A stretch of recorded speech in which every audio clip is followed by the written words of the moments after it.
everybody. Hello.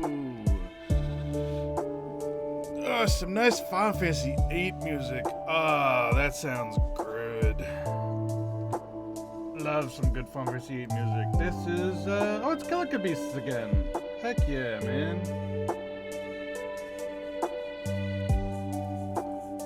Love some good Final Fantasy VIII. Happy Friday, everybody. I hope everybody's having a good day. I hope everyone had a good week so far. I hope everyone's feeling good. Good times all around for everybody. Today we're doing Final Fantasy XIV. We're doing the crafting stuff. We're gonna do a couple of our weeklies first, like the Blue Maid stuff, because I just like doing that on stream. I think it's fun to like figure out what this week's puzzle is, so to speak. And we'll probably do our custom deliveries as well, because that's tied to crafter gatherer stuff, and I figured I might as well combine that in with what we're doing today anyway. And yeah, we're just gonna go down the line with our various crafter jobs and like get all the stuff that is sort of skipped by power leveling done. And that's the goal. Most of them I have done at least some. In fact, I'm pretty sure all of them I've done at least some. I've done up to like the 50 stuff. It's just beyond the 50 stuff where it's like, okay, doing the quests is fine, but power leveling is so much like more. So I power leveled up to like 70-ish, 70, 80, whatever. And then I sort of left the stories by the wayside, but I kind of want to like, you know, clean that up just so that my New Game Plus screen looks nicer. My ultimate goal for that is to eventually have the New Game Plus like menu full. I would really like that. I think that would be cool if I manage to get that done. That's a nice like little completionist thing to do that isn't like murderous upon my psyche. I don't know, it's a nice goal to have. I don't know. Man, I cannot decide whether it's hot in here or cold in here, because I am sweating, but like the sweat is making me feel cold. So it's like, I don't know whether I'm hot or cold or not. Maybe I'm getting sick. Maybe I'm coming down with something. Who knows? I'm gonna wake up tomorrow and be like, I'm dying. But we'll see. I feel mostly okay right now though. It's just the weird I'm hot but I'm cold. I'm cold but I'm hot situation. Let's go ahead and get in the game. We get into game. I actually already have the game open because I remember the previous times I tried to like open Final Fantasy XIV and I was like, man, it is really difficult to get this game going once I actually have stream launched. Even though I really like the whole loading screen into blah, you know, I like opening up like that, but it's kind of rough actually getting the game running. So I might as well start opening it preemptively. So that's what I did this time. So let's go ahead and get that out of here. Get me in here. Hello! Turn on my goals. There are my goals. I hope they're visible. I haven't actually, like, I really need to. Over the weekend, I'm really going to be, like, learning more about streaming. I'm going to be looking at my stream and making sure that's legible. And I'm going to be trying to, like, figure out how alerts work properly and get progressively better at this whole streaming thing, you know? just keep incrementally getting better and better. That's the goal. That's the hope. That's the thing we're doing. Let's get video game showing. I guess it would be too much to ask for that to just work on its own. Hey, there it is. Yay! And then stop the music. And yay, we're in GAM. We're into the game. We gotta go to the games. What is it? Kingdom Hearts 2? Or Kingdom Hearts 1, actually. Kingdom Hearts 1 had the games. And then 2 was get up on the Hydra's back. That's another thing I should maybe do someday. Play some Kingdom Hearts.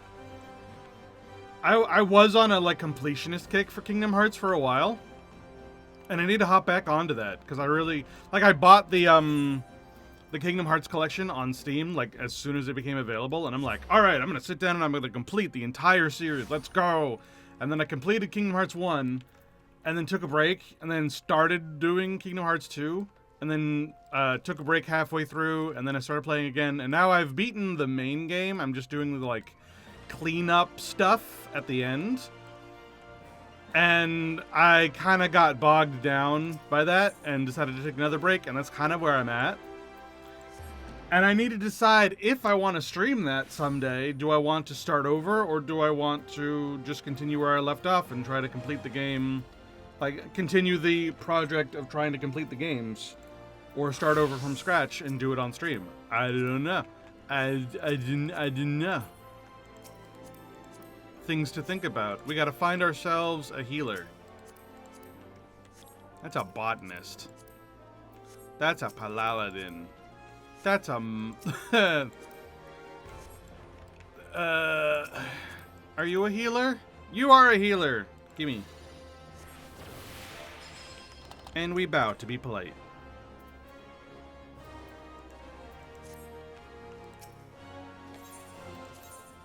Alright, back to there. Alright, let's figure out this week's puzzle.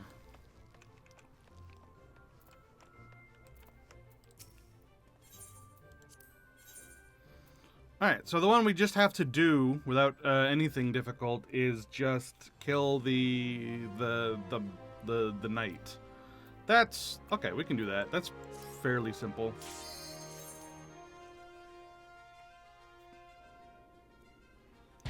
Look at the little knight. Look at him. Look at him.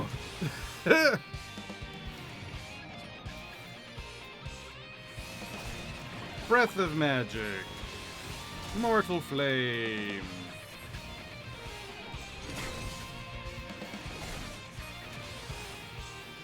Song of torment. Let's heal ourselves up.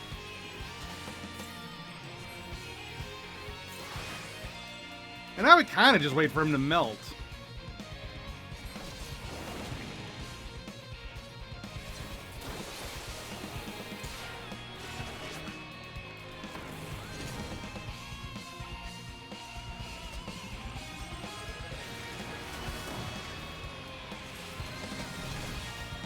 Reapply Song of Torment.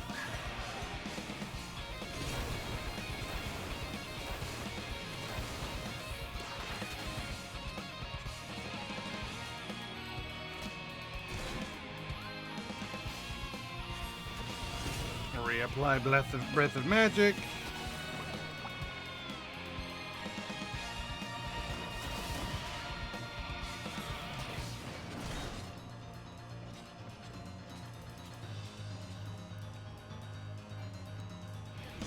And dead. Yay!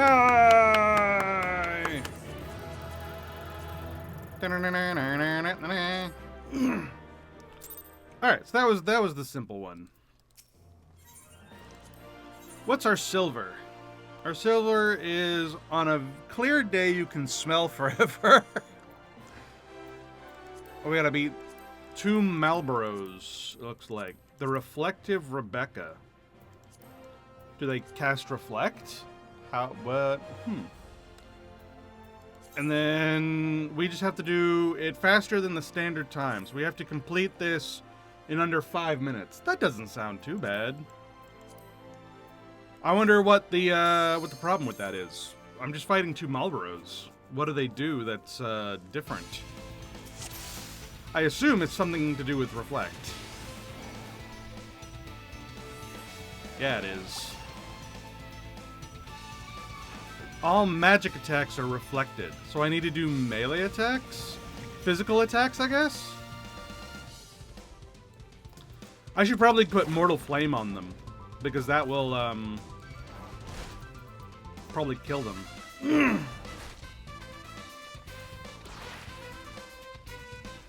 I have any physical attacks?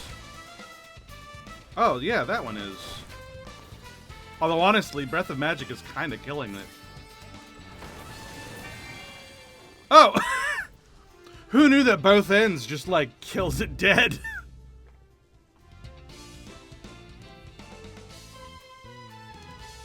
I'm gonna do Mortal Flame this time around.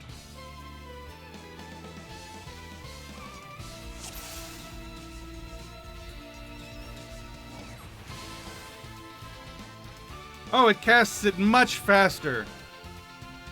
Oh, but that's okay. It still worked.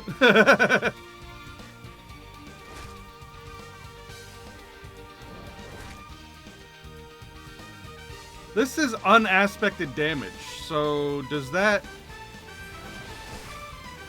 still reflected? Yes, it is.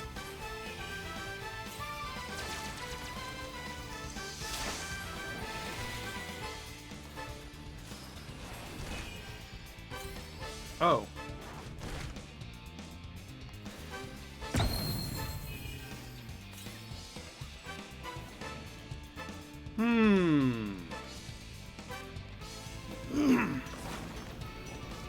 I don't think I have anything else that's physical. Does Magic Missile work? Magic Missile should not work.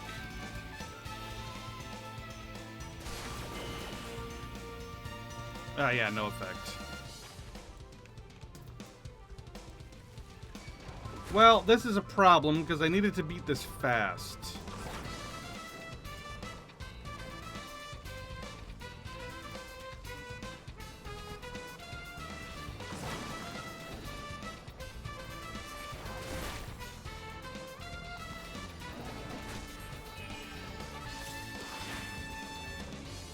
So unaspected damage still gets reflected. It needs to be physical.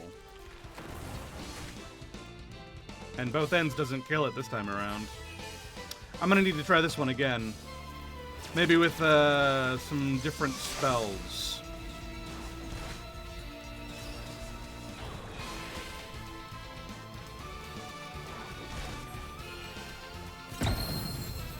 Because the only one I have that's physical is this one. I need to get some physical spells loaded up.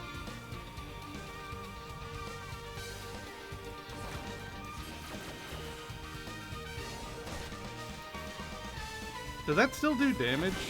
No, no.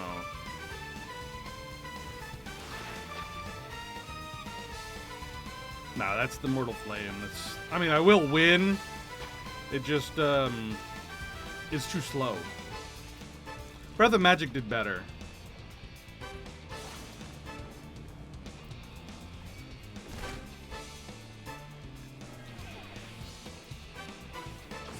I wish there was a way I could take that off. There probably is.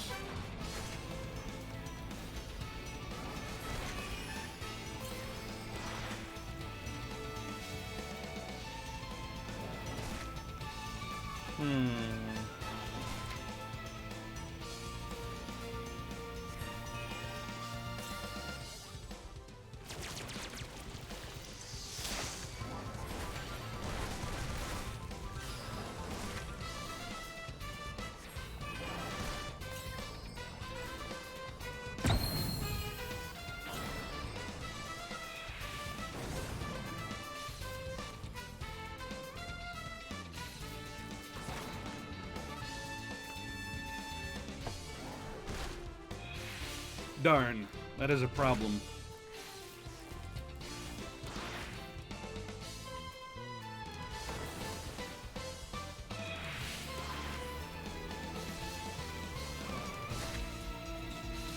I do have plenty of physical spells, so we can fix this. We can make this better.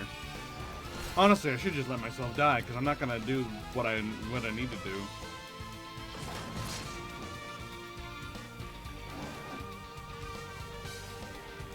But I mean, he's almost dead at this point.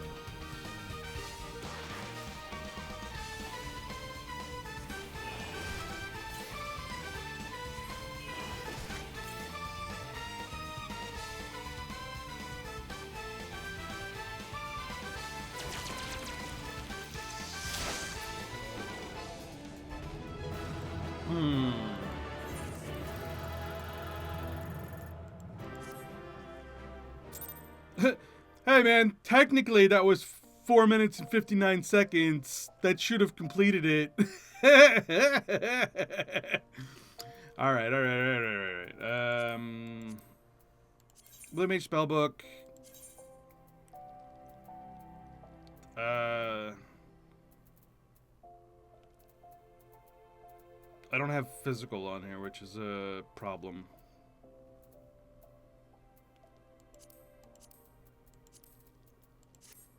There, that'll do.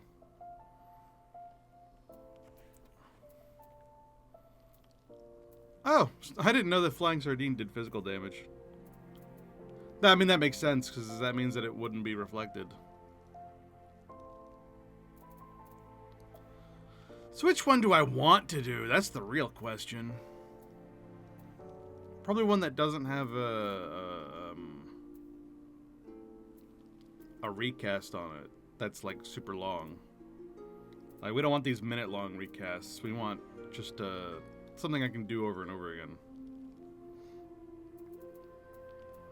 again. Sharpened knife. Doink, doink, doink, doink.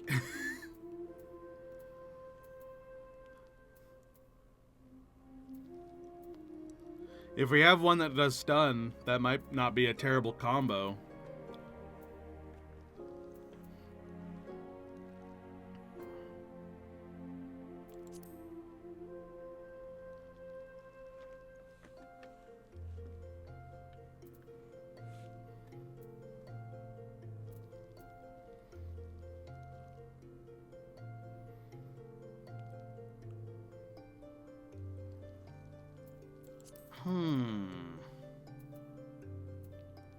I don't think we do, though.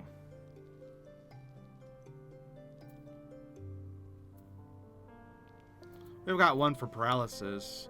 Oh yeah, Sticky Tongue does stun. I don't think they're susceptible to stun though, but we'll do that anyway. That's a neat combo. So let's get rid of Sonic Boom and Rose of Destruction.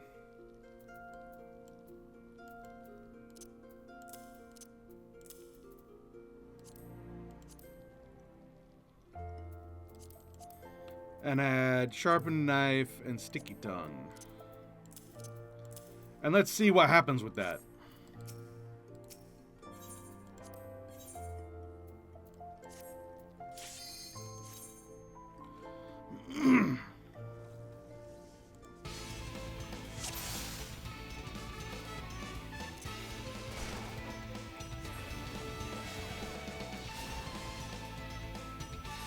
Sticky Tongue. Yeah, they're immune. That's fine. I'll just stab them to death.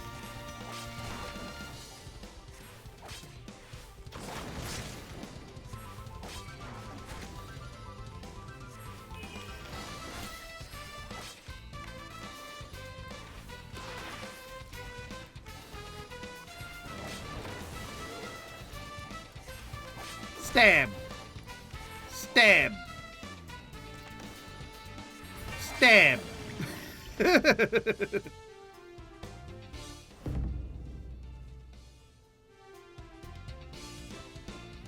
Honestly, Breath of Magic just does more damage. I probably should just use that instead. We need to kill fast after all.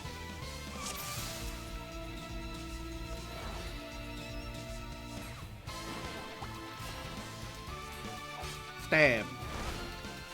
Stab. Stab. Stab. Stab. Stab.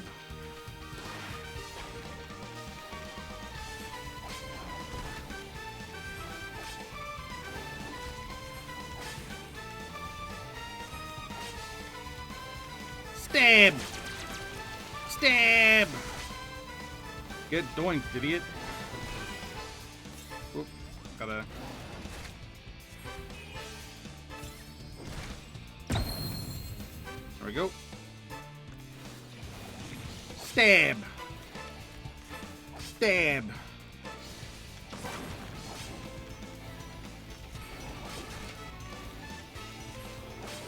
Yay!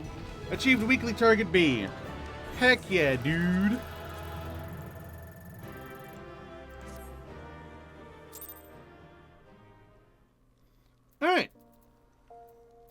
And what's the third challenge? Some like it excruciatingly hot. They're bombs. Oh, it's the boom, boom, boom, boom, boom, boom. Okay. Yeah. So, Too Fast, Too Furious, A Walk in the Park, and Mastery of Lightning. Too Fast, Too Furious is faster than the ideal time. Walk in the Park is not using sprint. Easy. Mastery of Lightning. Use one or more lightning aspected spells. Spells aspected to other elements are not used. Do I have a lightning spell that I can use over and over again?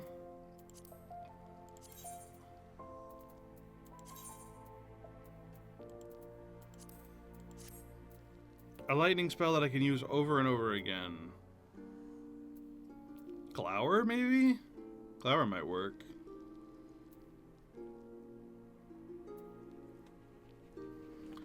Reflux also works. Yeah, so Sticky Tongue, Sharpened Knife, Reflux.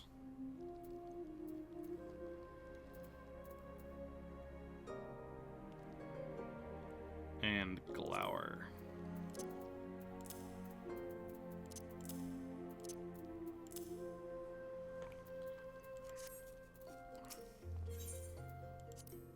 Alright. Let's do it.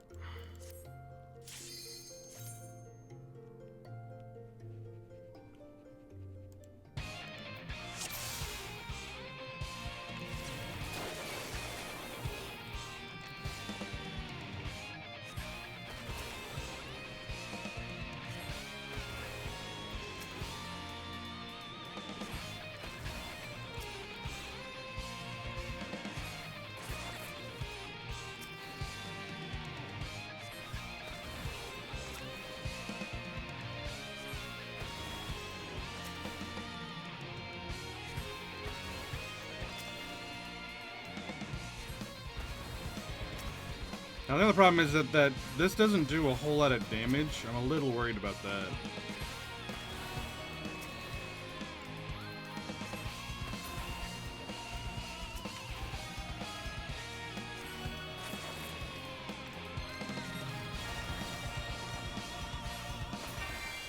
At least it looks cool.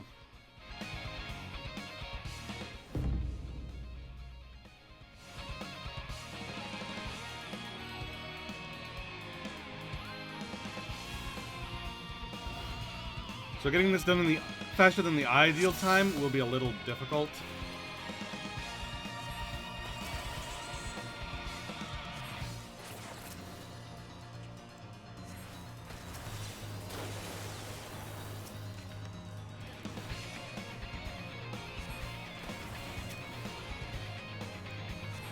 But it'll hopefully be okay.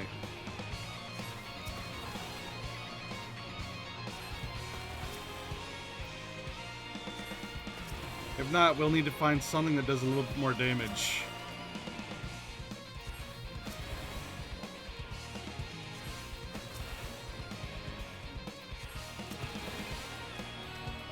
Use self-destruct. Shut up, Grun. That's not a lightning aspected spell. They wouldn't get the challenge done.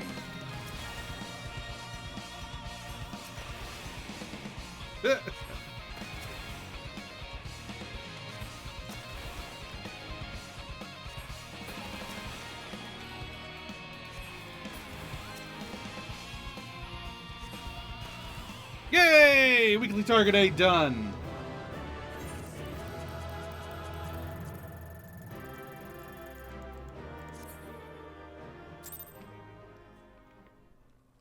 Your gym badges mean nothing to me. I am not a Pokemon.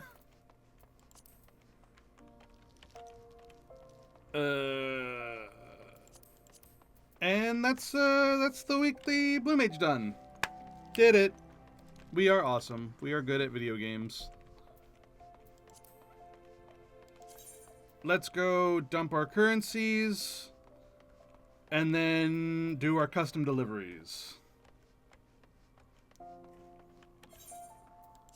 so let's head to Mordona.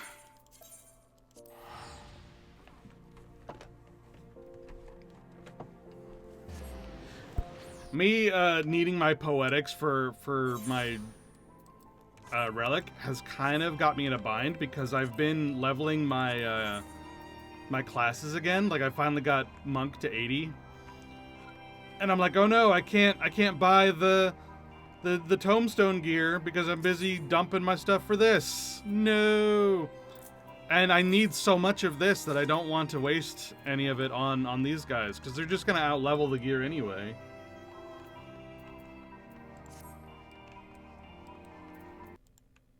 Ooh, that was weird. Alright, and then over to... Whoa. Hey, use the darn... There we go. Final Fantasy 14 just like had a major hiccup. What the hell was that?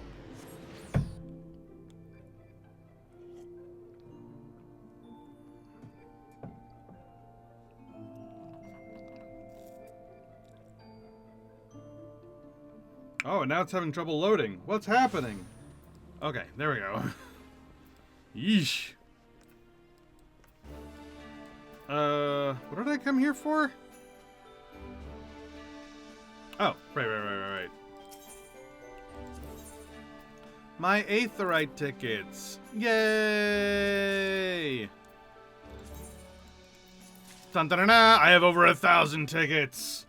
Mwahaha! I will never pay for teleporting again as long as I live. Mwahaha!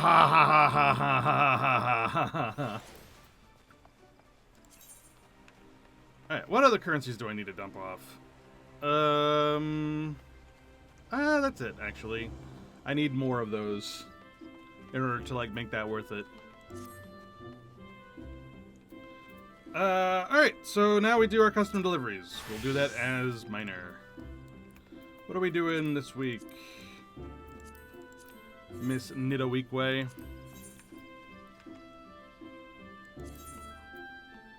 Map making pigment. That's right, I still need 3 more of them. Let's go get those.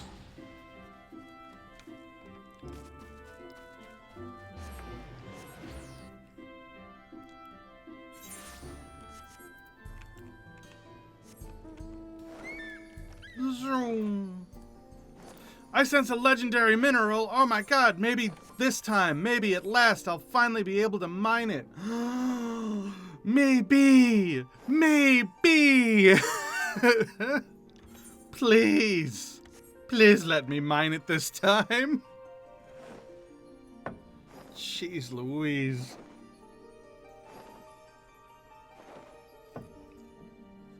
Let this be the last time. Oh, I'm up to Dawnchill custom deliveries? Yes and no. Yes, in that I'm doing them. No, in that, technically speaking, I'm not up to it. I'm doing it to get the gear.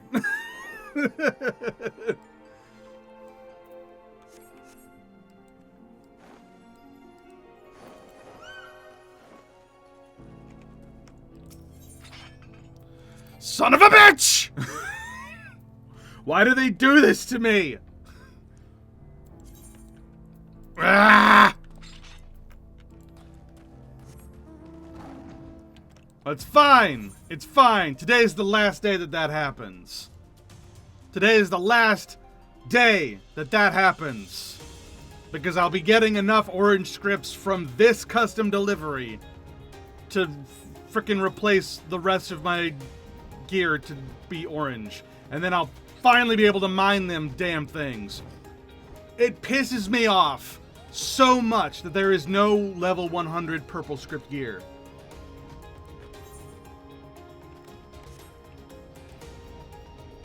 Like, why is there nothing in between getting to level 100 and finishing the crafting materials? Why is there nothing in between that? I mean, technically there is, because there's a 720 orange script gear and a 750 orange script gear. But if you're getting orange scripts, why in the hell would you waste them getting the 720 gear when the 750 gear is right there? It makes no sense. It pisses me off. Grrr, grrr, grrr. Alright, so we need 3 of these.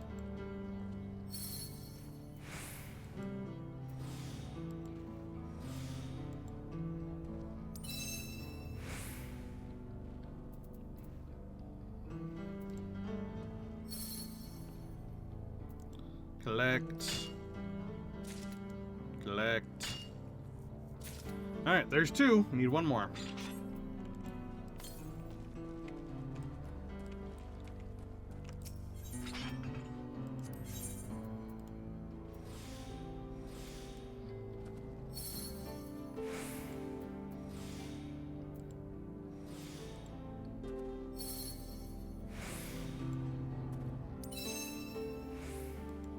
And there's our last one. Nice.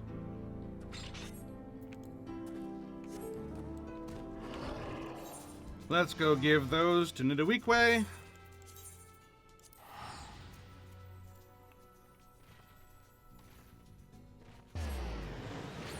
Ta-da!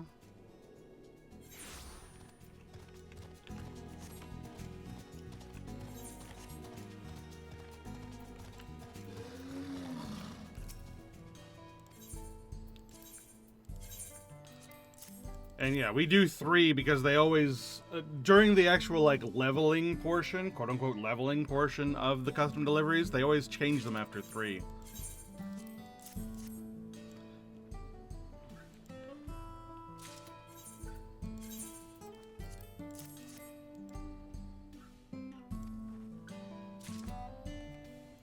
Alright, with this we have enough materials to place a free map on each passenger seat. Now we just need to print the damn thing. Why would we do that? Why would we put the, This is something that I was thinking about before, but I didn't want to say it, but now I'm going to say it. Why would we give each passenger a map instead of making maps and then plastering them in Vanguard itself? I feel like that would be easier, and, not only easier to make, but also easier to follow. Like, you have Vanguard, like, here, you are here, go this way. You are here, go this way. You are here, go this way. Rather than having a map and being like, okay, figure it out.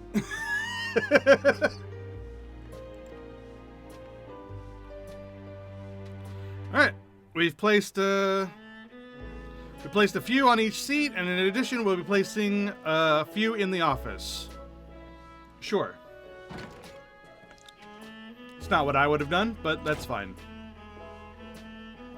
Well, I was wondering what got our Weeklies in such a chipper mood. Nice to see you. I take it everything's going well. Lately, I've been planning out how to lay tracks and through Vanguard to link back up with Yasalana Station. But there are a fair few factors to consider, our budget not least of them. In hindsight, it's more than I could have managed while running operations at the same time. Thank you both for enabling me to focus on this. Compared to the rail expansion project, this is like water rolling off a Ronek's back. Ha ha ha ha! Oh, Weeklies, what would we ever do without you? Right then, I should get back to work. Take it easy, you two, and give me a shot if you need anything. Bye. Yay! Satisfaction up, engineering advocate.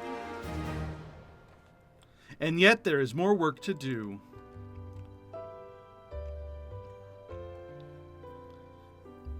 That man, sigh. Whenever he hears you're in town, he comes racing out to see you. Of course, most of the time you're already gone by then. Anyway, now that the map-making business is settled, there was another commission I wanted to ask of you. This one's not for the writers, but for the crew. What do you want? With the many modifications we made to reduce noise and repel the Ronek, the train now needs quite a lot of additional upkeep.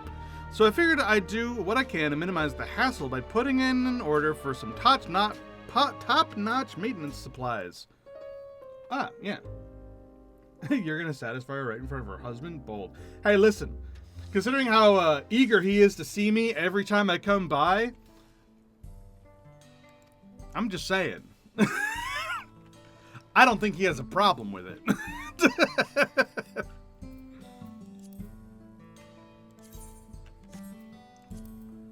Alright, what am I giving her this time? My industrial sanitizing fluid. Uh-huh. Uh-huh. Alright, well let's go build up some fluid so we can give it to Nita Weekway. What?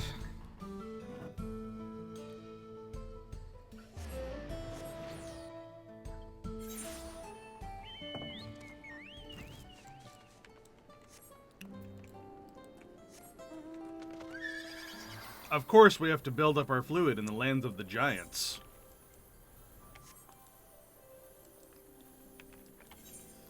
It's just too easy sometimes. It's just too easy.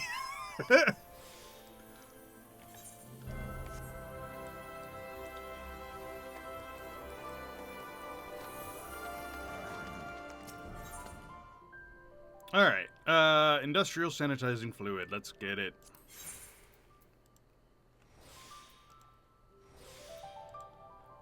Bop.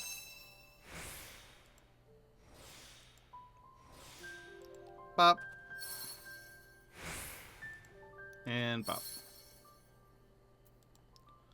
1, 2.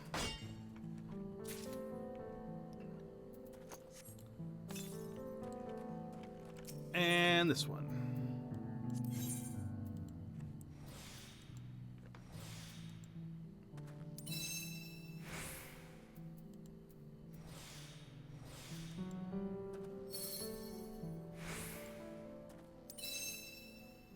And 3. And then I'm just gonna get this because I haven't got it before, and a wind crystal. Alright, back to Nita Weekway. Oop, other one. Boop. Did it! Nice and easy.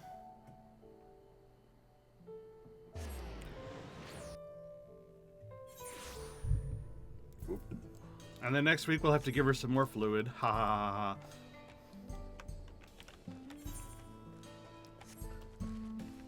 Where am I going? What's happening? Why am I stuck in the wall? There we go. Lewd. Nuh-uh! Game did it itself. Nothing I said was in any way outside of the purview of the game.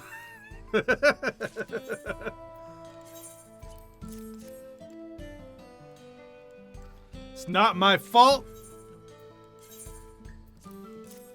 I apologize for nothing. Kadash, you've outdone yourself. I could scour the springs and never find something half as good as this. Here's my fluid. What can I say? The customer is always right. Thanks for the great delivery. The boys get so giddy when we hear that you're coming. Even Wowlicka. Then again, I'm no different. Getting my paws on those much-needed supplies is always the highlight of my day.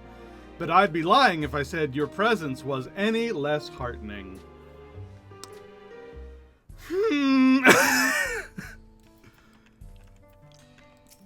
And with that, we are going to move on.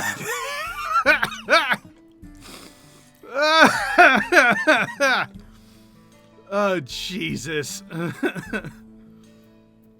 Alright, give me the helmet. And this has the accessories, I think. Oh no, it just has individual things. The accessory. Where do you get the, Oh, you have to craft the gathering accessories. That's right. I forgot. That's going to be annoying later. We'll deal with it. We'll deal with it some other time.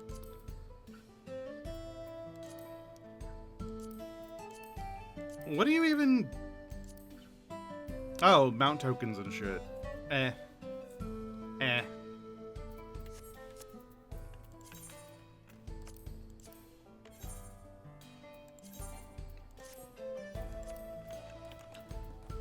Alright.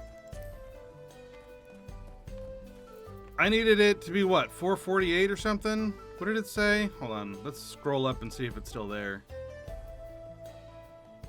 Scroll, scroll, scroll, scroll, scroll, scroll, scroll, scroll, scroll, scroll, scroll. Oh no, it just says you do not meet the requirements for the item. It doesn't say how much I needed. I think it was 4,480. And I was only like at like 4,460 before. That's what I think. I don't remember. But I'm pretty confident that next time I'll be able to mine it. If not because of the gear I just got, then because I'm definitely going to try to like finish leveling up my crafters and actually craft the gear. Alright, let's do the other custom deliveries. And we'll use them to level something. So... where are they at? Let's go see Kurenai, and we'll craft these Suinosato specials. With, what class? Blacksmith. So I believe you can just, like, buy these right next to her. Pretty sure. Buy these Suinosato special components. So let's go over there and check on that. Just to make sure.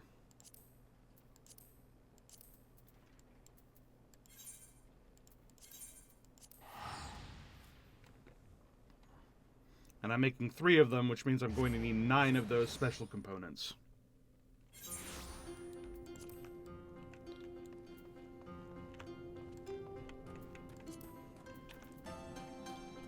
I think.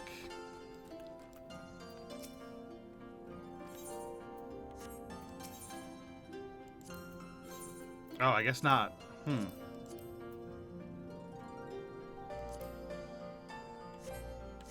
Where do I get those then?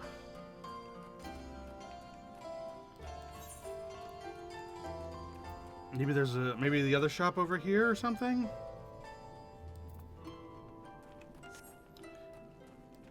No, that's the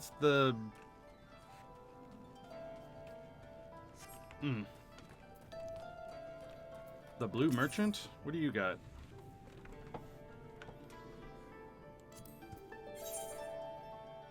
Ah!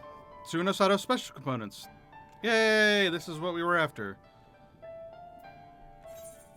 Heck yeah.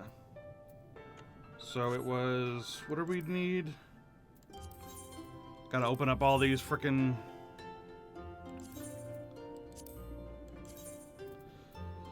Suinosato special components. Suinosato special components, we need 9 of them.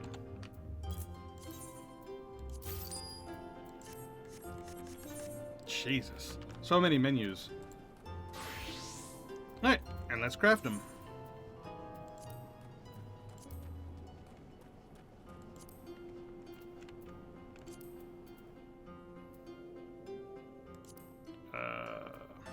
There. The Suinosato special. Where is her? There she is. And we craft. And I don't use macros. I make them myself. Although I have trained eye now that I'm level 80. So I can just do this.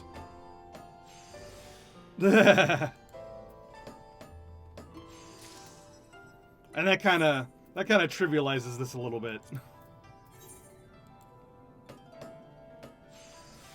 Level 80 really is like the perfect time to do this.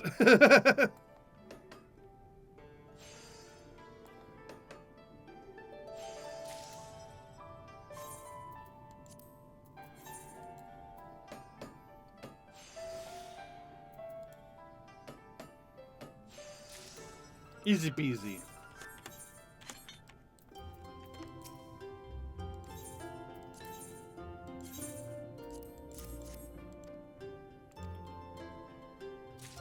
Alright, so once again, you turn in 3 because I'm still doing the story with her.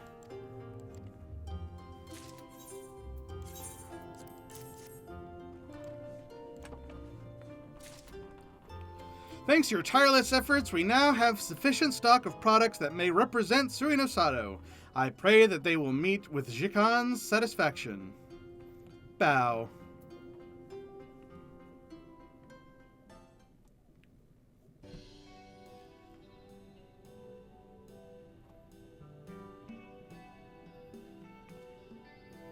I took the liberty of showing our people the signature product that you have been bringing us. It seemed appropriate, seeing as it is to represent our home.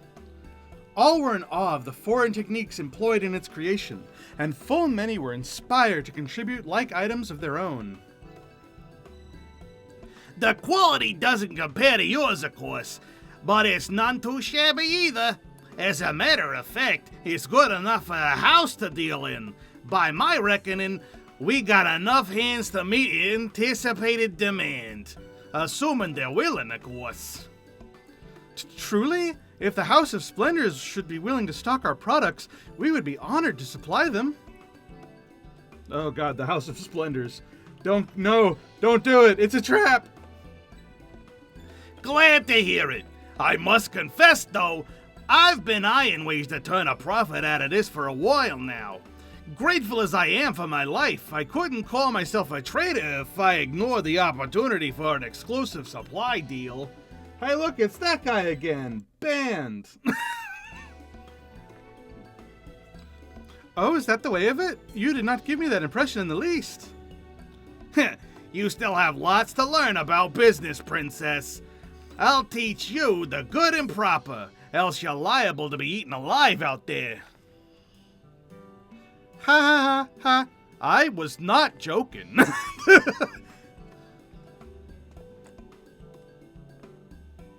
You're all here, good. I have, come to offer an apology.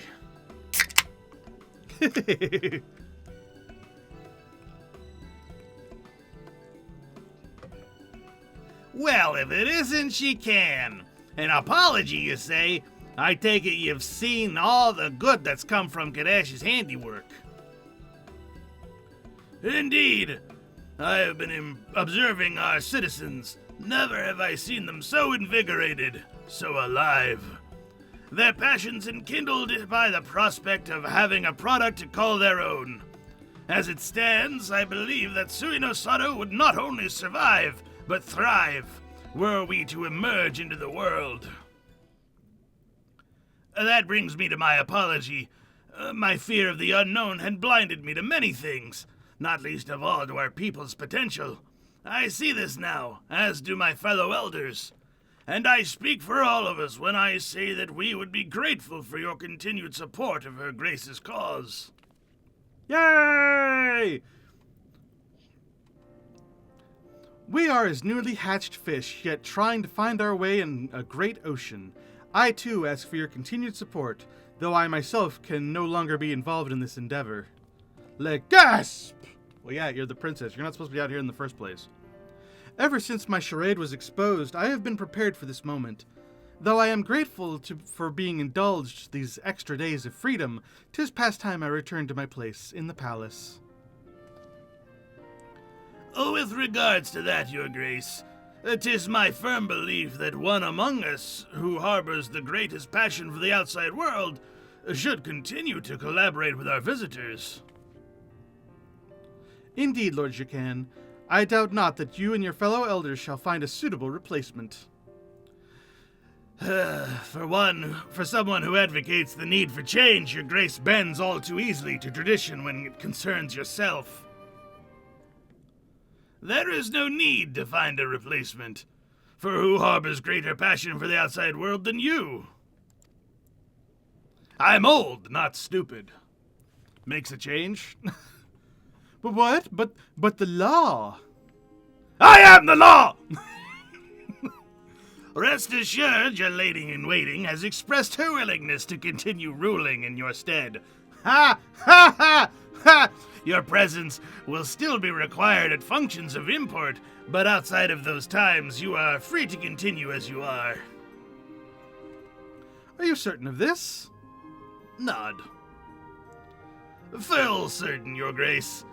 Remain with Sanana and Kadash. Learn well from them, for the future of Suinosato depends on it.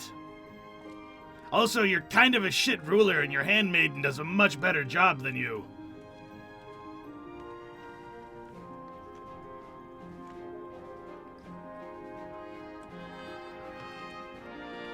All right, let's get to work. Nod. Oh, yippee! Satisfaction up. Kurenai now considers you a shining light in the world. Yay! You and everyone else. Through your efforts, the people of Suinosato have come to embrace the outside world. It seems, however, that Kurenai has a different sort of favor to ask of you. Ooh. You don't say. To finally see Suinosato embracing the world without, 'tis nothing short of a dream come true. I cannot thank you enough. Heh! Even Jikan's a staunch supporter of the cause now. Let's keep up the good work. So, what kind of wares should we bring in next? Well, there's something which I've had in mind for a time. As it is not urgent in nature, I had set it aside until such time as we have addressed our citizens' more pressing needs. In our libraries, there exists a tome that describes a continent floating in the firmament, an enigmatic place called the Sea of Clouds, said to be home to countless treasures. Oh no, please don't send me there. I should be grateful if you could bring me one such treasure. It would serve as a token, I believe, of the vastness of the world, a reminder to our people to turn their gazes ever outward. Oh, come now, Princess. You just want to see the treasure for yourself. Claim I shan't refuse. If truth be told, Kadash, there is another favor I would ask of you. Oh my gosh, 2 favors? You will recall that for our visit to Kukane, I had the opportunity to dress as the locals do. Oh, we're unlocking the ability to play dress up with her, which is a weird addition that they put in custom deliveries, but not unwelcome. I have since learned the wondrous objects called glamour prisms. Through them, I would be grateful if you could alter the appearance of my garments, thereby allowing me to gain an insight to even more cultures. Sure, we'll play dress up, darling. I don't care. Strange as the method may seem, it grants me a deeper understanding of the outside world. I am open to it. Should you come upon any likely garments in your travels, I ask that you reserve them for me. All right, it's time to play dress up with Kurenai.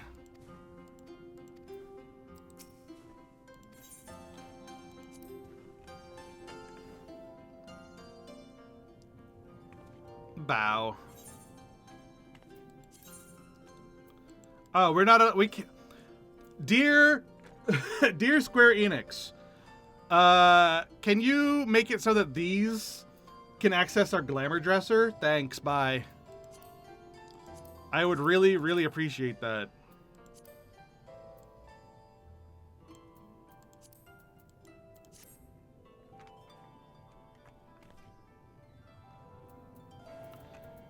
Alright, so what do we, what else did you want? We need more Kurthan coldware. So we need 9 coldware gear components. Cold weather gear components. Alright.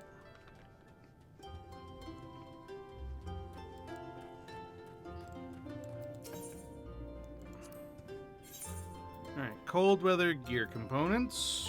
9 of them. Thank you.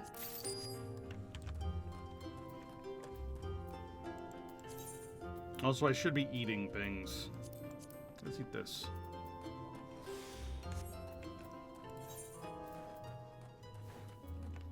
Alright, cold weather gear.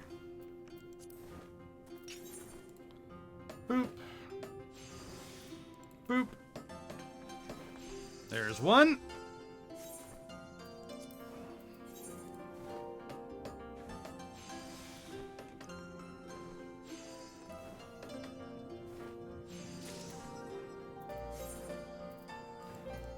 There's two, and here's three.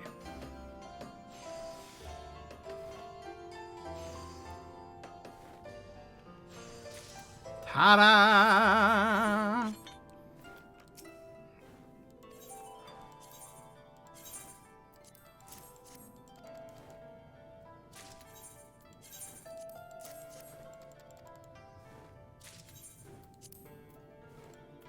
And three.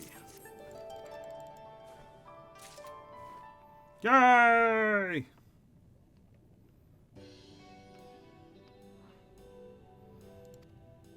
He's grateful for my many contributions.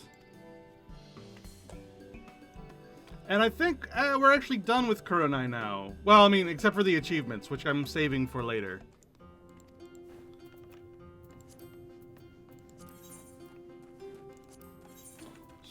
So we'll be going to Adkirag next.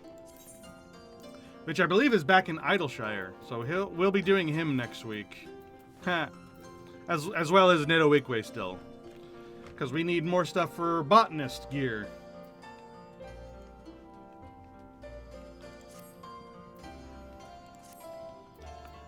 And now on to the meat and potatoes of what we were doing. Today we are going to be doing our quests here. Because I've been skipping out on them. I'm pretty sure my miner and botanist don't have their quests left. No. It's just the crafter ones. So we'll start with Carpenter and go do Uncharted Territory. I do probably need to empty out my inventory a little bit, but I'm just gonna discard all this old ass materia.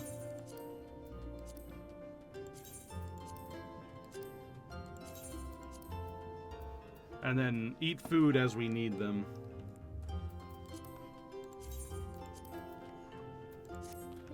So, Uncharted Territory. Let's go.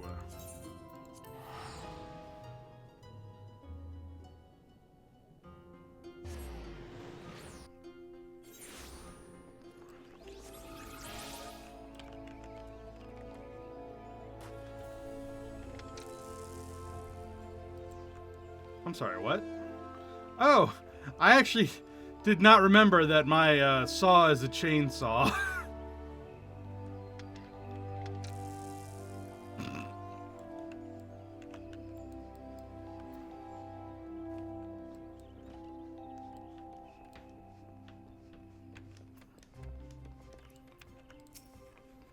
Alright.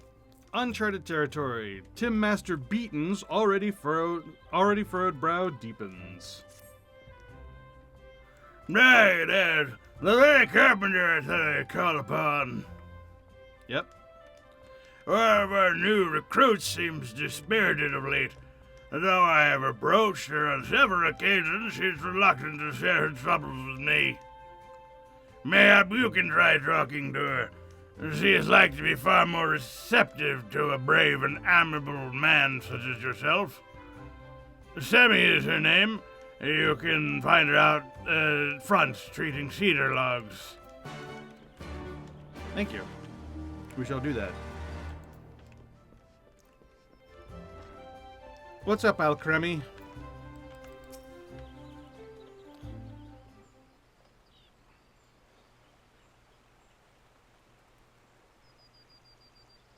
Hello.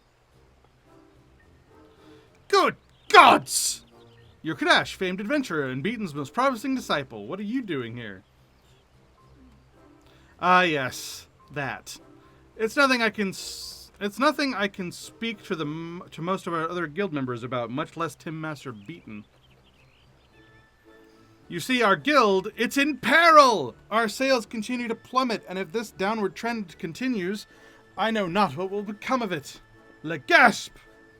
What concerns me more than that, however, is the toll that this has been taking on the Timber Master. He's been working tirelessly and refuses to stop even to eat or drink. It's almost as though he's attempting to make up for everything at the expense of his own health. If this continues, I'm afraid he won't have the strength to grip a saw, much less restore the Carpenters Guild to its former glory. But all is not yet lost. I have found a solution. If we were to speak with some of the locals to learn what kind of furniture designs are currently in demand, we can alter our products to fit the tastes and improve sales.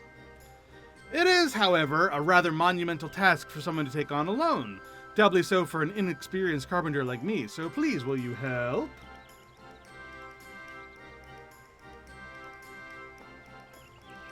Really? That's the one that we're like, oh my, how lewd, of all the other things that have been said in the last hour?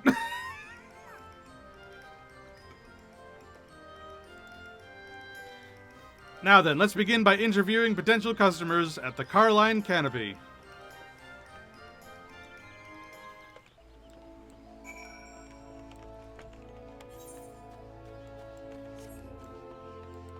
I mean, for God's sakes, the leader of the Carpenters Guild is Timber Master Beaton.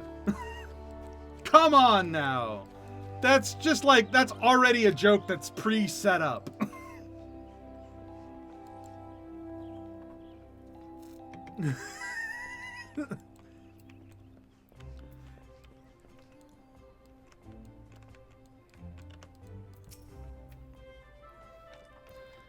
This guy's name is Adelhard.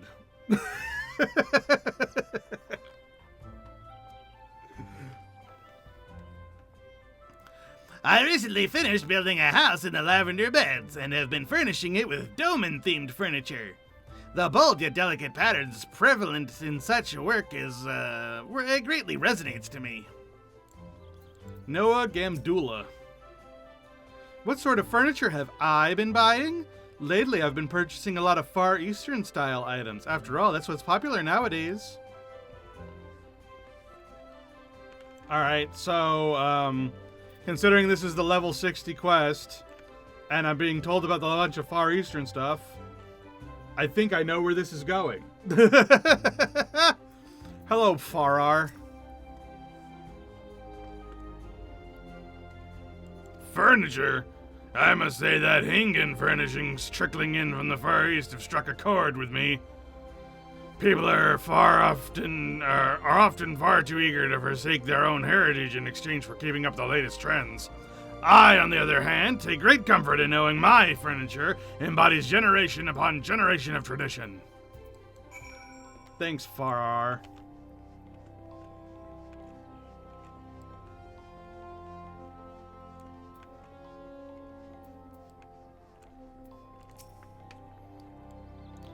How is it that the furniture from the Far East is so surpassed the popularity of our local products? Gridania is home to carpenters whose skill is unmatched. At least so I thought. At this rate, our guild will fall into obscurity! We must convince Timbermaster Beaton to immediately begin producing Far Eastern style furniture if we are to have any chance of surviving.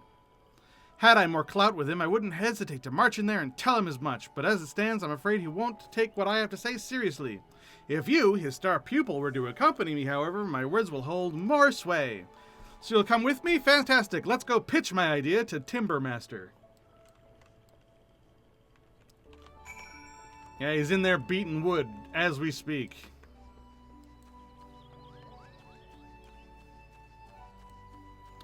That guy's name is Space Sheep.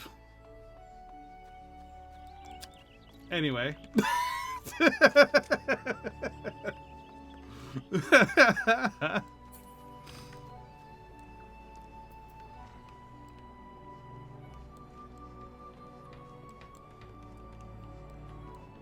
Sup, Beaton? You having fun with your wood?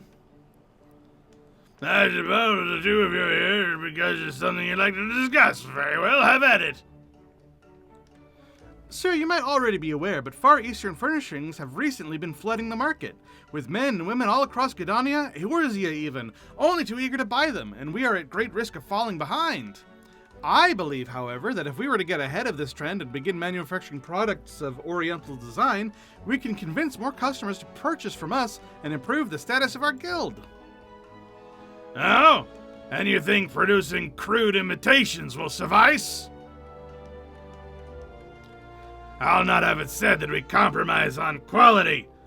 If you're truly committed to this proposal, I'll support you, provided you can accept one condition. You're to travel to Kugane, and there you'll immerse yourself in their rich history and culture, both of which will have given shape to their craft. Developing a greater understanding of these things will allow you to produce items of a similar caliber to those found in the very region. Well, that's it? That's a condition? Of course, I'd be delighted to go there. In fact, I shall make ready to depart post-haste.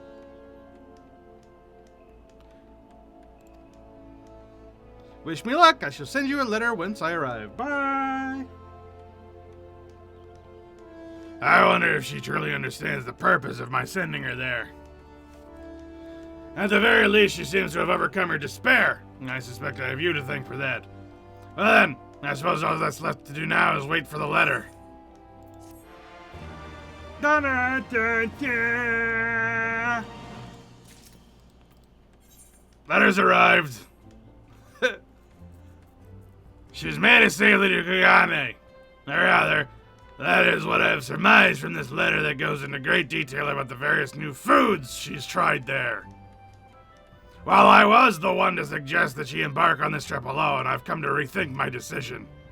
She's fucking stupid! If this letter is any indication, she needs a mentor to guide her in her studies in Kugane. Someone to keep her from becoming distracted. I'd like you to be that person. To ensure that she accomplishes what I sent her there to do, I would have you two search out local residents who appear to be troubled. Employing your carpentry skills, you're to find a way to solve their problems. Nod. Thanks. I know I can rely on you.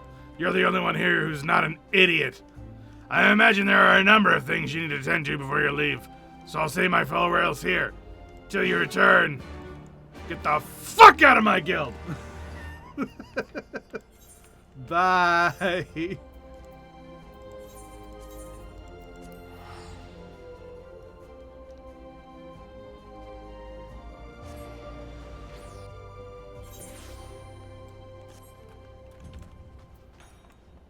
You must craft me something using hentais. I'm pretty sure that'll be the culinarian quest.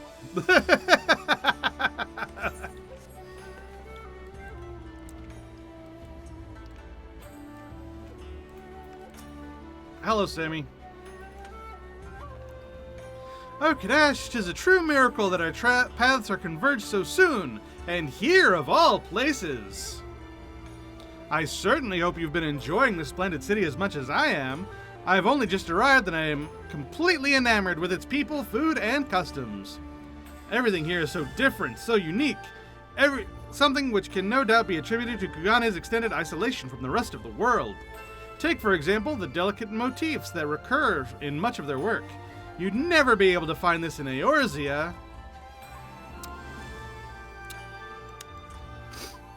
Oh, forgive me. Surely you didn't come all this way to listen to my musings on such things. Though, why are you here? So you can actually, do your job. For me, you say? That's fantastic. Together we shall have a grand time touring the area and taking the sights. Sigh.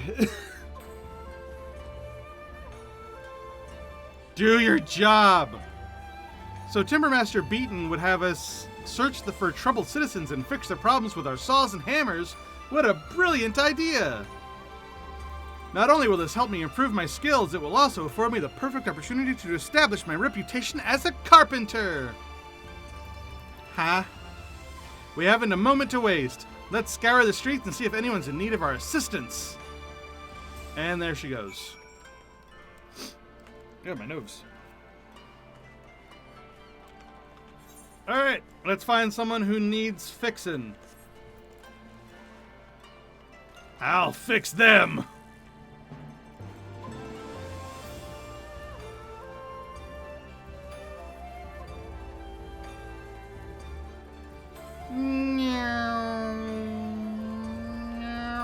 Wow.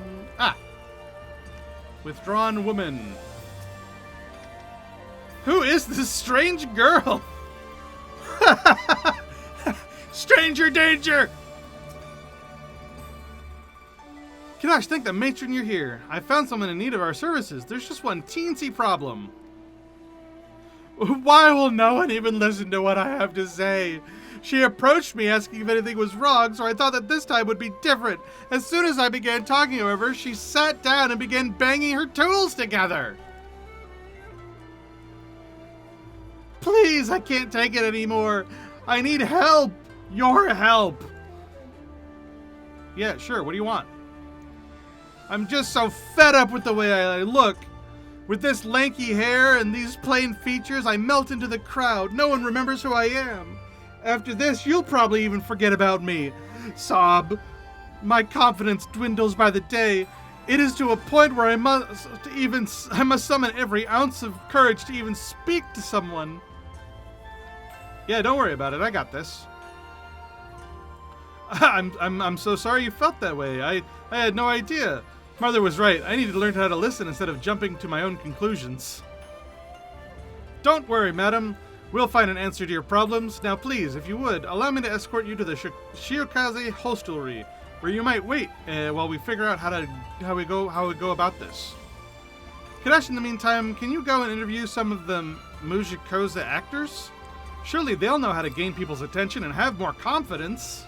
Wow, how poignant. I could learn something about this. Maybe it'll help me with my streaming. Hello. A woman who feels overlooked and is not confident in her own skin. That will simply not do. Perhaps your friend could try using cosmetics. Changing your external appearance often has the added benefit of transforming how you feel about yourself and how the world perceives you. Take us, for example. We are an aggressive, burly bunch. With a dash of eyeshadow and a bit of blush, however, even we will turn into a gaggle of girls before your very eyes. When we think we're girls, we become girls. It's simple as that.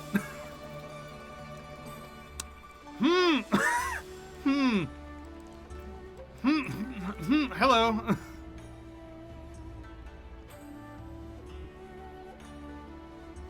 Confidence?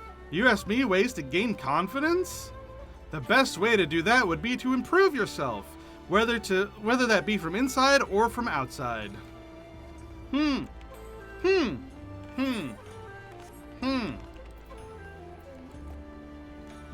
did this come out? Like 2017?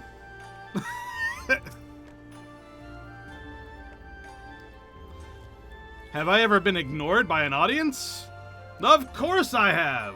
When that happens, you pack a bit more powder onto your face, you spruce up your costume, you'll find yourself standing a little straighter, talking a little louder, and moving a little bolder. And that's when you are sure to steal the show. That's not necessarily a good thing, though. I have a feeling this is going to go wrong before it goes right.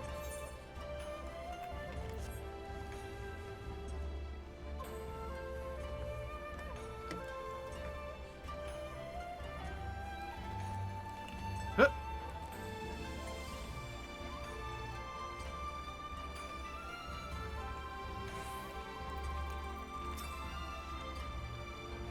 Kadash, thank the gods you've returned. Please, please, please tell me you've thought of something. What can we make to help our friend raise their self-esteem and be noticed? A fine spear to strike down all who pay her no mind. A lavish dressing case to be filled with powders and blushes. A dazzling lamp to attract the attention of all passerbys. Let's go with a lavish dressing case. That's a wonderful solution! Cosmetics will allow her to enhance her features so she stands out from the crowd. When people begin paying her more attention, she's sure to regain her lost confidence. That is not necessarily true. While you were away, I took the initiative to gather some materials. Here, have a look at what you require. Everything we spend will be reimbursed by the guild, so no need to hold back. I thought the whole point of us being here was to make money for the guild. Why am I spending the guild's money to make this shit? That doesn't make sense.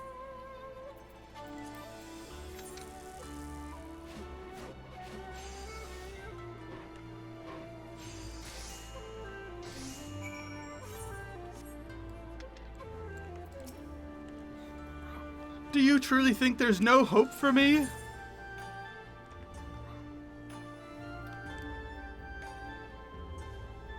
Eh.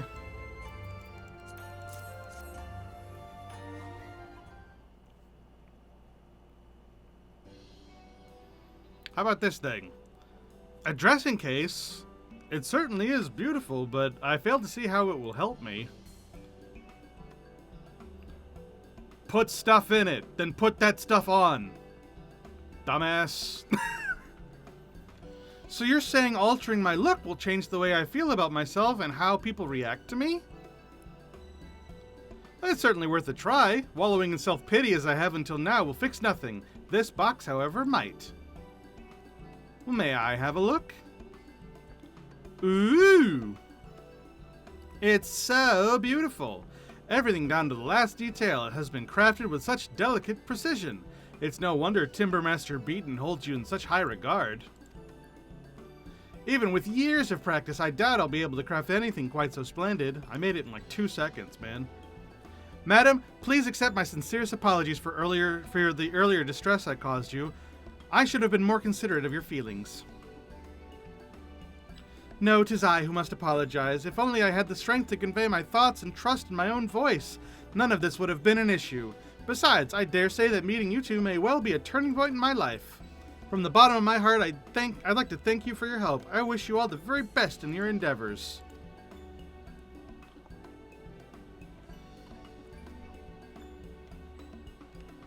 Bow. Okay, bye.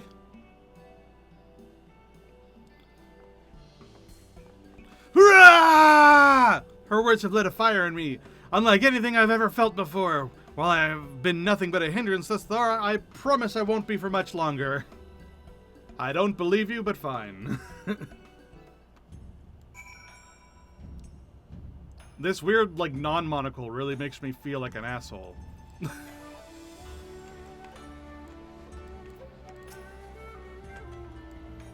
Thank you, Kadash. Without you, I think that lady would never have found a way to conquer that which has been holding her back. Do you think that there will ever come a day when I'll be able to address the client's problems with the same swiftness that you do? No. Oh, but what am I saying? With a little practice and effort, nothing is impossible. Except that. Nod. There is much for me to learn, and it is time I take full advantage of all the Far East has to offer. Together, let us refine our skills and convene once more when we have gotten to a level we're satisfied with. Yeah, too late for that.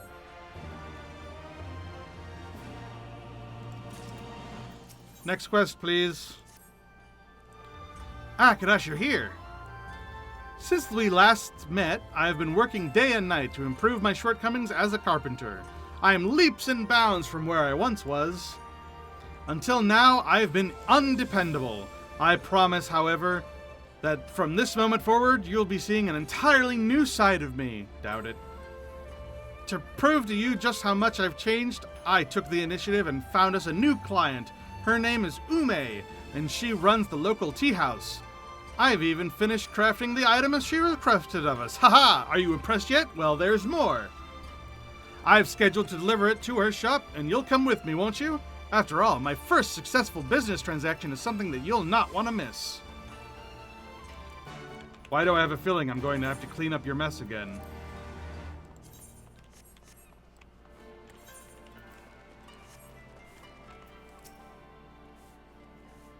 What do you mean you can't use this? I took special care to listen to every word you said. This is exactly what you asked for. This charming little sign is certain to attract droves of customers. Exactly what I asked for? Ha! It's a far cry from it. I told you I wanted something which would help me establish a base of regular patrons. This is an advertisement aimed at the general public, the precise opposite of what I need.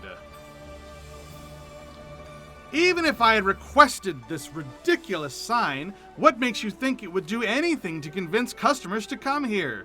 The writing on it is illegible. You can scarcely make out the name of my shop.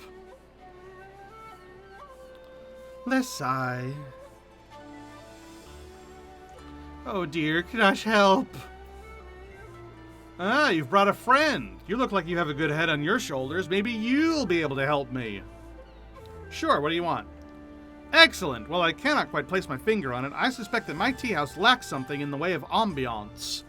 I would like for you to figure out what exactly that something might be and make me furnishings or accessories to improve it. If you find yourself short on ideas, maybe you can speak with some of my customers. Mayhap you can ask for them for opinions on what would enhance their experience here.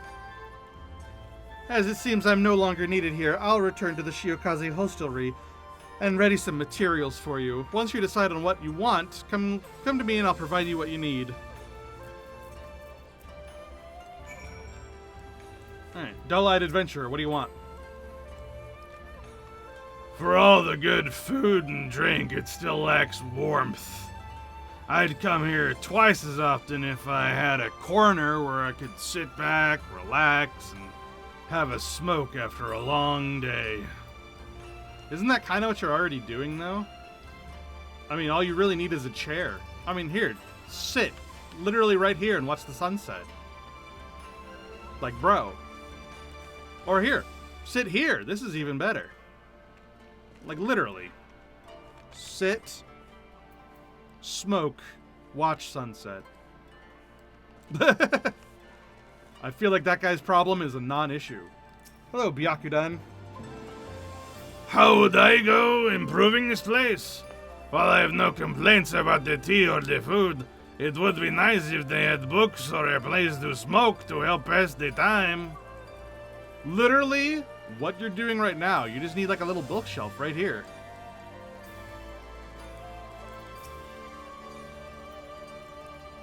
Waka. Apologies, man. But I was just on my way out. If only this place was more willing to accommodate smokers, I would have much more inclined to stay. What the fuck? What is with these people? I mean, literally, the hostelry is right here. Do they not allow smoking? Because I'm pretty sure that's smoke right there. Well, I mean, it's steam coming up from down there. But still, I'm pretty sure this place does accommodate smokers. Isn't there a guy up here that's always smoking? I'm pretty sure. Yeah, this guy. This guy literally is just a rich asshole who comes here every day to smoke. It's 2 feet away from where you get your tea. Get your tea, come here and smoke. What am I even here for?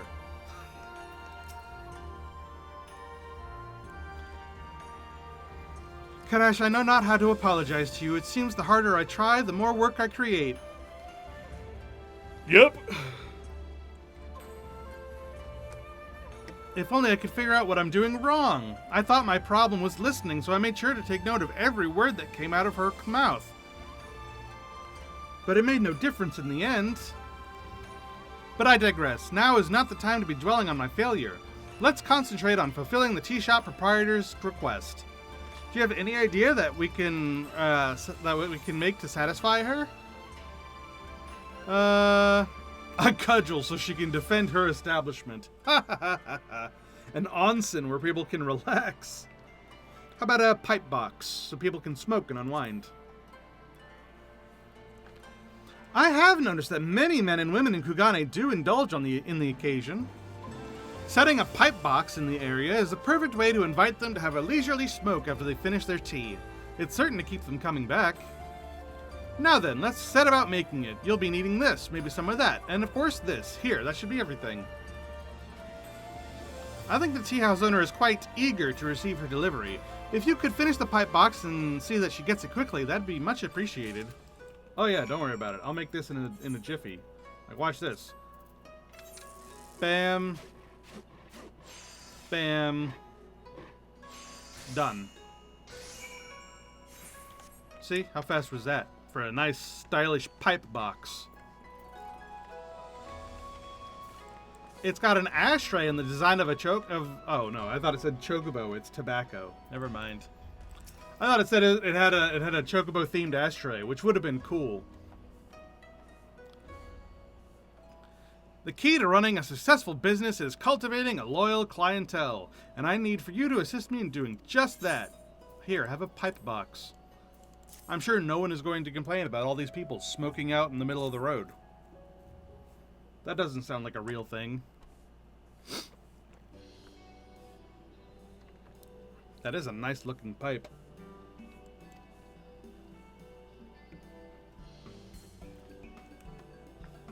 Oh, but of course, why didn't I think of that? Most of my customers smoke. Inviting them to do so here after they finish their sweets and tea will no doubt encourage them to stop by more regularly.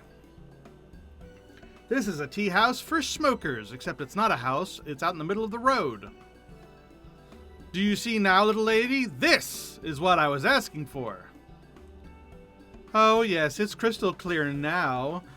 Kadash is a master carpenter, and in contrast, I am nothing but a miserable failure. Your carpentry skills were never in question.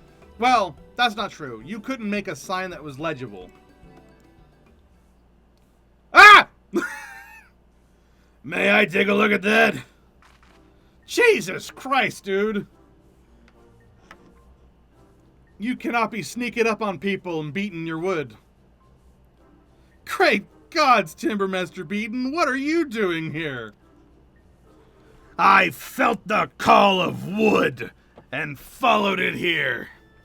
Yes, the intricate metal inlay, coupled with finely polished wooden exterior, leads me to believe that this is your work, isn't it, Kadash? You have quite the sense of humor, child. My dear lady, it seems my protege has seen fit to furnish you with a pipe box in the truest sense of the word. What do you mean? A pipe box holds ash, and this particular one is made of ash lumber. Mayhap, however, you would need to be a carpenter to fully appreciate the joke.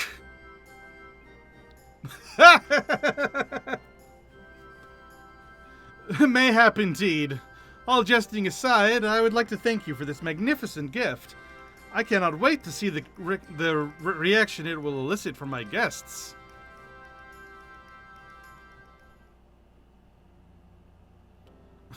Timbermaster Beaton is a character. Not touching that one? That's okay. Beaton will do it for you. Ugh. Semi, from what I understand, Kadash made a pipe box at the request of a client. Tell me, why is it that you did not also craft one? I'm sorry, sir. I've been giving it my all. Really, I have. But the sad truth is that nothing I make is good enough to satisfy anyone. That's why I thought it would be best for me to simply stick to gathering materials. It's always a struggle in the beginning, but that's no excuse to quit. Failure builds character. Character which will allow you to grow as a craftsman. Trust me, or my name isn't Timbermaster Beaton Wood. While it may not feel like it, you have grown a great deal during your sojourn here in Kugane.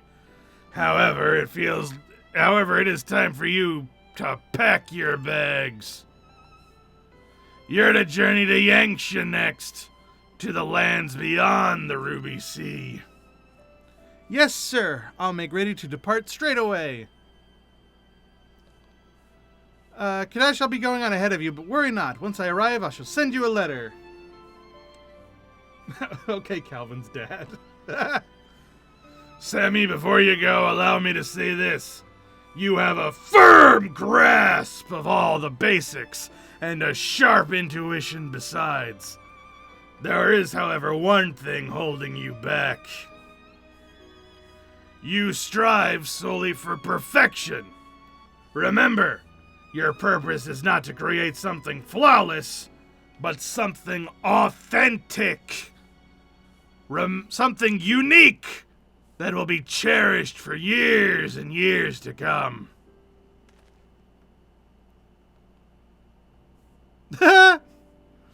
Why do we have like a weird friendship handshake?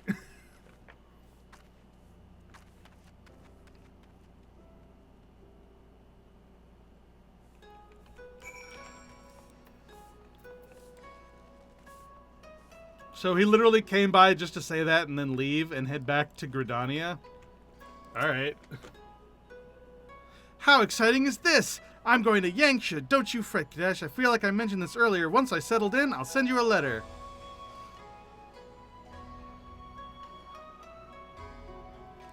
This time I have every intention of living up to Timbermaster Beaton's expectations. Why, I dare say we shall even be returning from our journey there with a tale or two on how I charmed my way into the locals' hearts with my carpentry skills. Until we meet again in Yanxia.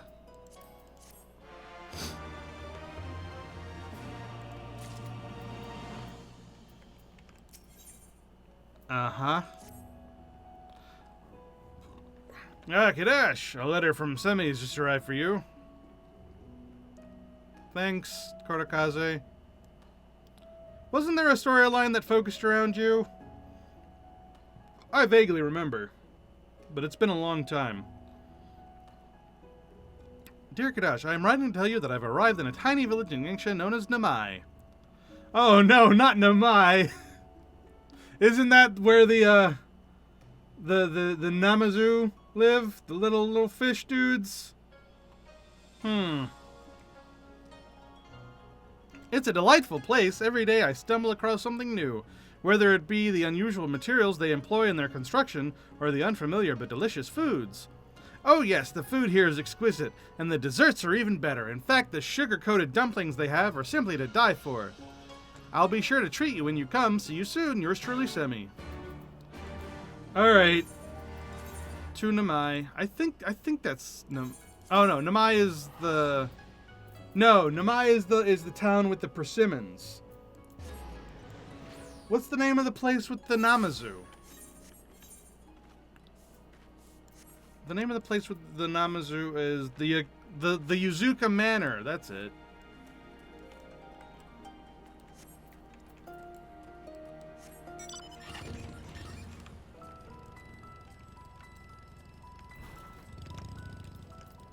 Hello. How wonderful it is to see you. It's been far too long. It's been like 5 minutes. Have you tried any of the local cuisine yet? Have you tried the persimmons? They're to die for. Ha ha ha. If you haven't, I know the perfect place to start. No, please don't. Please stop. I was planning to take you there purely to discuss business, I swear. After all, we're better than over food. All right. Your disapproval has been duly noted. Instead of going for food, let's search for any people in need of our assistance then. Maybe she should quit being a carpenter and start being a culinarian.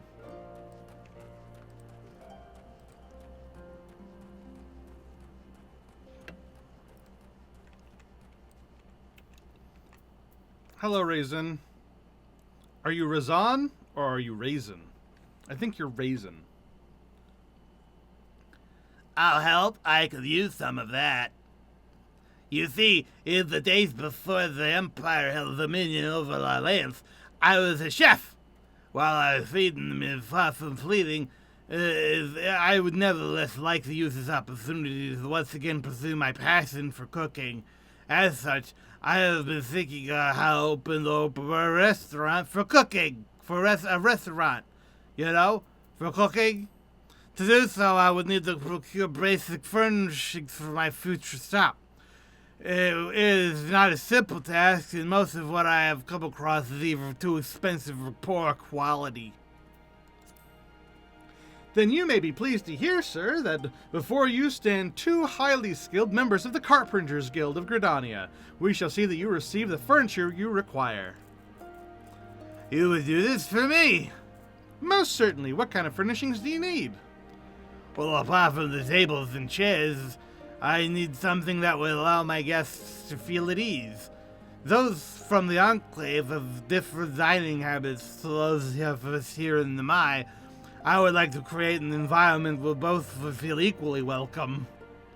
Leave it to us. Now, Kadash, what do you say about making things a tad more interesting? Let's turn this into a competition. I win.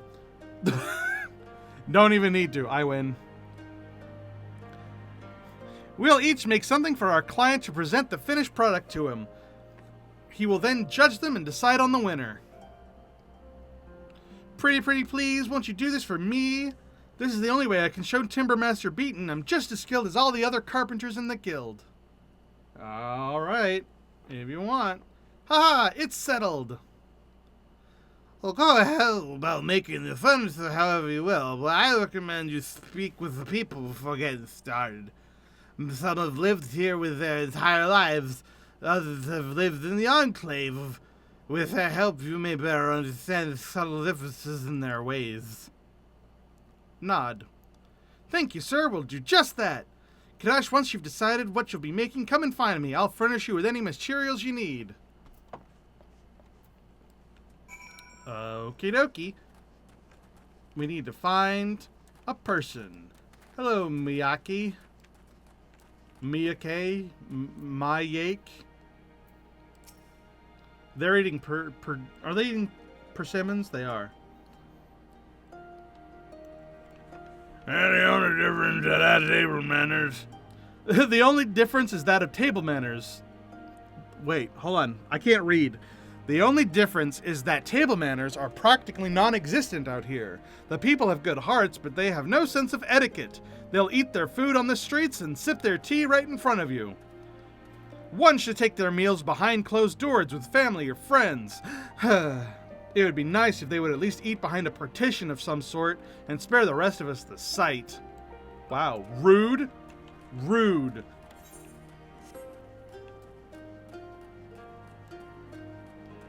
That person's name is Nanohana.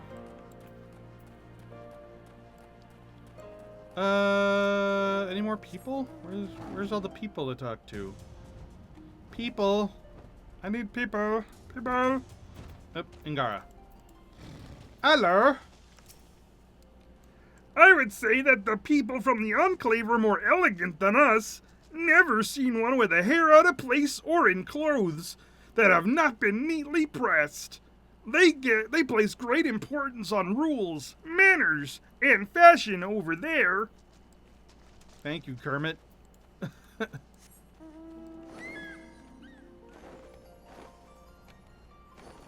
Alright, we need one more person. We need a person to tell us about the ways.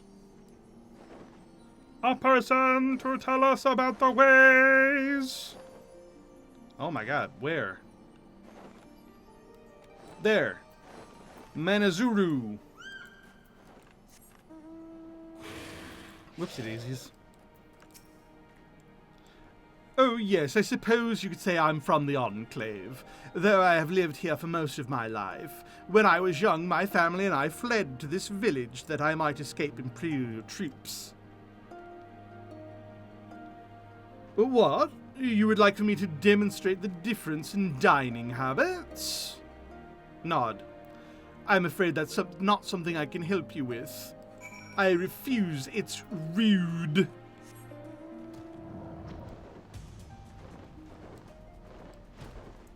Alright, so what I'm getting is that we want walls and partitions. Oh, have you decided what you'll be making? I'll be building the entire restaurant from the ground up! A wooden shield to protect the food from, well, you know. No, ornate partitions that can be hung between each of the tables. Partitions? But that seems so dull. That's not what you're really thinking to make, is it? Wait! You're not trying to lose on purpose, are you? Well, I know I'm not as good as you yet. Never did I think that you saw me as so far beneath you that you would feel the need to do this. No. That's what literally everyone in town told me to make. So that's what I'm making.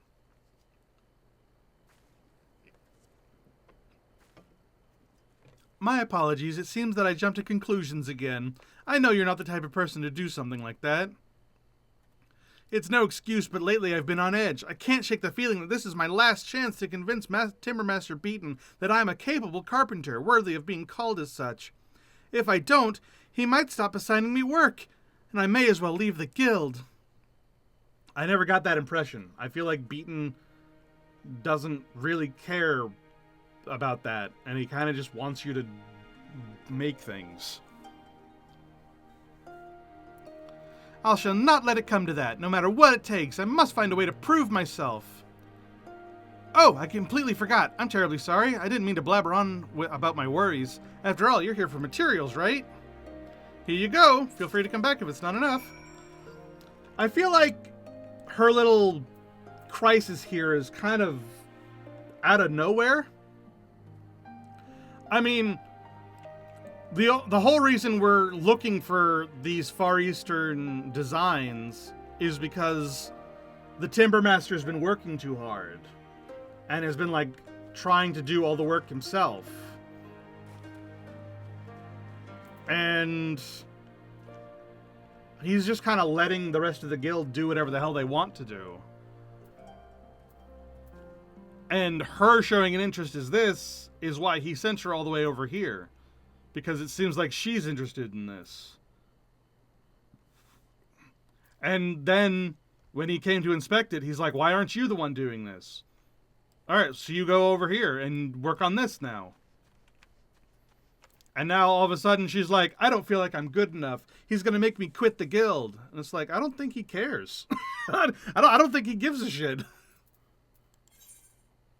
I'm pretty sure he will not care how good or bad you are at doing your job. He just wants you to do it because you want to.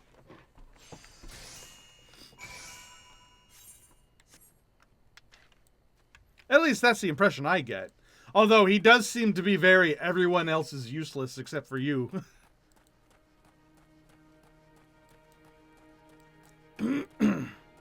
So it is kind of a conflict there. It was like, everyone here is useless.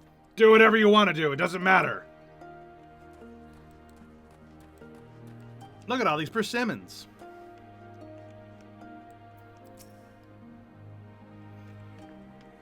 Opening up a restaurant has always been a dream of mine. The things that have been coming through my life fills me with joy beyond belief.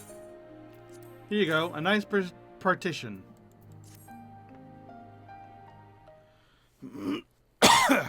Doing too many voices at once, man. Look! A wall! What have we here? Oh, God! It's... Jesus! Ahem, if I may. Timbermaster Beaton! The table's exquisite. It's extremely sturdy, yet manages to maintain a sleek elegance. And these Doman-style engravings that run up and down the sides of the legs. If I didn't know better, I would guess they were the work of a more practiced pair of hands than yours, Semi. Now, Kadash, let's see yours. Ah, simple, but all the more stunning for it. The lacquer finish is a nice touch. A light gloss that is just enough to enhance the natural blush of the wood, but not overpower it. While both of these are masterpieces in their own right, I will say this. The detailed engravings on the table are something even a highly skilled artisan would struggle to create.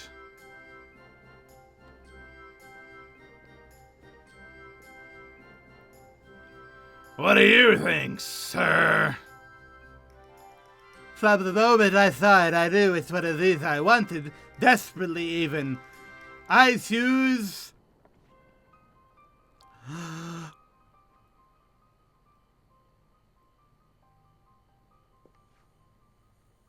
this one! The partition, of course. Literally everyone wants that thing.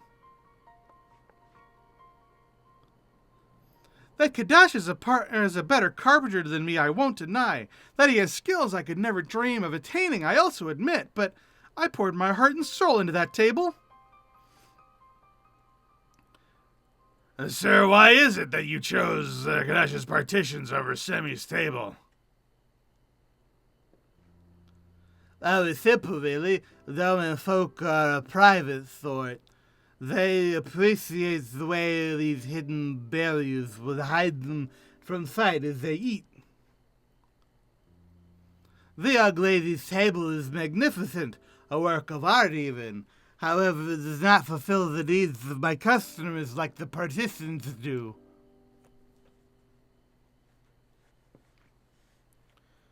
It seems the time it took to carve the intricate detailing on the table would have been better spent interviewing the local citizens. Semi, do you understand now why it is that you lost? You were so focused on demonstrating your skills that you disregarded the needs of the client. Dumbass. Kadash, on the other hand, spoke with the residents of the village, which inspired him to create these partitions, a product that places the customer's needs above all else. In that sense, the difference between your table and his partitions is the difference between a decent carpenter and a master of the craft. Bitch.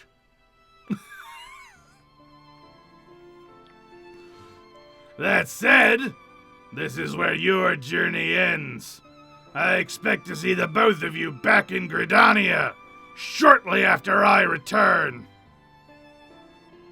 No, it can't be. Please tell me Timbermaster Beaton hasn't given up on me. Oh, what am I to do?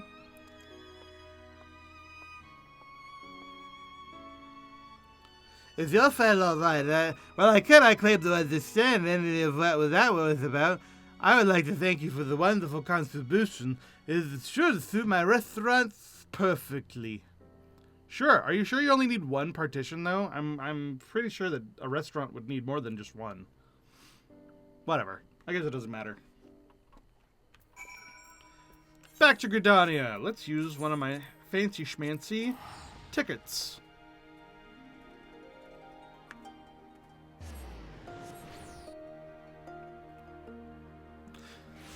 That reminds me, I just remembered. Oh my god, I can't believe I forgot.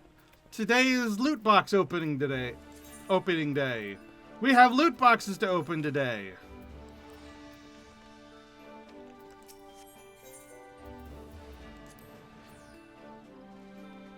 Let's just buy one or two more.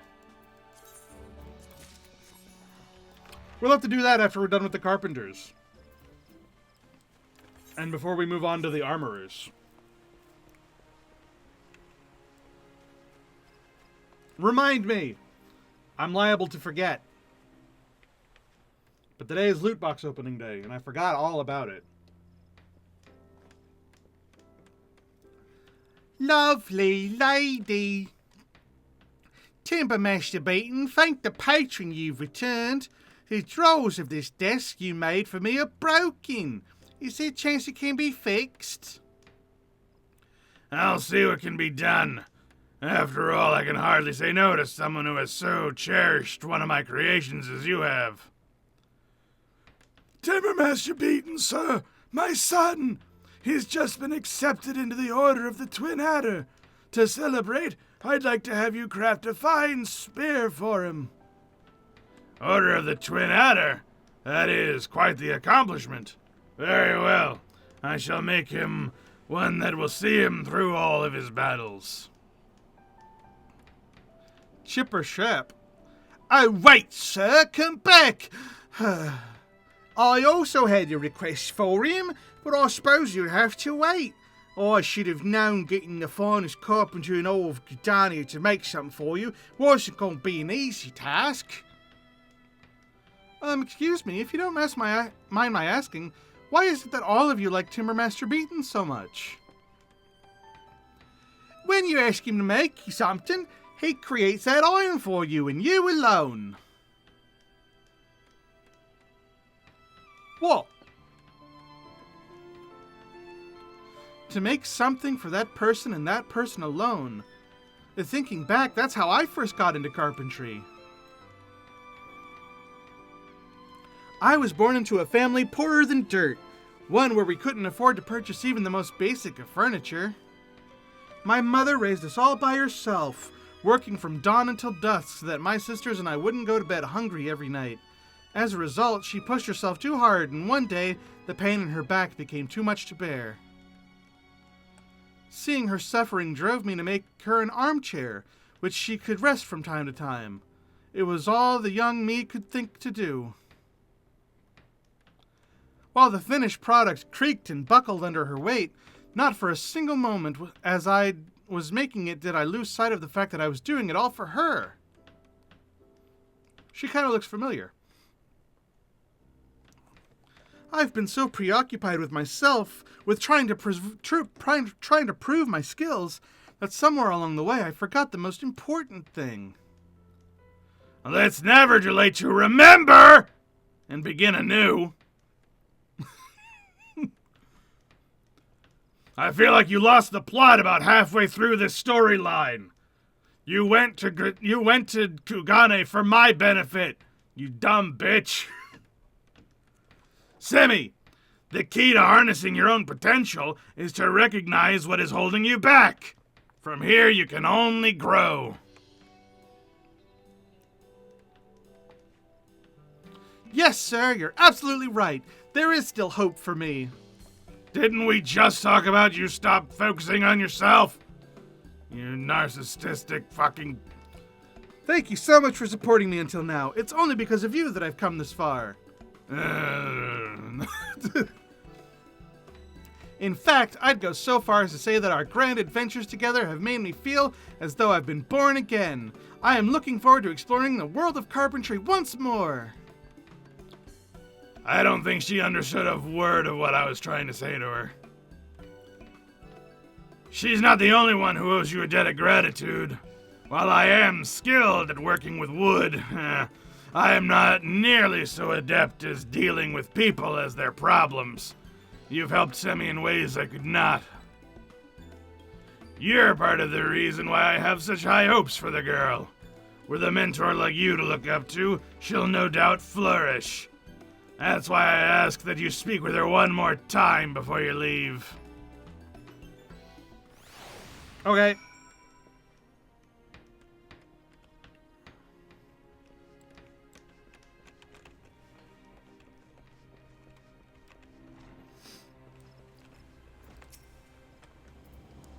Kadash, she'll be happy to hear that Timbermaster Beaton has finally deemed my work good enough to start making some of my own clients, or taking some of my own clients. Isn't that so exciting? That's not to say I'll forget about my studies and the guild's troubles, however. In between commissions, I'm spending my time practicing how to make Oriental furniture. That way, I can retain all that I learned from our trips to Kugane and Namai. But that's not all. I'll be keeping the people we met there in mind. They'll help me remember that I'm making this furniture not for myself, but for those around me. You'll see, Kadash. I'm going to work so hard that one day I'll be as good as you. Yeah, sure.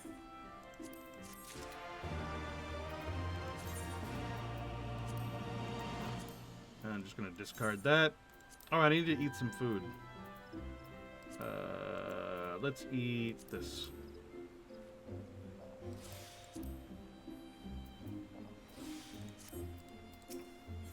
Alright, level 70. Semi is desperately trying to catch your attention. What? What do you want?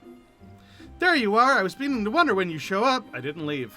Timbermaster Beaton says he has some clients he wants to introduce to us. Nod. Well, don't just stand there. Let's go.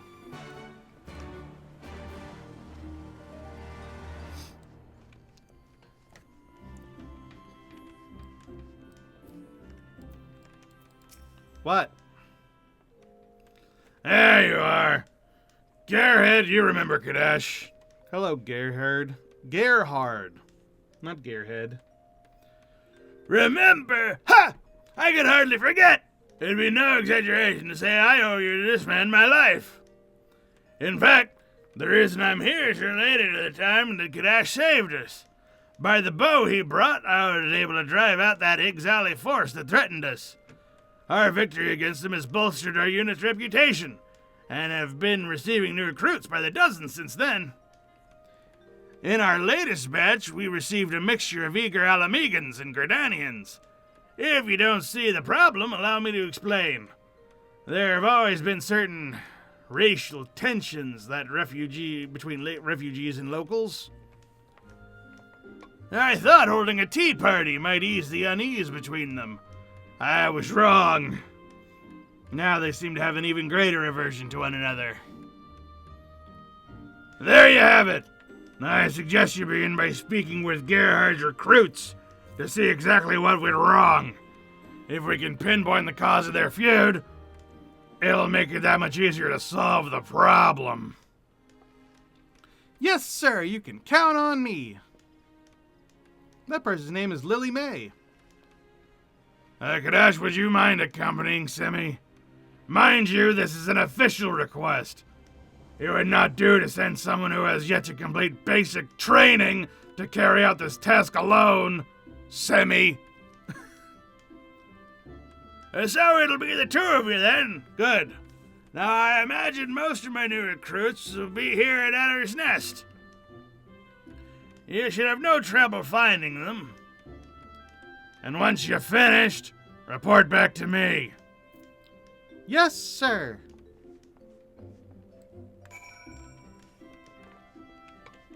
I keep on doing this. I don't know why I keep on doing this. I don't know why that's just like, ugh. I need to like loosen up my shoulders. I think it's the voice. The voice is just like, nah, nah.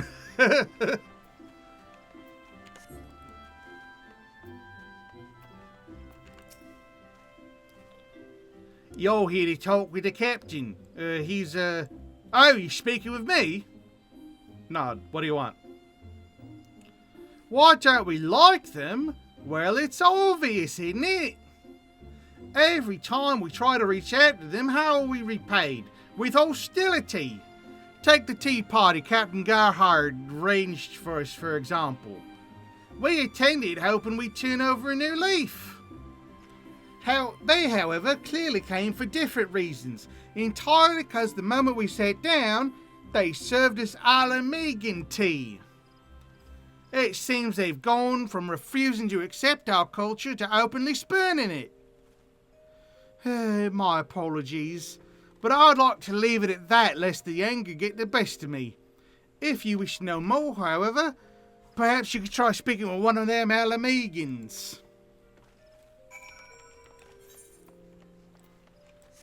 Alright.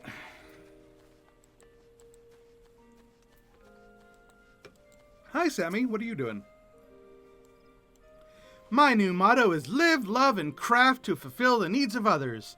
Now I'll never forget any of the lessons I learned while in the Far East.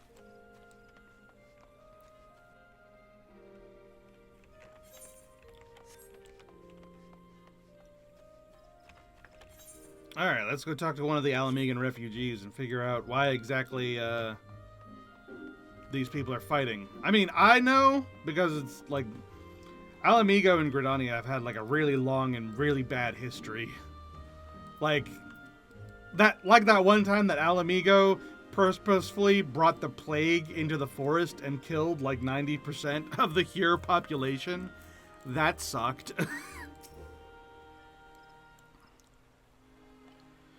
What was you looking at? Is there something you need? If not, I'll suggest you move along. Why are you picking fights in Gridania? Well, those questions sound an awful lot like one Captain Gerhard asked us yesterday. Is he the one what puts you up to this? Every day we Alamegans bleed and fight and die to protect this country, and yet the Gridanians regard us with the same suspicion and resentment as they do the Beastmen. Even so, we decided that the tea party Captain Gerhard arranged was a good chance for us to establish some common ground with them and find a way to lay aside some of our differences. We thought serving Alamegan tea would be a good way to break the ice, but no! Our kind gesture was met with only disdainful stares. Well, no longer will we be made to feel worthless by the Gridanians. From now on, we'll have nothing to do with them. Alright. This is the problem. Both Gridania and Alamigo are super prideful when it comes to their culture. And they're right next to each other, and they're both really annoying about it. That's the real problem. Remember doing the Lancer, like, storyline, like, the first bit of it, and you had to, like, deal with all, like, the different Lancers that are all like, you don't deserve to be here because your kind of Lance isn't my kind of Lance. You do the cat folk style of Lancer, while I do the good all natural frickin' Gridanian native Lancer, whatever. And it's like, that whole storyline is about like how that really doesn't matter. I think the archers did the same thing, now that I'm thinking about it. I think archery did the exact same thing for the first 30 levels. Gridania really is just super prideful, and then right next to them, actually no, thinking about it, they're in between two incredibly prideful countries. Because just north of here is Kurthus. So you have Ishgard on one side, and you have Alamigo on the other, and in between them is Gridania. All three of them are just like, my culture, my land, mine. All three of them are like that. It's crazy. It's no wonder none of them get along. I see you've spoken with some of Gerhard's newest recruits. Do you have any ideas on what might put an end to their feud? Yeah, them caring not quite so much about their nationality. Jesus Christ. Because some Far Eastern tea should end their bickering. A striking dummy should do the trick. A matching set of furniture should bring them together. I think the tea, actually. A Far Eastern tea party. A Far Eastern tea party? Ah, that might just work. No one would feel as though they're being snubbed, and the interesting setting might even provide them with a topic of conversation. You recall the tea house benches of Kugane, don't you? Very good. I suggest that you craft one. Nod.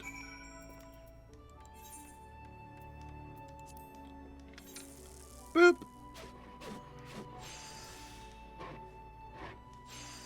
And boop. Did it. Me being good at my job and all that shit. Success is only possible if each of the members of the squad completely trust one another. I don't know how a bench is supposed to solve that problem, but there you go.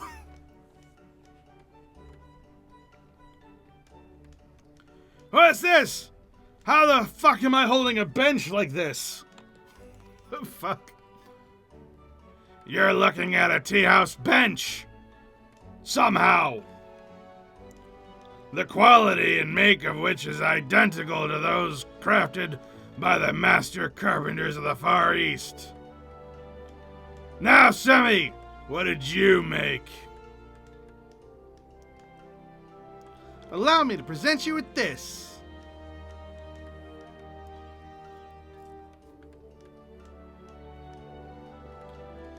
This is exactly the same thing that Kadash crafted.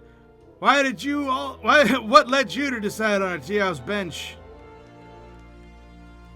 Well, after speaking with the initiates, I surmised that both sides had attended a tea party hoping to reconcile their differences. Given the right environment, I reckon they still can. So I thought, why not hold a Far Eastern tea party? Not only would it provide them with a relaxed atmosphere, but it would give them a chance to bond over a culture that's different from their own. or that you've begun taking the needs of the clients into consideration, and in doing so came to the same conclusion as Kadash, is evident that you've matured as a carpenter. Well done. Except now we have 2 benches, dumbass. Now it's time to put your benches to the test. I would have the 2 of you take them to Apkalu Falls and set them up. Gerhard, gather your subordinates and let Kadash and Semi there. I'll join you all shortly. All right.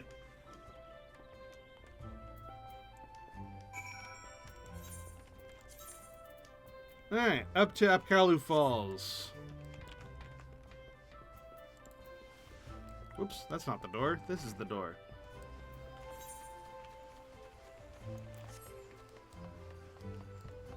Oh my god, it's the Bunny Power Ranger. Cool.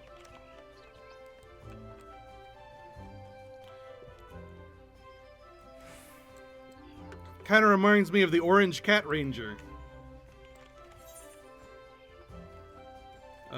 This way.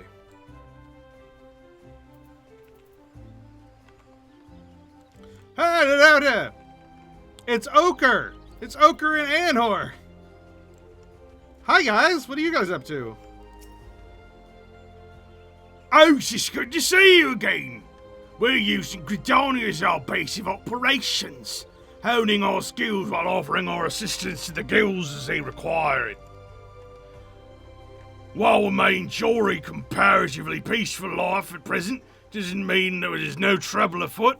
There's no rest for the Scions. Oh, how I miss hoary Boulder. I longed for the day that I could have brother in each arm. But it seems all that dreaming was for naught. My appetite is lost and sleep does not come easy. I can scarce hold my bow without my hand starting to shake. Could this be? The lack of brotherly love must be causing me to suffer withdrawal. Oh, help me, Clemens!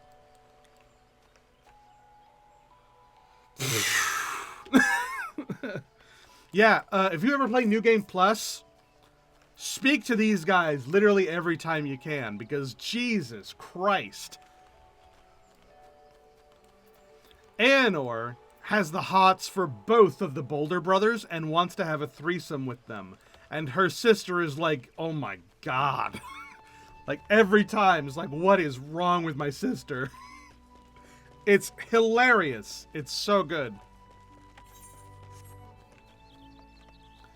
And of course, neither of the Boulder brothers ever catch on.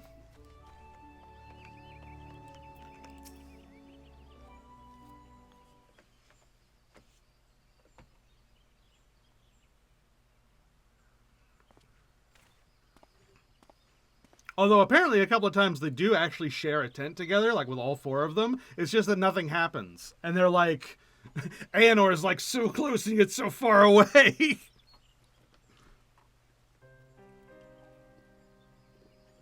It's very funny. Welcome, everyone. Wait a minute, there's only the 2 of them there. Are those the only recruits? Just these 2?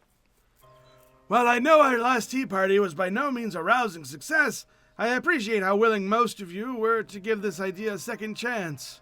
Most of you? There's only the 2 of them there. It seems that some of you felt that certain cultures were disrespected at our last get-together, and for that I apologize. Regardless of where you're from, I value and respect every one of you, as you should each other, for we are brothers and sisters in arms. Family, if you will. Please never say that in an official setting. I hope that this gathering, the craftsmen of the Carpenters Guild helped me organize, will allow you to realize that. And now for the fun part.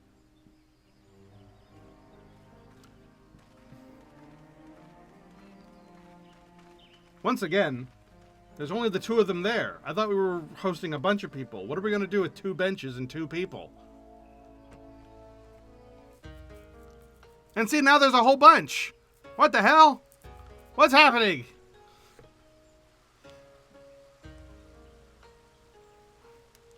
Man, this is about as out of place as it could possibly be.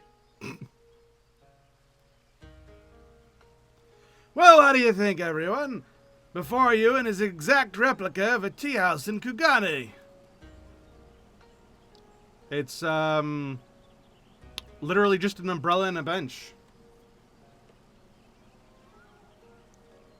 Kugane? As in the Far Eastern Port City? I suppose its decorations do have a certain exotic charm. A Kugane-style tea party, huh? Everything looks elegant. These furnishings are almost as beautiful as those found here in Grudania. Carpentry is culture, and culture is ever present in our lives. One can learn a great deal about a people simply by looking at the furniture.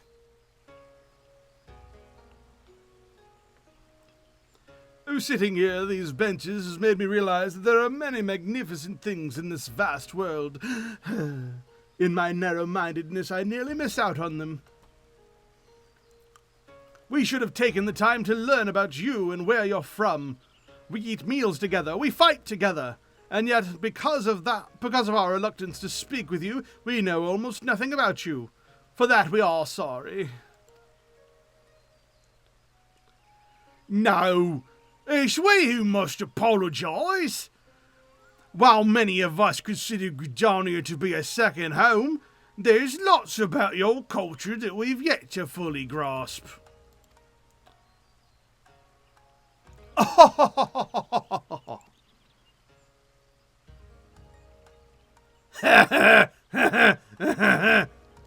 That's your laugh?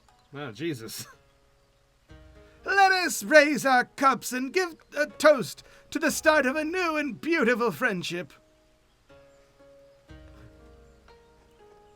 It sounded like Grandpa Gohan there for a second. How many times have I told you not to let anyone grab your tail?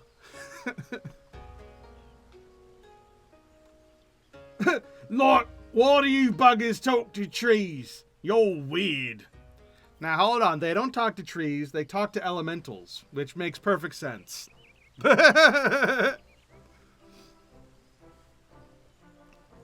Have you all been enjoying yourselves?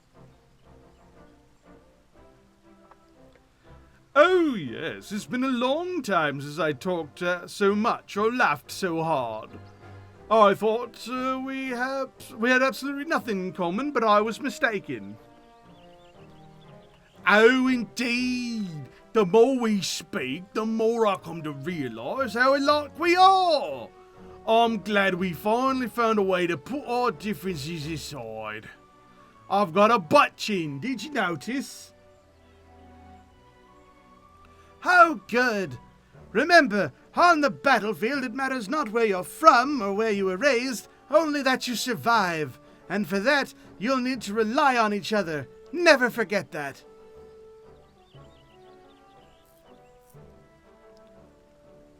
Look at us doing carpentry and shit. What a nice little preamble to, like, go from Kugane to Alamigo for our questing. I like how we're both very, very judgmental. True.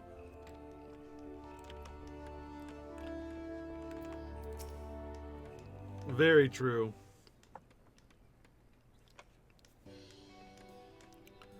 Well done, the both of you. While fulfilling the client's needs with great finesse is something that I come to expect. You surprised me, Semi. That you had the same idea as one of our guild's best artisans proves that you're one step closer to becoming a full-fledged carpenter. Do not, however, mistake that to mean that the items the two of you crafted are of comparable quality. Even to the untrained eye, one is far superior to the other. Quality, however, is not everything. Your client has walked away feeling completely satisfied, and that is a tremendous accomplishment. Have I given you whiplash yet? Semi, if you continue to work hard, Perhaps someday you'll become to be as good as this talented man beside you. Oh, thank you, sir. I shall remember this moment and continue honing my skills that they may one day rival Kadash's. Le gasp! I nearly forgot. If I may be so bold as to ask, sir, what is to become of our guild? Will we recover from debt anytime soon? Wow, this had nothing to do with the other... What are we talking... What? I beg your pardon? What debt? So long as we continue to receive commissions from the Order of the Twin Hatter, we don't need money. Oh, but sir, if not for the guild, why were you working yourself so hard? You wouldn't even stop to take meals. That's because I love beating my meat, Semi. Ah, yes. I was temporarily overcome by a desperate need. A desperate, desperate need to reconnect with my wood. To achieve this, I began living as though a tree would, taking in only sunlight and water. Excuse me. Excuse me again. Jesus Christ. I really need to stop jumping to conclusions. Oh, and Kadesh, please allow me to thank you once again. While it was a misunderstanding on my part that led us to the Far East, I couldn't be happier with the result. I will be eternally grateful to you for seeing me through this journey and for all that you have taught me. Smile. Though this particular adventure may be over, I have no doubts that we will embark upon another adventure in the near future. Nod.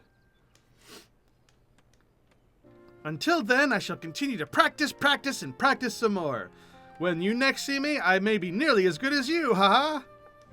Yeah, sure, whatever. Kadash, your ability to inspire people never fails to astound me. It is in no small part thanks to you that Sammy has grown up as much as she has. Hey, have you noticed that he has purple, eyeliner behind his glasses? Your talent and the love you hold for your craft is a rarity, even among the elite. I hope you'll continue to use both to serve men and women all across Eorzea. And arouse me.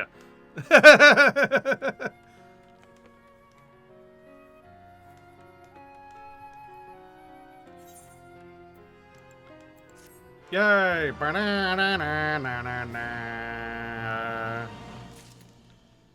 Yay! We completed their storyline. Huzzah!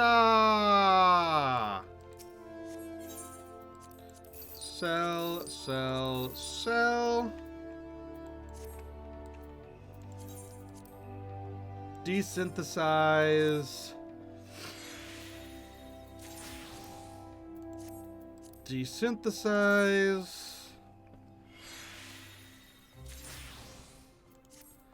And desynthesize. And with that, we'll probably never get to speak with Beaten ever again, which kind of makes me sad.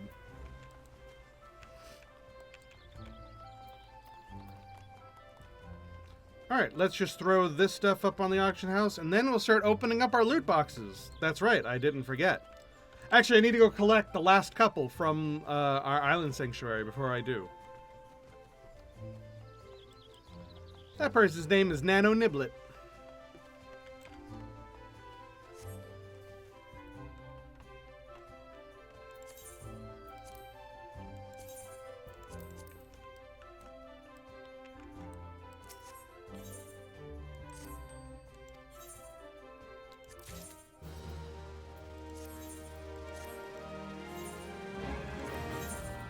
Alright, put on the auction house for... Ooh, this actually goes for a good bit. Nice. Let's go for 9,000. And then this for 500. And this for 300. And then this for 100.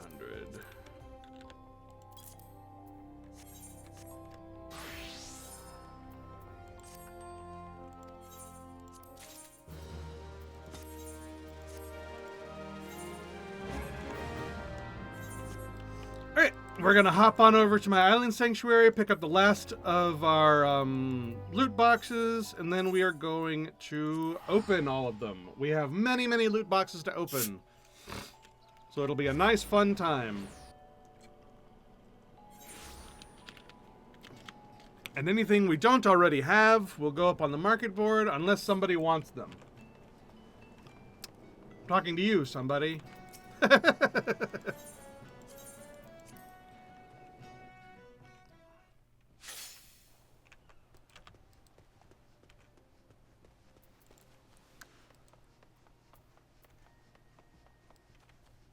Alright.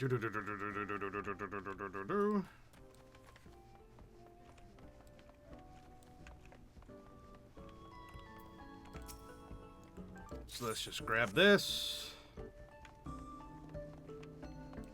Get these.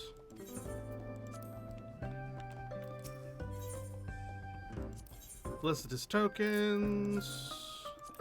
And there we go. Alright. Back to Gridania. And let's open up our loot boxes. We have many to open.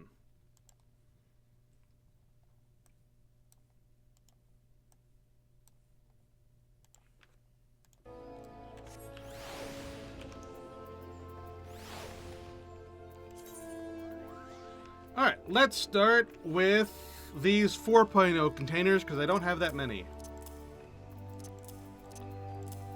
Let's just try and fill up these holes in my inventory just so that I don't have to worry about that. Worry about things getting lost.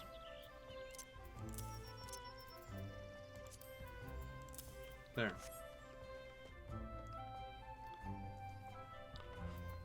Alright, here we go. Loot box time, loot box time, loot box time. Bow, bow, bow, bow, bow, bow. Use. Oh, we got a wind up Chloe. I already have that. We got a Prince Anemos. I already have that. Ooh, a private Moe. I'll take that.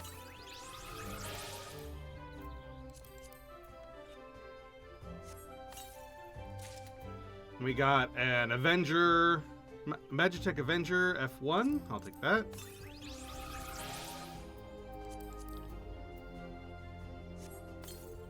And we got a Broader Otter. And a wind-up weapon, which I already have.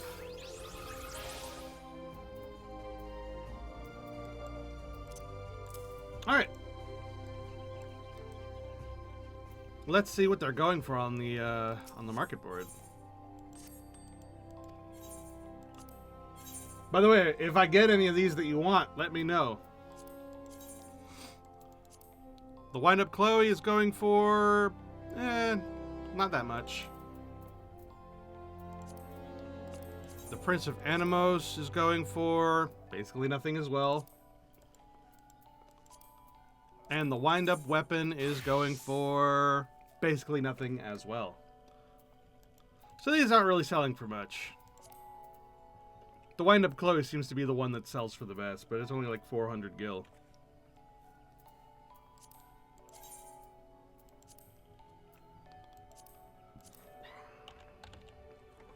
Let's sell for 600. And then both of these only sell for like 100 gil each.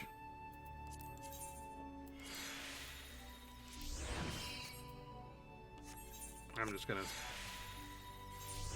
sell them.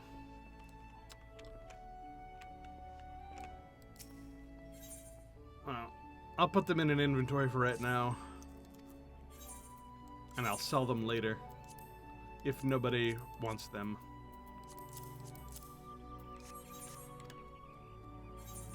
Alright. Let's open the island one next. Island loot box, go! We got mushroom medley lamps. We got some island crackers. Boo. We got a colorful flower patch. We got a lemonade stand. We got some gathering materia. Meh. We got some coconut water. Neat. We got more materia. We got more materia. We got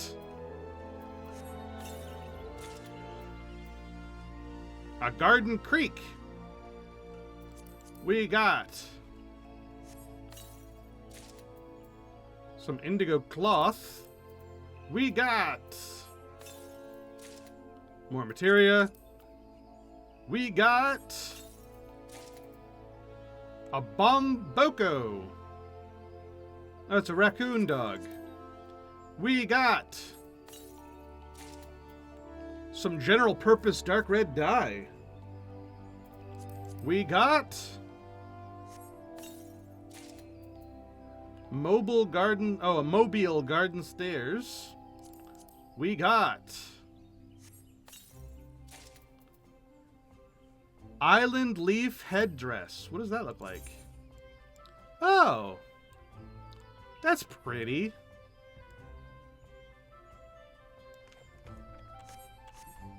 All right, let's see what this stuff sells for. I assume that the materia just doesn't sell for much. Oh, the material actually doesn't sell too badly. Sure, we'll sell that for like 3,000. 14,000. What the fuck? All right. Why? This is old materia. Nobody uses this materia anymore. Well, that's not. No, yeah, this is old materia. Who the hell is using this old ass materia?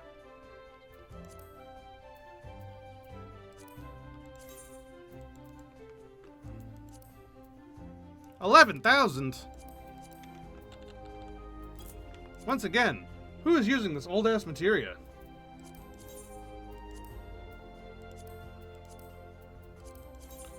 The lemonade stand sells for basically nothing.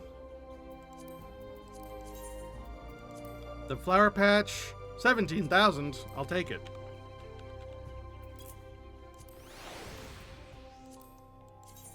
The mushroom medley lamp, about 1,000. I'll take it. No, 1,000, not 10,000. The indigo, the garden creek sells for about 10,000. Not bad, not bad, not bad. The indigo cloth, about 5,000. Not bad, not bad. This materia, surely this materia is worthless. Yeah, only 700. This bomboko, about 1,000. Not bad. I'll sell it for 700. This dark red dye, ooh, about 5,000. Not bad at all. This garden stair, worthless. This headdress, worthless. Alright, well, I will hold on to them in case someone wants them.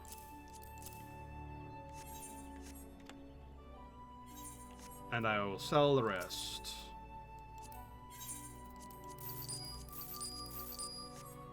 Alright, let's open up some more.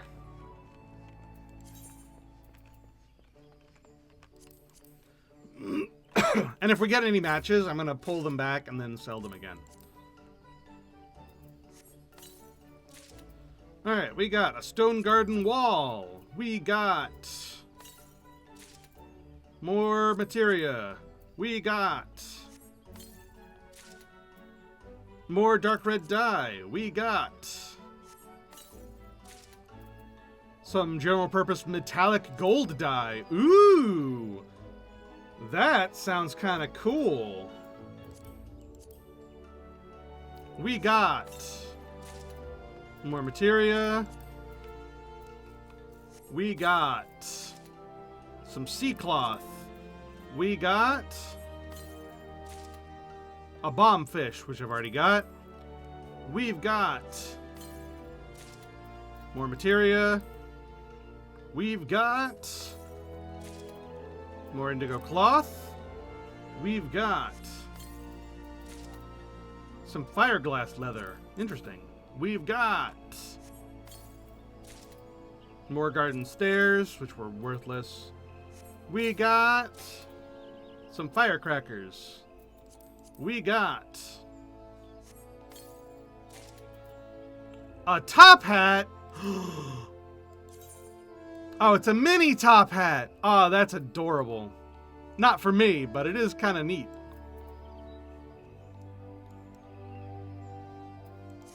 I bet that sells. I bet you that sells. We got some dark brown dye. And finally, we got... Oh, no. We got some more iron firecrackers. We got more firecrackers. Ah!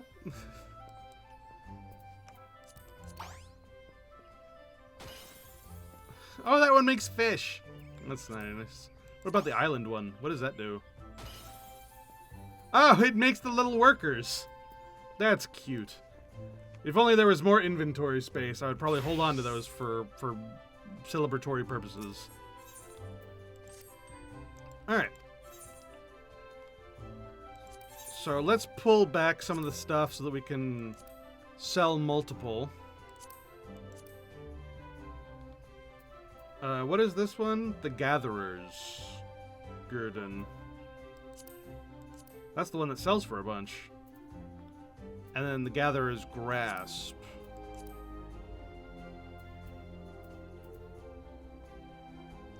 Yeah. We didn't get more guile. Let's start with this top hat, because I'm so curious. Oh, no! Actually, that's basically worthless. Wow, I'm shocked. I thought that would sell really well. What about this dark brown dye? About 1,000. That's not too bad. I'll sell it for 750. And then this fireglass leather, basically worthless. This bomb fish, basically worthless. This sea cloth, worthless.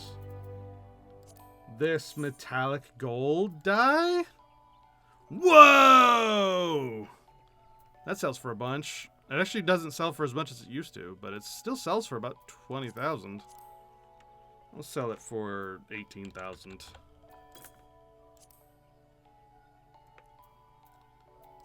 And then go ahead and put the dark red dye back up there. And the materia back up there.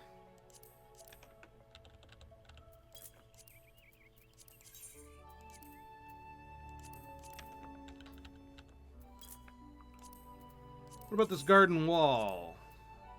Oh yeah, that sells for a good bit too. Another 10,000. And then I guess we'll just get rid of the rest of this.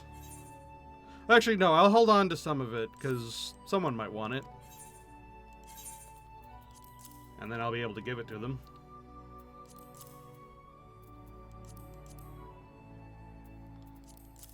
Oh, those don't stack. That's a shame. The rest of this I'll get rid of.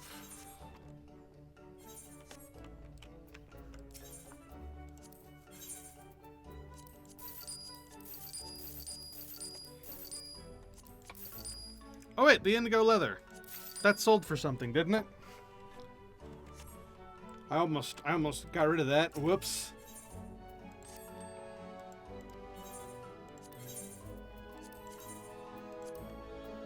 Yeah, that sold for 5,000. Alright, let's open some more loot boxes. We got materia, We got another top hat. We got another top hat. We got... That's probably why they're not worth very much. Another medley lamp. Another... What do we got? Ooh, the mount! We got the mount! Da-da-da-da-da-da-da-da. Nice, the Island Adenium mount. Let's take a look at it. Yeah! We got it! Add it to favorites. No, our favorites bar is full. Shit. What do we get rid of? But I have so many nice things.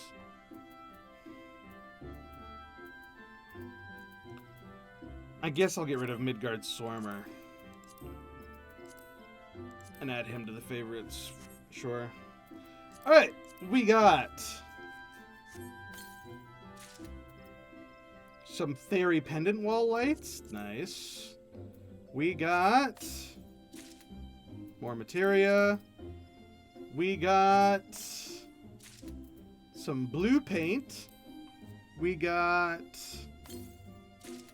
some green dye. We got more red dye. We got more materia. We got some wildflower bed. Next we have another bombfish, worthless. Another garden stairs, worthless. More materia. Another bomboko. And more materia. Alright, we're just gonna sell these hats. Having one hat is enough.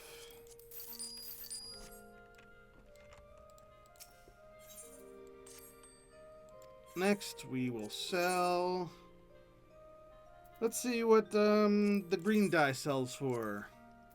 Worthless. Wow, really? That's a shame. What about the blue dye? 500's okay. Next, the fairy lights. Ooh, the fairy lights sell for a lot. 30,000. And you're full up. Let's take back some of this material so we can stack up. And the dark red dye. We got Guile, the Guile one. And that's it. Okay. So we'll sell multiple red dyes for 4,000. And multiple Guiles also for 4,000. And you're full. On to the next person. Let's sell this materia. See how much it goes for. 3,000. 13,000. Alright, we'll go for 10,000. And 14,000. We'll also go for 10,000.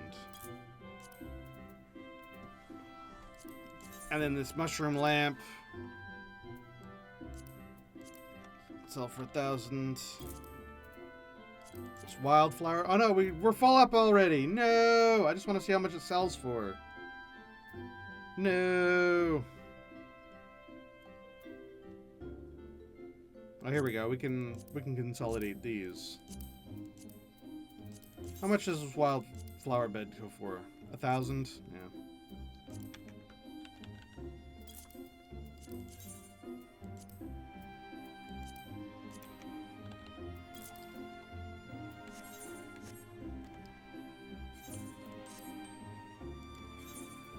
Alright, and then we will entrust the bomboko and the bombfish. And we'll sell the wall and the paint. Because I don't want it. Alright, and we open more loot boxes. Next, we have... Ooh, an island parasol table. And... another top hat. And... more materia. And finally... we have... another mount! I can give it to one of you guys. Nice.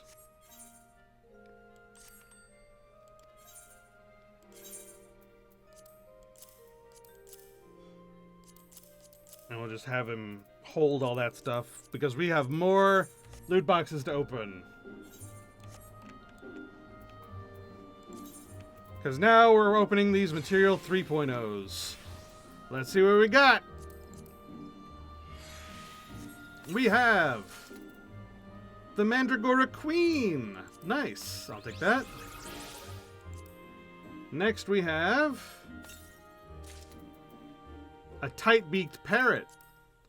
Next we have another Mandragora Queen. Next we have a nutkin. Oh my god, it's the little squirrel thing that Thancred has always got. And a dress-up Thancred. Next, a demon brick. Everyone knows where to get that. I don't. That's okay. A wind-up Titan.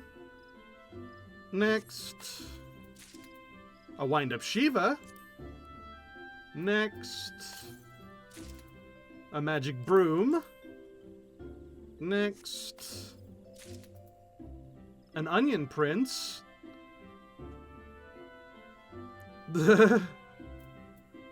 Wait, what does it say? He would die for you, or possibly cry for you, or most likely make you cry for you.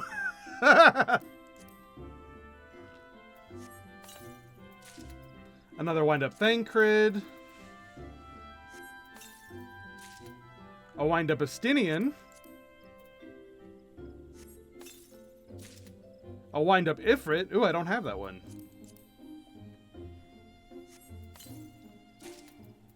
A tiny rat.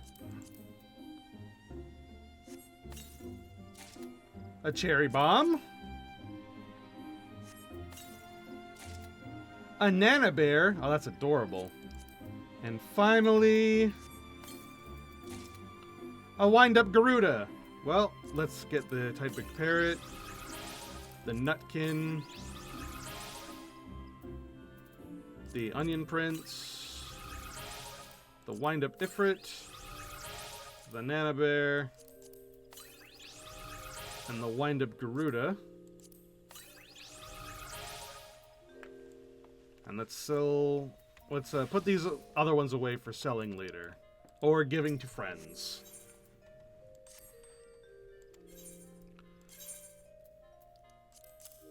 Trust and trust and trust and trust and trust and trust and trust and trust and trust and entrust. Actually, wait. I thought I didn't have that rat. Oh yeah, I don't have that rat. Give me that rat.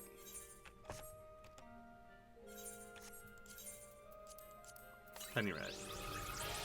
Alright, we open more loot boxes. Let's go. We got another Nana Bear. A wind-up Remu. An Assassin Fry.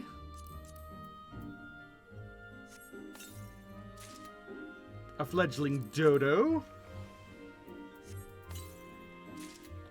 A gravel golem.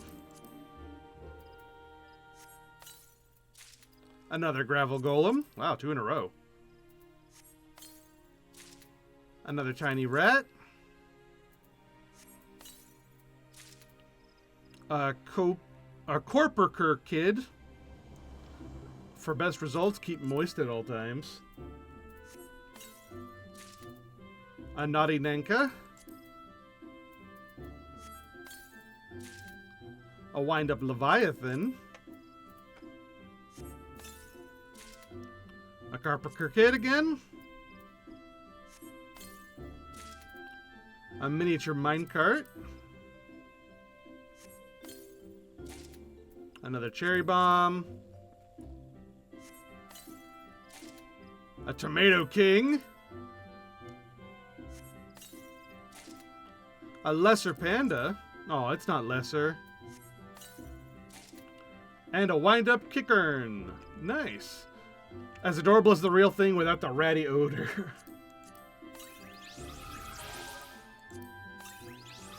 Yeah, let's collect the ones that I don't have yet, and then store the rest of them for later.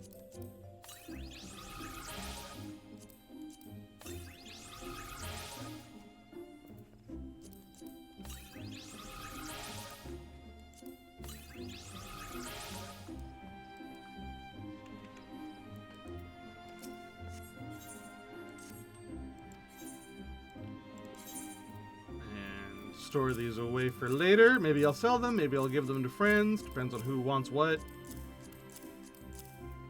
And let's open some more. What about the Marcus videos? Oh, what have you sent me? Oh no, you haven't sent me anything. That was an S rank alert. I'll look at it later. For now, we open more loot boxes. Come on, there's a mountain here somewhere. A wayward hatchling. A bull pup. Cute. Another Coppicer kid. Tomato king. Right? All the Marcus videos are great. Oh my god, it's the Gestalt dog! He's a cute puppy dog. Yes, he is. Yes, he is. He's a cute puppy dog. A cute puppy dog. Yes, he is. A cute puppy dog. It's a dog that's dressed up as Gestalt from Final Fantasy VI.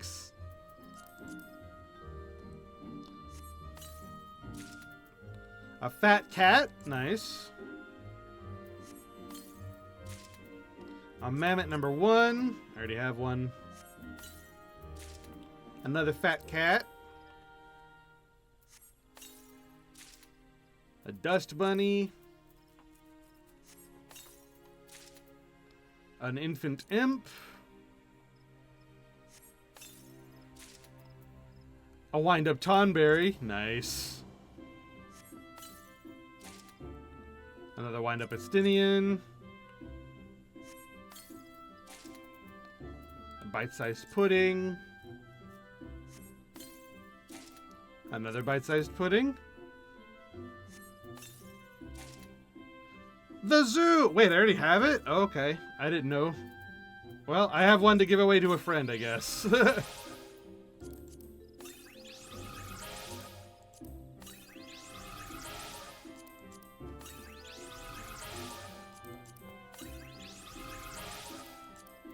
Last two.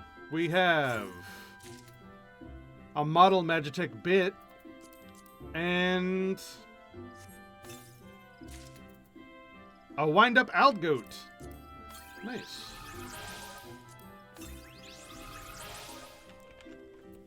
Alright, and then I'll put these away to give to friends or sell later.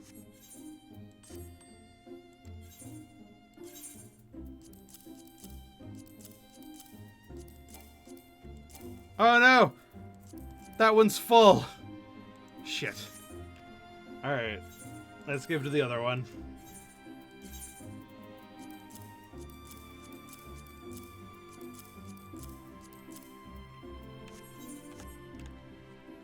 Alright, that was a fun little loot box opening, and hopefully I'll be able to sell at least some of those for something nice.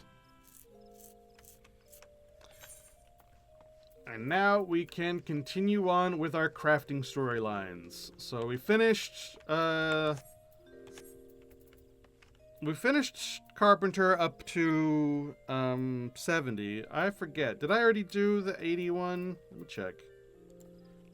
I'm already a Carpenter. So after the level 70 quest lines, the quest lines then start consolidating into the Crystarium. It's the Crystarium, the college at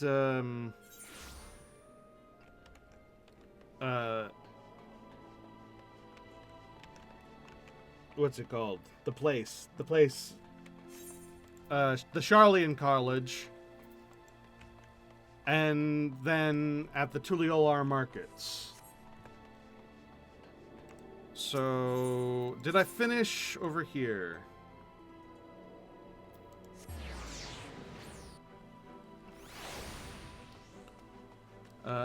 I did finish the... Oh, no. Which one are you?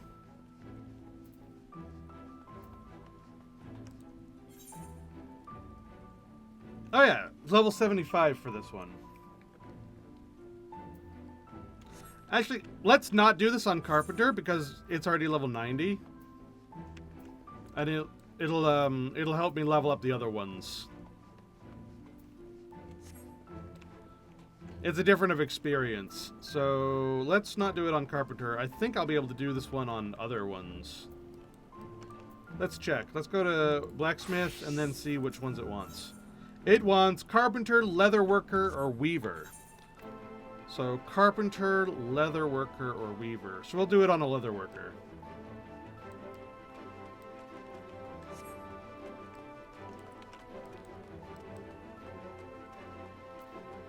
And then this guy is the Fisher.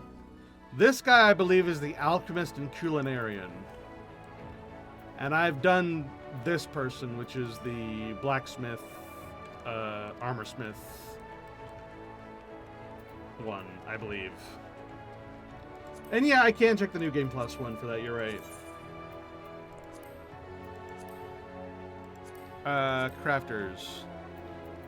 Okay, so yeah. So, Blacksmith in Heaven, the Blacksmith one, I still need to do the Stormblood one. For Armor, I still need to do the Stormblood one. But see, it doesn't tell you whether you've done the other ones after that. Whether you've done the Shadowbringers, Endwalker, or Dawntrail ones. That's not on the list.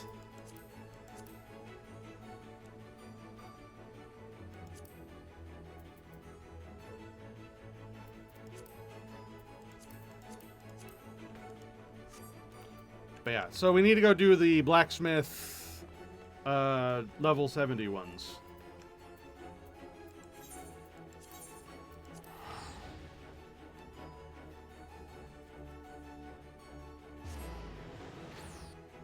Yeah, from Shadowbringers onward, it doesn't track it because it doesn't count it as like a singular classes. It sort of consolidates them, similar to how it does with the other classes, your combat classes.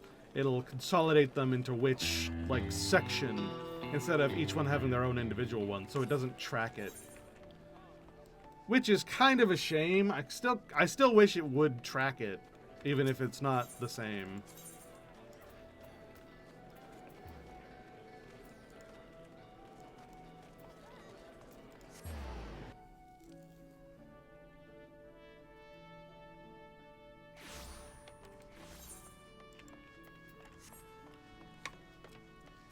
All right.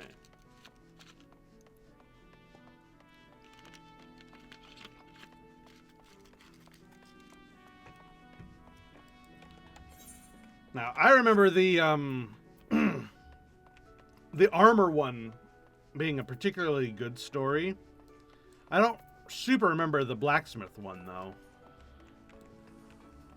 I think the blacksmith one was literally just every time trying to, like, prove that we're awesome. And just like, here's a job, here's a job, here's a job. Oh yeah, you're awesome, you're awesome, you're awesome. The Armorsmith storyline was a lot more fun because it was competing with this guy over here constantly, and he's like so much more quality over quantity that he only gets one thing done ever.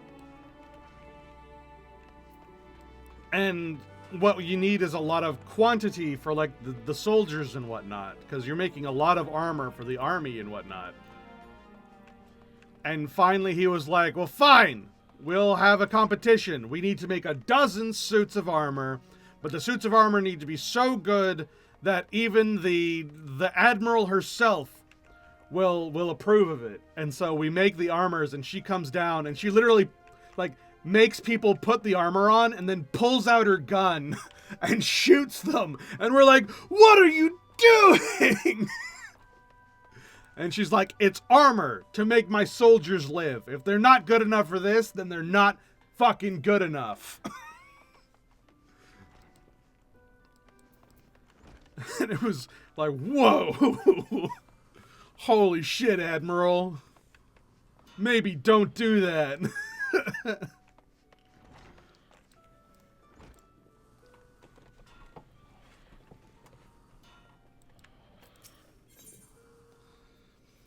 Alright, so.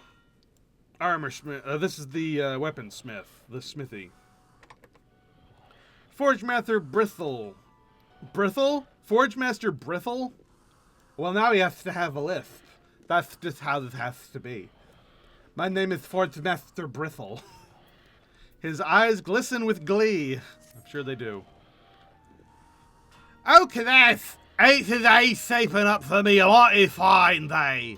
First I get his promising letter from a potential recruit from the Far East, and not long after you show up. I know. I couldn't believe myself when I heard that someone from beyond the seas wanted to take up apprenticeship for a humble establishment. But sure as day, that's what it says here on the paper. Forge Master Bristle, I am writing to you today to express my desire to learn more about your guild and the blacksmithing techniques that you employ. I'm currently preparing to depart for Minster and should be arriving shortly after this reaches you. On second thought, perhaps promising wasn't the right word. He doesn't expressly say he's looking to join, nor has he given us a name for that matter. So, at least you're an enthusiastic bugger, which is a lot more to be said than half me crew at the moment. We've been a bit short-handed, so everyone's been working from sunup to sundown. They're dead on their feet, Crash. That's why they'll be sending you to escort a mysterious new recruit back here. Oh, I know. There ain't much to go on, but I reckon if you snoop around the docks for long enough, you'll gather our friends sooner or later. Alright, so we have to go to the Leminson docks and just find a Far Eastern blacksmith being just kind of wandering around. Sure.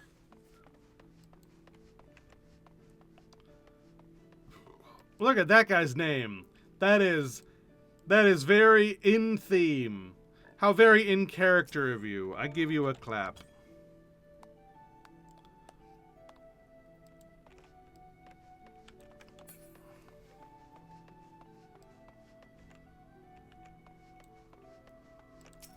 Alright, to the docks.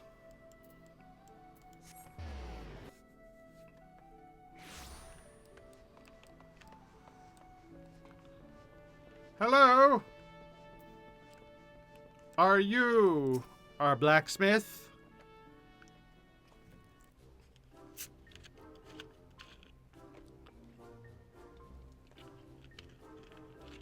Oh, sir, please. By the look of it, you're from the Blacksmiths Guild. You've been sent to collect me, have you not? Oh, you know this girl? She's been stirring up a great deal of trouble, and I'm half a mind to take her into custody for attempted assault. Earlier, this man accosted her when she stepped off the boat.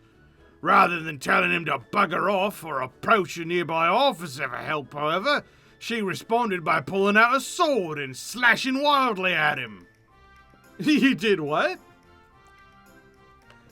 Luckily, I was close enough to intervene and prevent anyone from coming to harm. I've been questioning them since, but I haven't been able to get a peep out of the girl, And this fool beside her won't stop spouting lies! You stopped me without just cause and refused to let me go after I explained that I have somewhere I need to be. There was nothing left for me to say, least of all to a churl like you. A churl? Listen here, young lady. While that may be a suitable word to describe this ruffian, I am no such thing. I'm a yellow jacket, a keeper of the peace and defender of Limsa Laminsa. Oh, first I'm nearly stabbed, and now you disservice me with your ugly words. All I did was shower a pretty girl with compliments. It hardly warrants this abuse. That's all you did, is it now? Well, perhaps next time you should use your mouth to do some of that complimenting instead of your hands. If there is a next time, that is. Truth be told, the only reason I was even here to save your sorry ass was because I came and issue you a warning. We've received a flood of complaints regarding your unscrupulous behavior. She tried to kill me.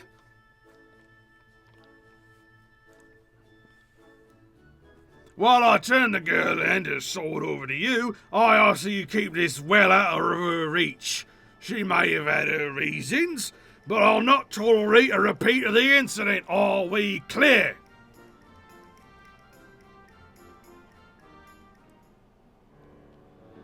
That is simply a blade that I keep on for self-defense. It is a rubbish weapon, really. You can keep it. I will, however, have you know that this is no ordinary sword. Rather, it is a katana, the traditional weapon of the Far East. No, wait, I have an even better idea. You can present my katana to the Forge Master Brithel. While by no means one of my better creations, it should prove sufficient to demonstrate my skill. Now then, let's not waste any more time. Please lead the way to the Blacksmith's Guild. A katana wrought by her own hand? It seems she's a blacksmith of exceptional skill. She claims it's rubbish, but it's the final weapon I've ever wielded. For all her talent, though, the girl's gonna be a bit of a handful. Brithel's in charge over at the Blacksmith's Guild, isn't he? My sincerest sympathies to him. Better her than some handsy, flustered fellow. Oh, since when is it a crime to talk to someone? Besides, it's not as though I approached her with any less than noble intentions, honest. That's why you were handsy, isn't it? Oh my god, it's Elizabeth Taylor. Anyway.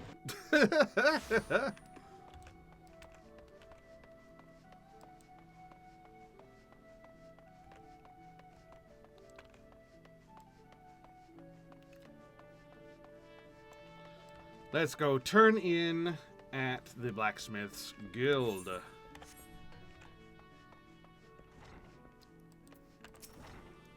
Hello, Brithel. Didn't manage to find them, did you? Was a bit of a long shot to begin with, I suppose. Is it something you want to show me? Here's the katana that the girl had. A katana? Certainly a fine make. I say it's right up there with some of the stuff we better smithies can pound out. Where'd you get it from? I got it from her. From my personal collection, of course.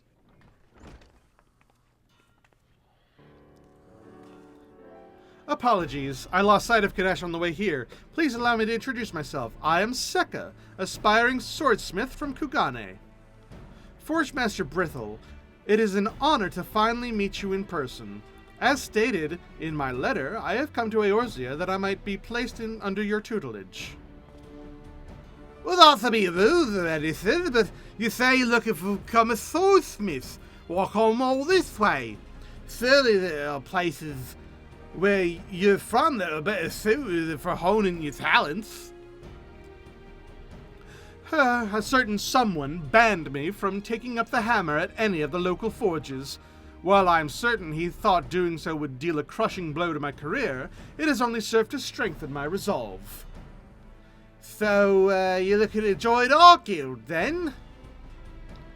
Not quite. I would simply like to study here. I believe learning the techniques you employ and applying them to my craft will allow me to expand my repertoire and evolve as a swordsmith. Oh, lass, you can't simply waltz in here, take all of our secrets, and then waltz back out without giving us something in return. Oh, but sir, you must understand that I simply cannot become a permanent member of your guild. Oh, please, can't you make an exception just this once? I did not travel the high seas to leave here empty-handed. Surely there must be a way. Oh, you're not making this easy. I suppose we could make a trade of sorts, where you share your smithing techniques with us in exchange for some of your studies here. Oh, yes, I'd be more than happy to agree to that. Now that it's settled, I shall be taking my leave and search for accommodation, Forge Master Brithel Kadash, until we meet again. Bow.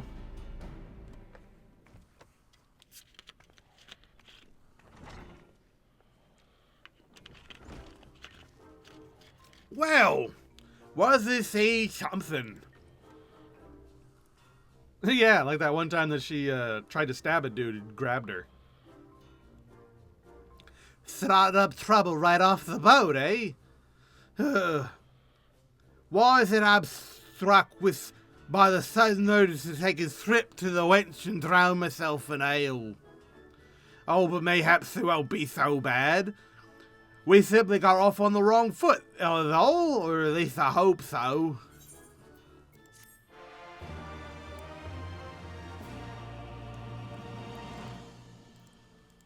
Fun fact, did you know that I have a lisp? I spent a long time getting rid of it. But actually, my lisp is very similar to that. Like my actual lisp that I have, that I try very hard not to have. But you know, when I was younger, because I have a slightly larger tongue, I have a large fat tongue, and so this is how I sound normally. This is my normal speaking voice. I have to take a lot of voice practice stuff in order to like tuck it back in. And now I mostly just sound like this most of the time, but it causes me to flub my words a lot. And that's kind of where a lot of my problems come from, where I can talk like this naturally now, and it's not a problem. But because, like, it's still not how I speak, it will cause me to, like, mess up words constantly. And that's why even when I'm reading something, my brain will auto-translate into trying to say it a different way. Even though I can absolutely read what's there in front of me. It's just, from here to here, my jargon aphasia plus my lisp is just like, let's just say it differently. And so sometimes words will just get omitted, and sometimes words will just disappear, and sometimes I'll say the same thing just in a completely different way. But either way, it comes out differently, but I just thought that was an interesting thing that you guys might want to know. This is actually how I talk. And it takes a lot of effort to not talk like that. Even though it is, like, I'm used to it now, and I'll do it without thinking most of the time. But, yeah. So forgive me if I talk wrong. I'm trying. But I just thought that was an interesting little thing for people to know. I have a very fat tongue. The client is king. Forge Master Brithel stares at you like a shipwrecked man who has just spotted land. Oh, Kadash, it's been absolute hell ever since that slice damn through your drag from the dock set up shop at our guild. From the crack of dawn to sundown, he plows the floors, looking to find fault with every one of me smithies at work. I've warned her 1,000 times over not that such disparaging remarks will not be tolerated. But does she listen? No! Instead, she storms off in a huff and then returns with even more bitter words on her tongue. Please, you've got to talk some sense into her. She's like to be at the anchor yards, where she always goes to cool down. Alright, let's go to the anchor yard. So, she's literally walking around being like, wow, you are shit at your job. Why are you even here? You are garbage. Look at this. Look at this, like, piece of crap that you created. Why is it so garbage? It's like, wow. Listen, I get it. I was hired as a critic for a while. And I did voice directing for a long time. So I get, like, being a harsh critic every once in a while and needing to, like, correct people when they're going wrong. But you gotta take a gauge, man. You gotta, like, get a feel for how accepting they are of critique and how constructive you can be, you know? You need to try to make sure that your critiques are constructive in the first place, but also you need to make sure that they can handle critique in the first place. Because some people, like, even if you tell them it's good, they'll break down and cry because it's not perfect, you know? You gotta find that right level to be like, do this. You've come here because that bonehead sent you after me, right? Well, I'll have you know that whatever he says, I do not intend to be more supportive of the Smithies. Every single point I brought up has been valid. You have some excellent smiths, really you do. However, everyone is so focused on what their next commission is, due to that they have lost sight of what is important. No one here has any passion or desire to improve. They're all dead inside. In Hingashi, swordsmiths are taught to strive for excellence, to push boundaries. We dedicate our lives to seeing that each weapon we make surpasses the last. Katana are the favored weapon of the samurai, warriors who stake their lives on protecting the peace of their lands. Only the finest blades are worthy of being wielded by these men and women. It is for this reason swordsmiths dedicate their entire lives to growth and perfecting their art. I had thought all artisans engaged in metalworking were similarly devoted to their craft. Observing how your guild is run, however, has made me realize I was wrong. Forgemaster Brithel would have his most gifted craftsmen carry out the most mundane tasks, also that you might fulfill customer orders. I traveled here from Kugane because everyone is of the opinion that this is the best blacksmith guild. Truthfully, I am disappointed. Your organization is so stagnant. Surely you must see it too. We're a guild and the customer is our priority. No, this is all wrong. Blacksmiths cannot refine their skills by mindlessly repeating the same tasks day in and day out. Your guild needs to change, and I am going to prove it to you. Well, unfortunately, repetition is how you improve on things. You need to, like, figure out why something is better first, and you build upon the basics by doing so. If you create 1,000 nails, you'll be really good at making nails. And that will serve you into making your next thing, and the next thing, and the next thing. Repetition is good. I mean, even when it comes to things like art and drawing and whatnot, you have to draw the same thing over and over and over and over again to get really good at drawing that thing. If you try to draw something different every single time, you're never going to improve at drawing something. It has to be different. It has to be the same but different, you know what I mean? Like, if you draw the sky 1,000 different ways, you'll be good at drawing the sky.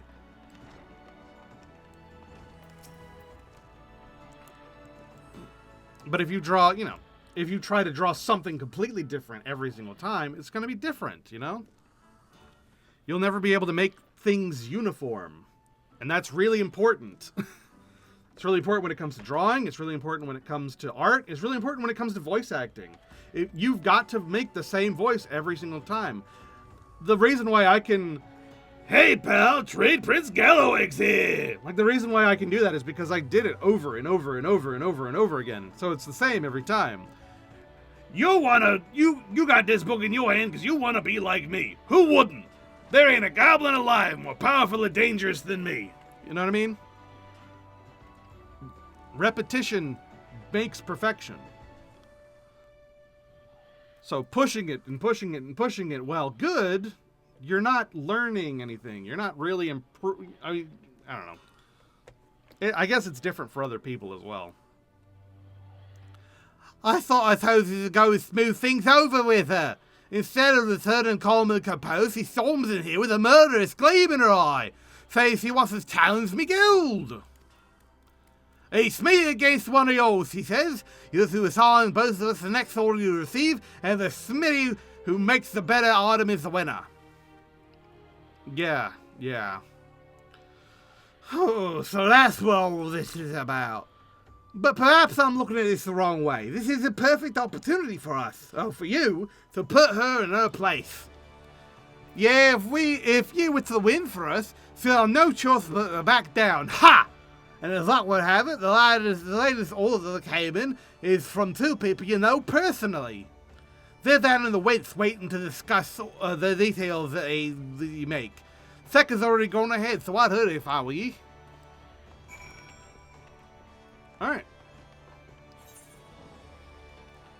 Repetition is boring as hell, but it's so important when it comes to, you know, a craft.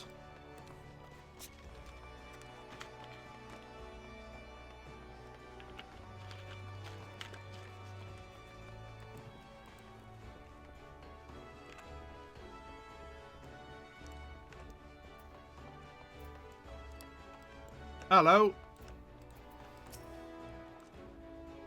Oh, hey. Oh, Kadash, to think that Master Brittle would send you of all people to us. Why, today must be our lucky day.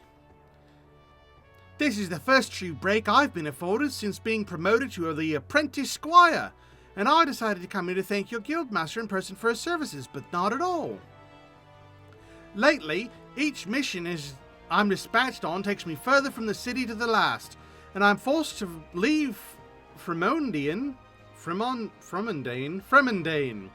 to his own for each extended periods of time. He, however, has not a weapon with which to defend himself in my absence. As such, I would have a sword forged for him. A what? A contest? Well, I'm not averse to the idea. This is the first I'm hearing of it. In fact, that girl you mentioned, Seka, never came this way. Mayhaps she thought the general quest we sent to you for your guild was enough and already began working on the blade. Well, whatever the case, I look forward to seeing your usual magic. Now, Fremondane, tell Kadash what kind of weapon you'd like him to make. Master Isman, it is a pleasure to see you again. As for the blade, I believe a short sword would suit me best. I've grown weak in my old age, and anything heavy is more to be a hindrance than a help. Oh yes, the larger the sword, the better. We've already paid the fee for your services, and Master Brittle, and have in addition agreed to provide you with the materials. While we are still far from wealthy, money is not as tight as it once was. If there is anything at all you should require, please do not hesitate to ask. Oh, and since this is a competition, once you're finished, perhaps you should take to the blade to forge Master Brittle. After you've received his approval, we'll appraise the two weapons side by side. Okie dokie. And train die. And careful synthesis. Ta-da! Holy crap, that storyline is so long! That's the first thing I've actually crafted in this stupid storyline.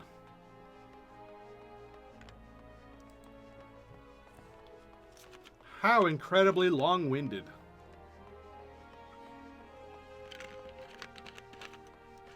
And here I foolishly thought I'd be able to knock all these out today.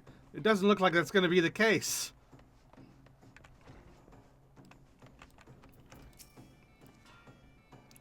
Did you finish? It looks There'd be nothing less than perfect, Kadash. If we lose this, he'll become even more intolerable, and we're as good as doomed. Here you go, a featherlight short sword. A sword so lightweight, even the elder Stuart from Fremendane can wield it with relative ease. Oh, this is the finest sword I've ever seen. Real light and easy to handle. The girl hasn't a cat's chance in hell of winning this. Now, let's bring her to our clients in, shall we?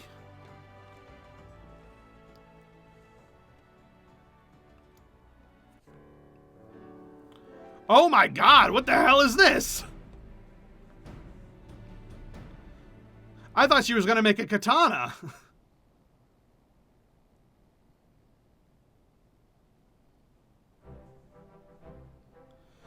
Both are magnificent weapons, but one is head and shoulders above the other. Master Ispin, your handiwork never fails to impress me. It would be my honor to wield your blade. But why? His sword is flimsy and weak compared to mine. Added to that, mine has a superior edge and is much more aesthetically pleasing. Oh, madam, as you can see for yourself, I am but a frail old man. Yours, while beautiful, is far too heavy for me. Oh, I'm no blacksmith, but I know enough to say that these blades are of a comparable quality in durability and sharpness. If you were to take into account the needs of the wielder, however, Kadash's is far superior. That's not fair! Had our clients been anyone but these two, my sword would have won. Oh, I understand you're dismayed by the results, but your words are unbecoming of an artisan. It's our clients who decide if our weapons are worthy of them, not the other way around. If you can't bear defeat with a bit of dignity, I suggest you look to changing your profession. You'll never grow as a craftsman with that attitude, much less surpass Kadash here. If you don't mind, Fremendane and I will be taking Kadash's short sword and will be leaving then. Oh, before you go, please allow me to apologize. It is as Forgemaster Brithel says. I realize now that I did not take any of your needs into consideration, and it resulted in me presenting you with an item unworthy of your attention. A smithy needs a range of skills that he might tailor his products to accommodate the needs of the customer. Every task, however, born in the routine, needs to help expand his repertoire. If it doesn't suit you, perhaps you should look for other guilds. Forgemaster Brithel, thank you. Your wise words have opened my eyes and allowed me to see the fault in my ways.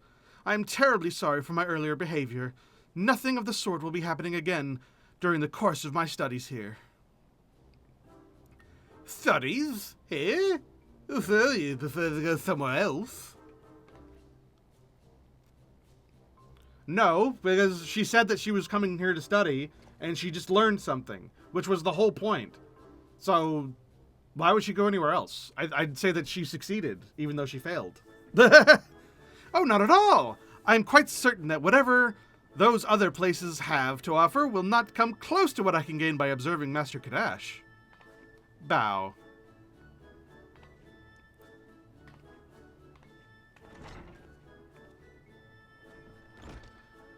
By what terrible stroke of fate did she end up in our guild? I thought for sure she'd end up losing to you. She did lose to me. What are you talking about? Oh, she certainly is a spirited girl. While her determination to succeed is her greatest strength, it is currently also her greatest weakness. Perhaps if she were to learn to be more receptive to what others had to say, that could change. Well, I'm gonna have to go and break the news that she'll be saying to the other smithies. Kadash, don't go anywhere, you hear? Ugh. Yay! Ooh, you look fancy. Blood ties. Forgemaster Brithel has a twinkle in his eye that suggests he would like to make yet another request. Oh, Claire, thanks to you for winning that competition. Sekka's become surprisingly bearable of late, and things have been oddly peaceful. That's not to say, however, that you can rest on your oars just yet. Not too soon before you arrive, she received a rather peculiar request. It's from a man in Kugane named Sinto. He's asked you for our best smithy to forge him a weapon. Seems pretty standard, right? Well, it's not. It came with one very interesting condition. He's asked that we not mention a word of it to Sekka. Curious, isn't it? Why does he want to remain anonymous, and moreover, why does he know the girl is here? Well, I don't have the answer to either of these questions. There's one thing I'll know for certain. You're our best smithy. Our client should be arriving soon, so you best hurry to the docks. Any question? Good. Now off you go. I think it'd be funny if like I go there and it's like her brother or something that was looking forward to surprising her, because obviously she's the best smithy, right? But we go there and it's me, and she's like, "What the fuck? What are you doing? You're not Sekka. I was trying to surprise my sister. And what do you mean she's not the best smithy? That's bullshit."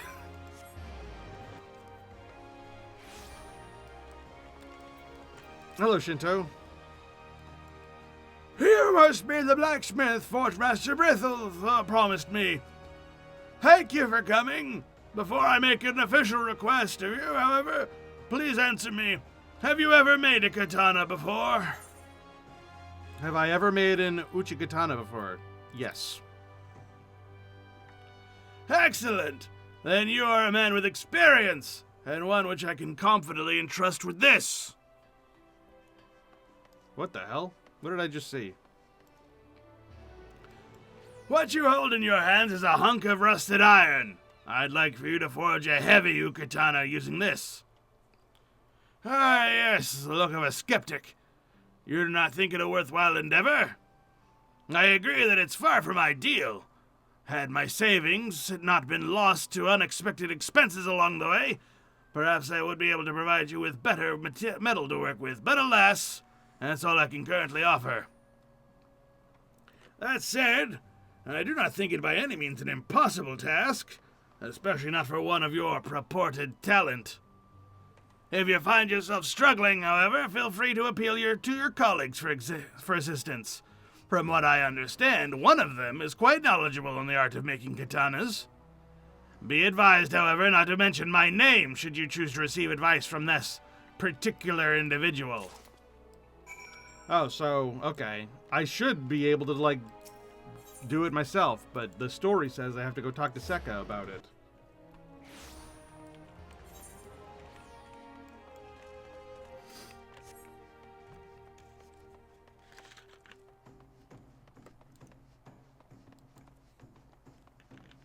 That voice was really hard to do, by the way.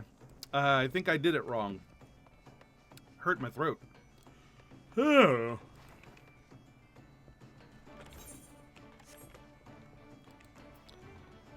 Oh my goodness. Oh, Sekka! Why is your hangout so far away?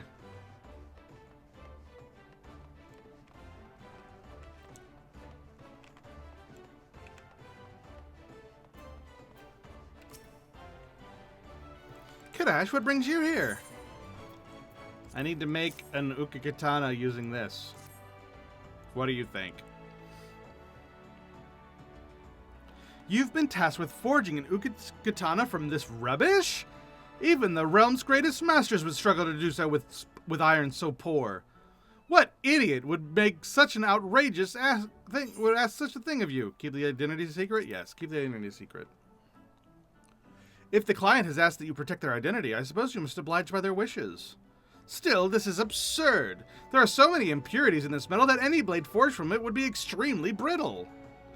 Should the katana shatter during battle, the wielder's life would be forfeit.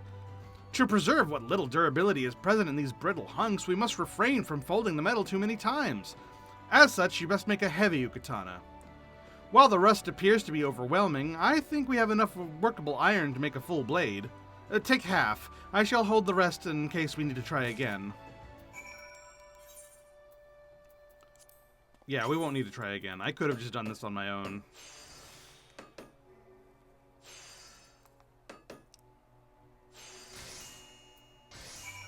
There, a heavy katana. A katana forged to be above all else durable.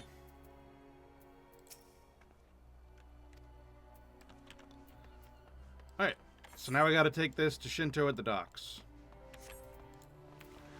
Run!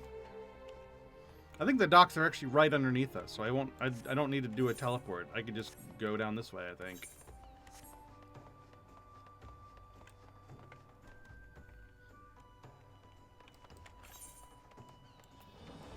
Yeah, it's right over there. I just need to go down. We're going down, down in an earlier round. And baby, I'm going down swinging. I'll be a number one with a bullet. Loaded, got complex, cock it and pull it. I don't know why. I don't know why.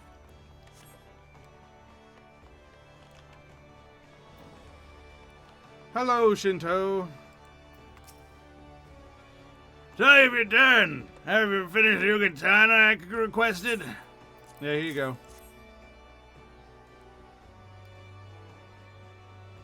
This blade. It's so rough hewn it doesn't even come close to matching the skill of even the lesser swordsmiths of the Far East. Or at least that's what I would say if I had provided you with decent materials to work with. As it stands, the fact that you managed to craft a working yoga katana from the sword I gave you shows that you are an artisan of surpassing skill. I have witnessed firsthand that your reputation is well-founded. Tell Master Brithel that I am satisfied with your performance. Dick.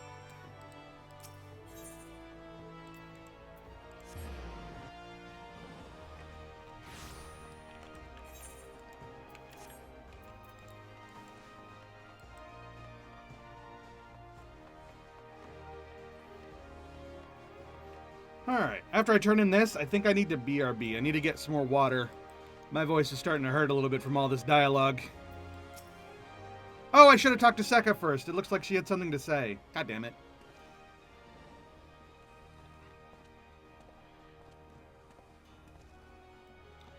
Oh, thank the builder you're here. The bloody girl won't stop. She's been chasing me around the shop all day, saying, please, sir, give me more work, or please, sir, I need to practice if I'm to come good as class. It's driving me mad. I believe I may have a solution to that. Oh, it's you. I believe I may have a solution to that. Oh, Kadash, thank you for humoring my request earlier. Blacksmiths who are as talented and professional as you are hard to come by. But before that, Forge Master Bristle. We would not have yet had the pleasure to meet in person. I am Shinto, master of Kugane's largest swordsmith's forge. Father, what are you doing here? I'm here to take you home. Time and time again I have told you that you will never be good enough to become my apprentice. Sekka, you must clear your head of these foolish notions. We'll be going now, and you've caused these people and me enough trouble as it is. Well, I'm not normally one to involve myself in such things. I think you're being a bit too hard on your daughter. Shouldn't you be supporting the dreams instead of tearing them down? She simply does not have what it takes to become a swordsmith. It's time she realized this and looked to pursuing something better suited to her talents, or lack thereof. Sekka, I presume you saw Kadashizuki Katana. While made from a heap of rusted scraps, it demonstrates a skill that far outsees anything I've ever seen from you. And to think, the man doesn't even have a fraction of the knowledge you do. A decade's worth of practice has amounted to nothing. For you to lecture your daughter on the behavior is one thing, but I'll not have you putting her down, and worse, using Kadash to do it.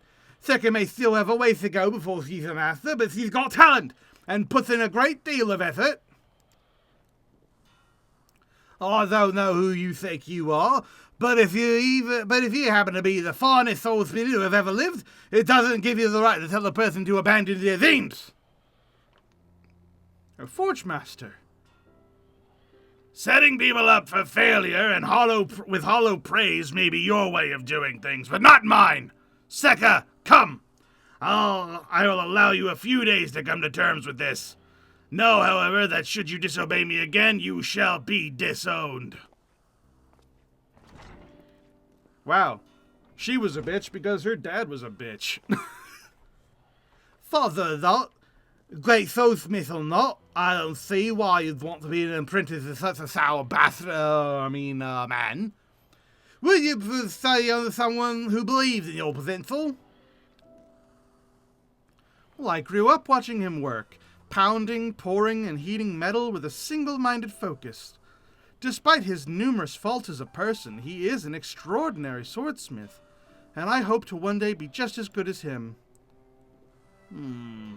Loss, if you really feel that strongly about it, will help you. The two of us may have gotten off on the wrong foot, but it's nothing we can't put right starting now. Together we'll think of a way to prove your father that you're worthy of studying under him. But I thought we only had a few days. You would do that for me? Thank you so much. Forge Master Brithel, I must apologize. I was wrong about you. After seeing how you stand up to my father, I now know that you are a rather chivalrous, brave, and kind. What did you think of me before? Rather chivalrous, brave, and kind, eh? I suppose he doesn't see me in such a favorable light before this then. But on the most important matters, can us let us each take some time to think of ways we might assist the girl and reconvene once we do?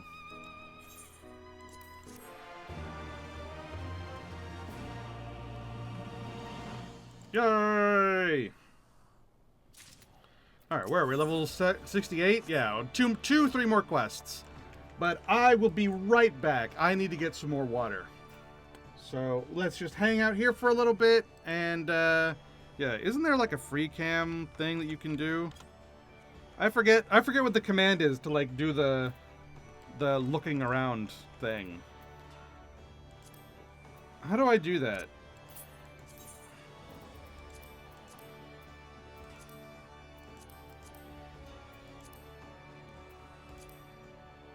Here we go, idle camera.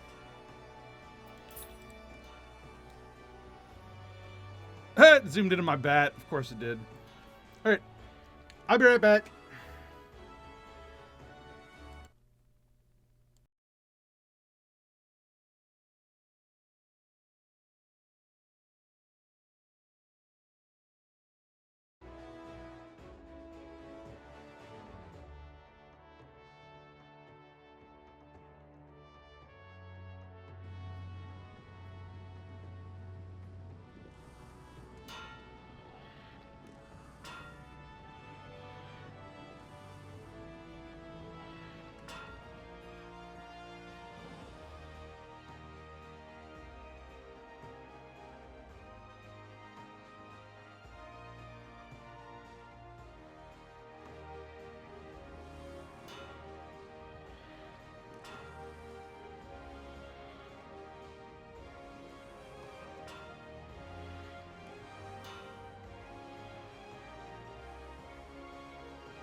Alright, I'm back. Hello, hello, hello, hello, hello, hello, hello, hello, hello, hello. I return. Oh, why did it do that? That was weird. Alright. Alright, we continue. Gatsby abandoned us. Alright. I got up to get some more water because I was thirsty.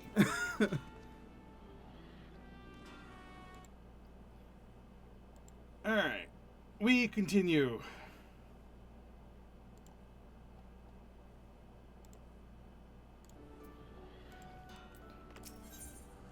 Alright. Forge Master Brithel appears lost in thought.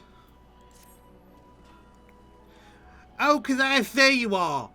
Last we met, I've been given lots of thought as to how we might assist Sekka in winning her father's approval. And there's one thing that strikes me as strange. Whilst he's by no means a first-rate artisan, it's not nearly so bad as this me as their old man would have us believe.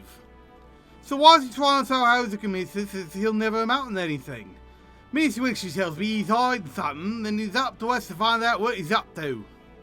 I saw him wandering around West Hawker's Alley earlier. We're then lucky to still be there. Alright, so we need to ask Shinto straight up, being like, hey, we know that your daughter is talented. Why are you trying to gaslight her into thinking that she's not? It doesn't make any sense. While maybe she's not good enough to be your apprentice, it's not like she's not talented. So why lie?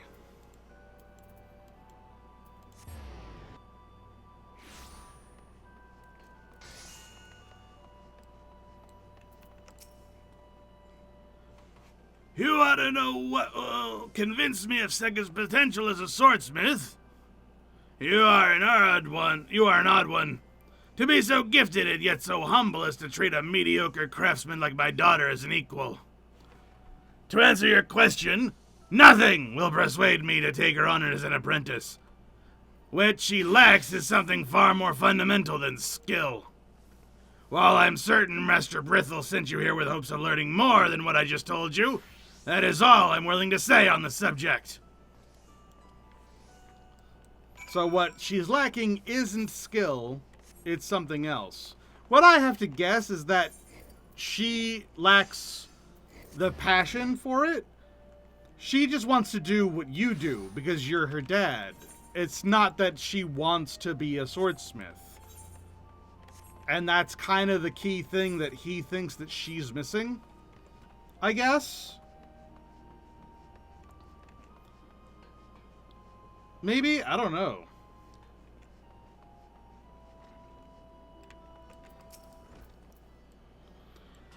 So it is as I suspected then. It's not that the girl's skills that Shinto doesn't approve of. His secretness is quite curious though, isn't it? Were it that he didn't care for his sword, he'd had no qualms about the sword and the whole truth. Perhaps as this is the meaning is but a mask. That, however, is a discussion for another day. Now, I've been observing how Sekka works for a while now, and I've thought of how we might help her improve.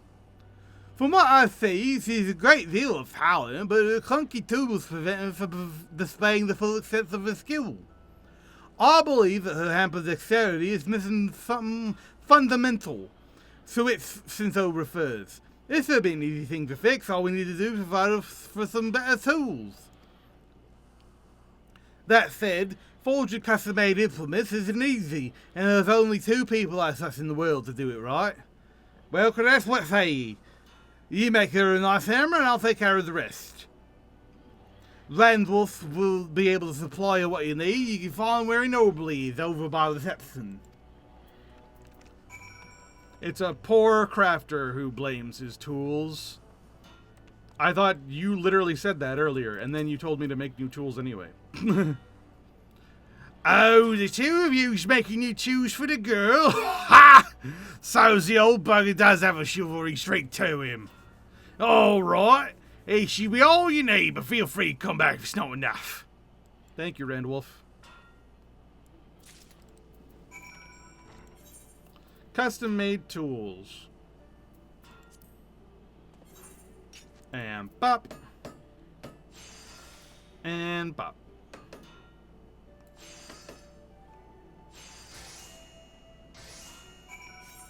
Yay!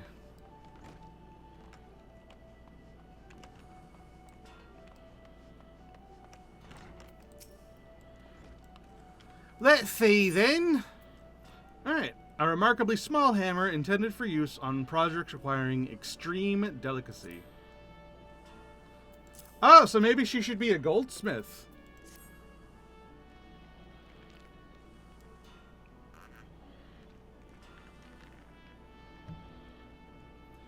You've outdone yourself yet again. Mayhap I'll ask you to forge me a new hammer once all this has been resolved. It would seem the two of us is to have a complete set of tools now. I'll let you have the honor of giving them to the girl. If she's not found by the workshops, she should be by the spot in the anchor yard. Yeah, I'm gonna have to walk all the way to frickin' Anchor Yard again. Yeesh.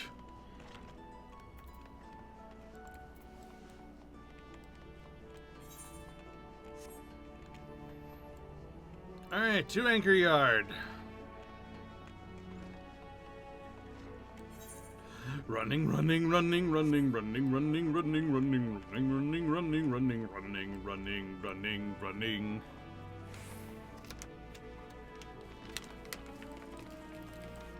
I got me some chocolates.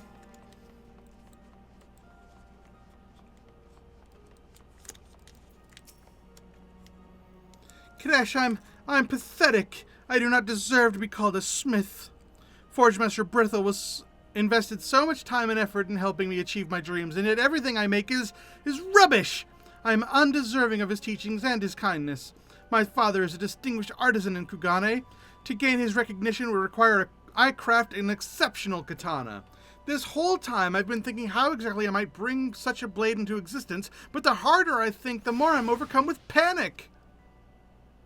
And to make matters worse, I cannot get Forge Master Brithel's face out of my head. Ever since he stood up for me against my father, I find myself unable to think straight, and a flush rise to my cheeks whenever he's around. Oh God. Oh no. You fell in love with Brithel when he stood up to your dad? That's not good. That's some weird daddy issues you got, lady. He's begun to dominate my thoughts and even my dreams. Oh, I'm sure he has. I do not know what has gotten into me. My apologies. I seem to have gone off on a tangent. There was something you wanted to show me? Yeah, I needed to show you Brithel's hammer. His what? His tool. His what? Forge Master Brithel and you made these for me? It never occurred to me that your tools could make a difference.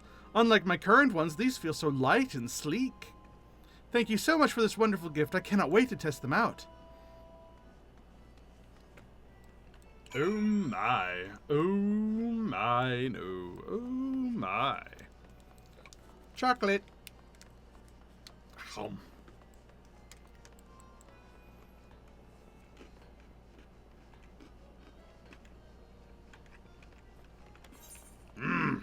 They're good. It's got Oreo in it.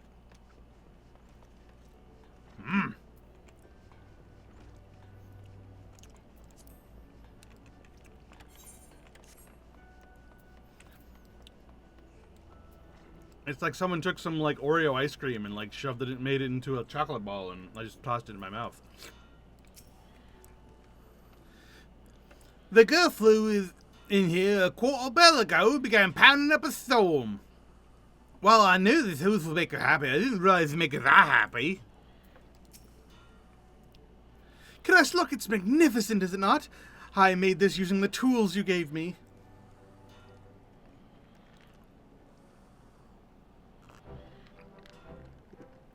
Hey, look! Passion! It does look kind of neat. I only used them to put on the finishing touches, but what an astounding difference they made. They are so much easier to handle than my old ones. Some of the things I used to struggle with now almost feel like second nature. Thank you. To think that you and Forge Master Brithel cared deeply enough about me to design such wonderful tools. Sega, it seems that once again you've gone against my wishes. This katana is abysmal! Did you think crafting this shoddy sword would somehow change my mind? You didn't even look at it. You're from across the room. No, Father. This katana was not made with the intent of showcasing my skill. However, that does not make it any less valuable. This blade, it represents my determination and marks the first step in my journey to becoming the best swordsmith in the realm. Working with these tools reminded me of what it was like to concentrate solely upon feeling the cool bite of metal upon my palm and the reverberation each pound of the mallet sends up my arm. It made me realize that until now my katana have been made with anxiety, a fear of being rejected, and not for the pure joy of the art. Father, I am at a turning point. Now more than ever, your guidance is essential to my success, and I would like to reiterate my request to you. Please, I beg you, take me on as your apprentice. You exhibit great dedication, but have always lacked the necessary focus and affection for the craft. Something which is reflected in your work. All your blades have been uninspired and lackluster. This katana, while far from acceptable, is different. You directed your undivided attention to its creation, rather than fixating on gaining my approval. In doing so, you have demonstrated that you understand the essence of our art. I shall consider your request. What, truly? Don't get ahead of yourself. You must prove your worth. I'll have you compete against Kadash only if you win against him. Well, I accept you. We shall return to Kugane. In there, the two of you will face off and see who will make the better katana. Keep in mind, Seka, this is your last chance. Pardon me, I don't think I heard you right. You can't mean to say you're planning to steal away me best smithy and take us some distant country for your bloody competition we didn't even agree to? Father, I have no objection to the terms. Kadash, I know it's a lot to ask, but please, please, please, will you do this for me? Yeah, sure. Very good. I shall return to Kugane immediately and start on preparations for such an impending match. I'll see the three of you there. The three of you? Now hold on, you don't mean to include me, do you? Who else? As Guildmaster, it is your duty to accompany your protege and see that he performs to the very best of his ability. Now then, I believe I have a boat to catch. Till next we meet in Kugane.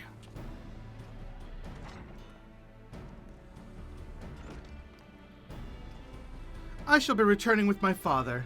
As we are adversaries now, I can no longer remain here at the guild. Forge Master Brithel, Kadash, I suggest you brace yourselves. I shall do everything in my power to win. Bow.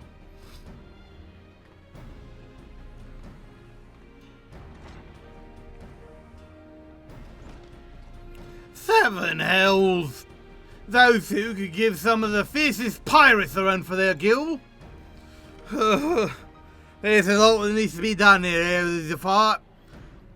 While I go make sure things are in order, I expect you to be practicing. If we're crossing the 5 seas for this bleeding competition, you better be certain and win it. Nods.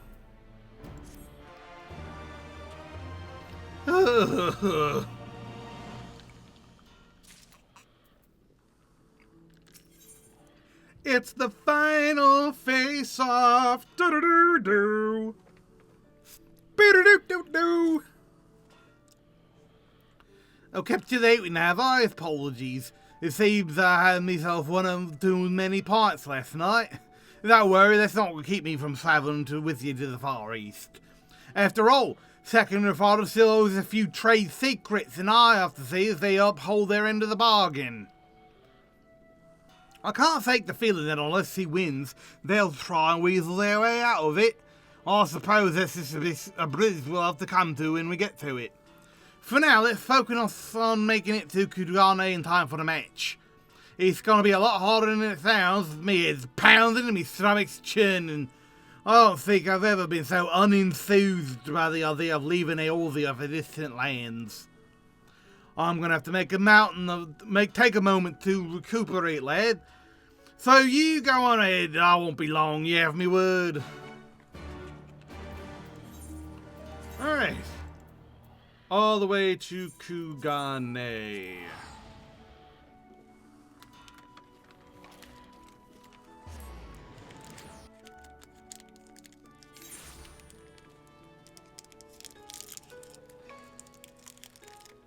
And I got some Toblerone.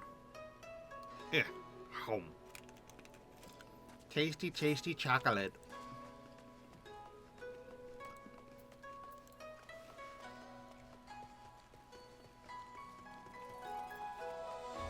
Hello, her sand.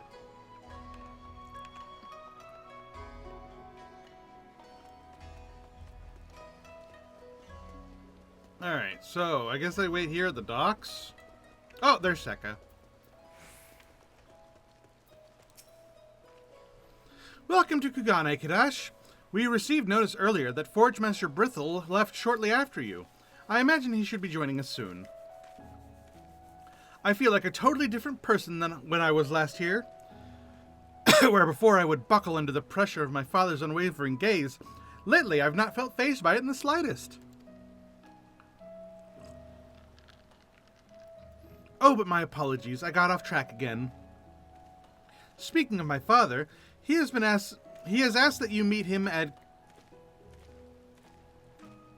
Kokajia,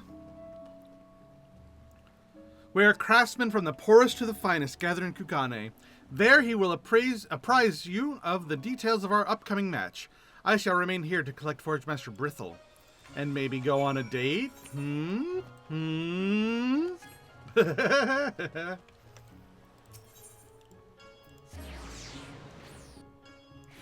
This is where craftsmen gather? This is where I go to, Eureka.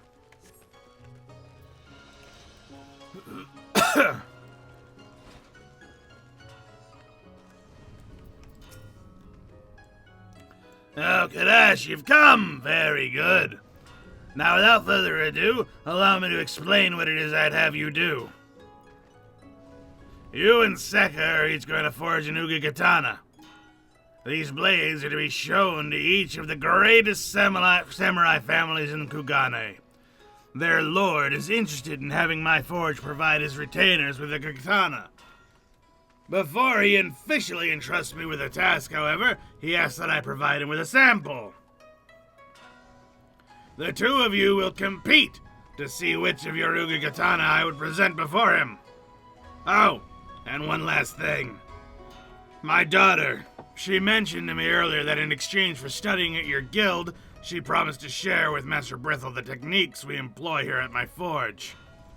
Her skills have grown exponentially under your care, and I have every intention of upholding that agreement. But, should you give any less than your best in the contest, and I know full well what you're capable of, consider our deal broken. If you have any questions, now would be the time to speak up. No? Excellent. In that case, I suggest you join Sekka at Pier 2. Your guildmaster will be arriving shortly. Okie dokie.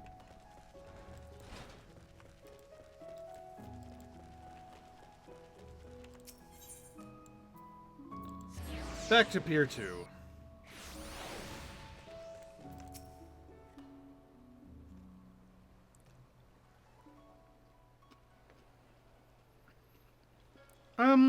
Sorry, Kadesh, do you have a moment? There's something I want to ask you before the guildmaster arrives. Does he have a girlfriend?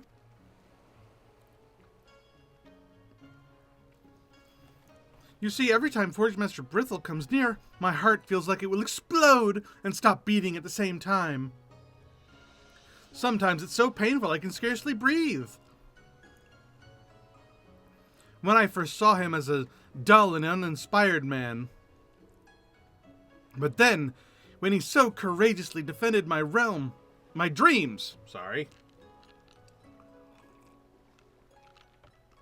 and refused to back down even in the face of my father's fury, I realized I had misjudged him, and in that moment something inside me shifted. Now I cannot get his face out of my head, and I feel an inexplicable urge to be near him. I just do not understand.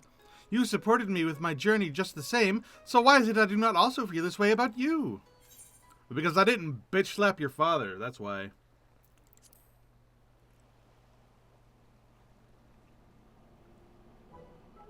In love with Forgemaster Brithel? That's absurd. The only love I hold is for the art of swordsmithing. There is no room for anything else or anyone else in my life. Oh, but what am I doing? Now is not the time for me to be asking silly questions. I need to prepare for what is arguably the most important moment in my career. Perhaps once this competition is over, then we can revisit this conversation. Oh, I disagree. I think that you won't be able to win unless you're thinking of Brithel, because that's where your passion comes from. What's this? My own personal welcoming committee come to escort me ashore? What's wrong, lass? You're as red as a beet. What are you talking about? My face is not red. Even if it is only because I am so excited about my victory, which looms on the horizon. Humph. Right then. You'll see, and I'm going to win. I have come a long way when I first started. My travels to Eorzea, my studies at your guild, and the new tools which you two made for me. They relit a fire in my soul. They reminded me of how much I love making katana. The competition is a once-in-a-lifetime opportunity for me to seize my destiny. I will prove to Father that I am worthy of studying under him. Bow. It's not going to work. That girl's filled with an unrelenting passion for her craft, and she'll make a formidable opponent in the upcoming match. Has Sito divulged any of the details yet? He was waiting for you, actually. We're gonna make an Ukikatana, though, for some lord. An Ukikatana to be presented to one of the samurai families, eh? Goes without saying that the first thing they'll be looking for is the sharpness of the blade. You'll also want a simple but elegant design for the hilt. But you already knew that, didn't you? I always forget you've outgrown me advice. Now, I've brought with me all the materials you might need. Here. What's designed with the Ukikatana? Take it as the girl's father. Good luck, Chris, and remember, if you've been eating anything, I'll be right here. Okie dokie. Craft, examination katana. Forged as your final test to be delivered to the prominent noble house. I'll use my trained eye and some careful synthesis. Ta-da! Hardly my best work, but very nice all the same.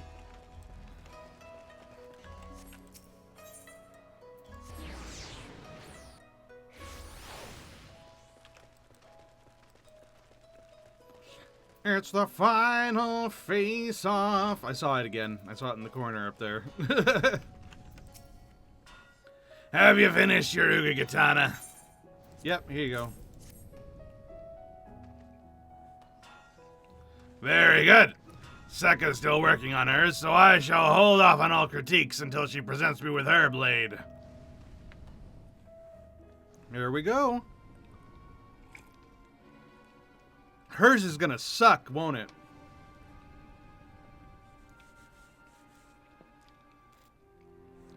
What the hell is that thing? That's not right.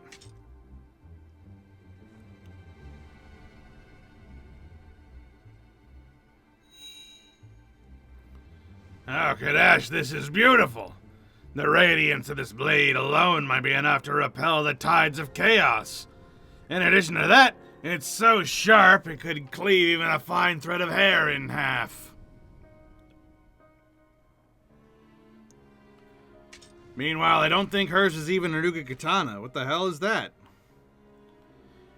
The sheath and the hilt have been done to perfection. Oh, it's the sheath for the thing. Oh, I was so confused about what the fuck that thing was. It's a sheath. That explains so much. I thought it was a sword. The sheath and the hilt have been done to perfection. This blade is fit to be worn at the hip of a great samurai. That makes so much more sense. Okay, I was lost. Now then. What the hell? And beside this brilliant katana is, What is this, Sekka? It seems you've decided not to take this competition seriously. To the contrary, I expended every last ounce of my skill to create this. Please see for yourself. Take it into your hand and test it out.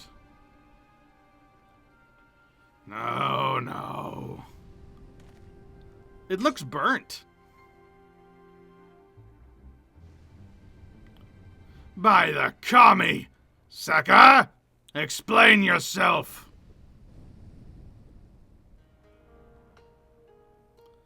We were asked to make weapons for retainers, but not all of them can use weapons. Heavier blades may cut better, but they'd be useless in the hands of the untrained. These lighter substitutes, however, can be handled by even the clumsiest of servants.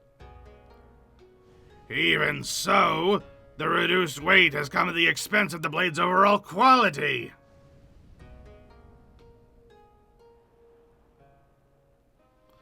While you are not wrong in assuming that the great majority of a lord's vassals are not adept at using katana, you were asked to forge a sample sword intended for this samurai. It does not take an expert to see that Kadash's blade is far superior to yours, not only in utility, but also aesthetically. This is what I will be presenting to the samurai house. I will say, however, that taking a client's needs and physical limitations into consideration is a necessary part of our craft.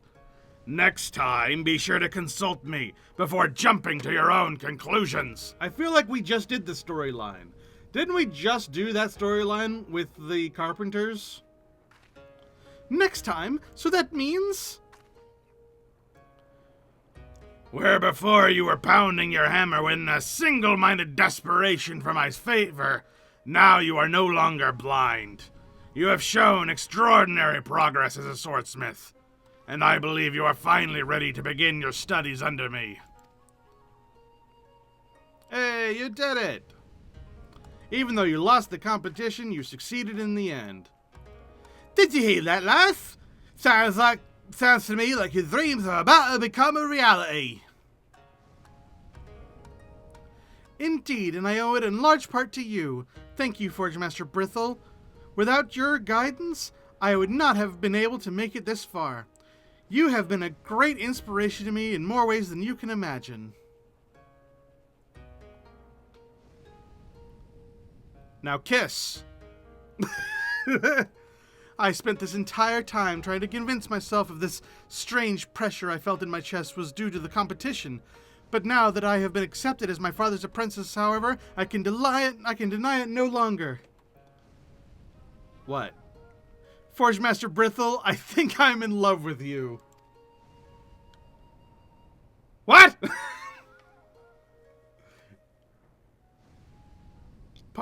Pardon me? Pardon?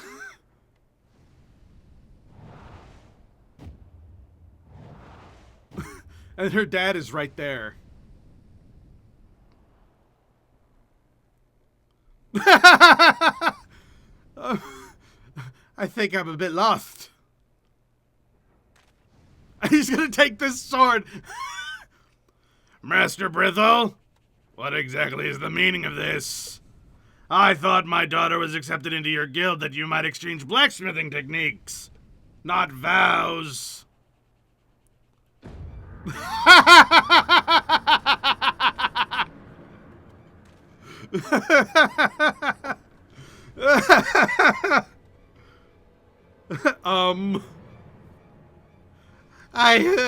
My apologies, but something rather pressing just came up and it requires my immediate attention.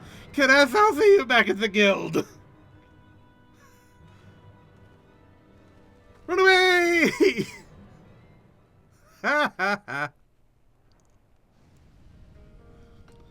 I'd not realized he was so shy. It almost makes him even more endearing. I don't know about that. I don't know about that. I wonder if you and Hildebrand's mom are related. Congratulations, Kadash. You have won the challenge. It seems there's a great deal more we can learn from you and your guild.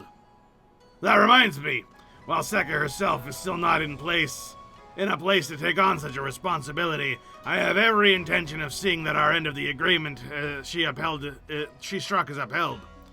We look forward to exchanging smithing techniques with your forge. My father is right. For now, I must focus solely on improving my skills. The Uga katana I made for this competition was meant to be forged in the likeness of the lightweight short swords manufactured at your guild. It, however, turned out far inferior. I shall train unrelentingly. Perhaps one day, when I refine my skills to a point where I am worthy of being called a master swordsmith, I can then take on this duty and thus reignite the romantic spark between me and Forge Master Brithel. In the meantime, I shall keep my feelings for him sealed tightly away. I only hope that as the days and months go by, he will not forget my love. Thank you for everything. You are a wonderful person and even better blacksmith. I won't be forgetting you anytime soon. Yes. It's as my daughter says. You have won our respect and our gratitude. Had it not been for you, Sekka would not have grown as she has. That said, I suppose this is where we part ways. I'm sure that lecher of a forge master is anxious to have you back. Alright, let's get the hell out of here.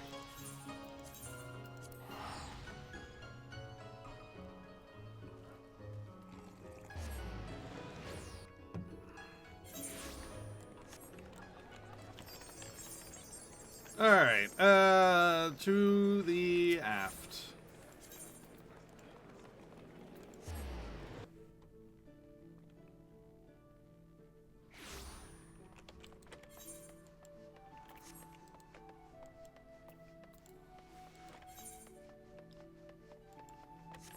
I like how it's called the aft castle, because it's yeah, it's the back of the castle.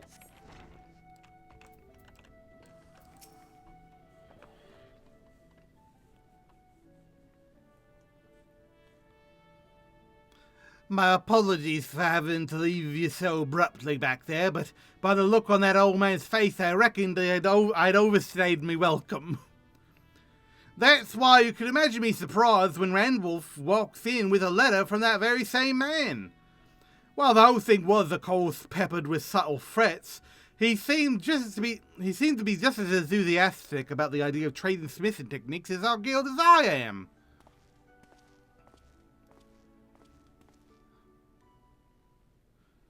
Oh, sir, we've just received another missive for you. Says it's from Sekka. I'm not sure what it's for, but it must be important. It's nearly the size and length of a New Eorzean Geographic. Have fun. And here I thought once I retired from me sailing the seas, I'd be able to live out the rest of me days in peace. C'est la vie.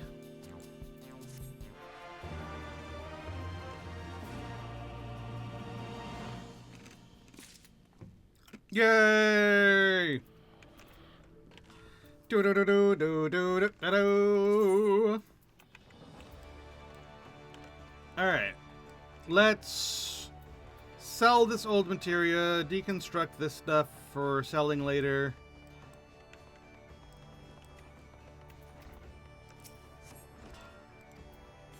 And like I said, I'm pretty sure that I am done with, where is the smithing supplier? There you go. Actually, I'll just go ahead and sell these. I don't need to deconstruct them.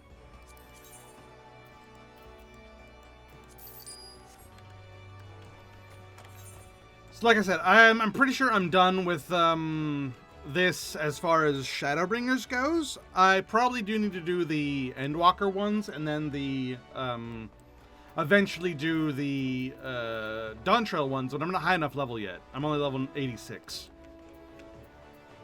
So I could actually start on the Endwalker ones, but I wouldn't be able to finish it. So I'm gonna hold off on that until I'm level 90, and then I'll finish it. Although speaking of, I think I can go back to being a carpenter and work on the Endwalker ones for carpentry. So why don't we do that next? Since it's very clear, we're almost done with our time. So I think only getting carpentry and blacksmithing done is probably all we're going to be able to do. And then next week we'll do armorer. We've already done, I'm pretty sure I've already done goldsmith, because that was the one that I leveled to 100, but I'll check. And then we'll just go down the line as we go. So let's just check on the carpentry one for Endwalker. It's at Old Charlian.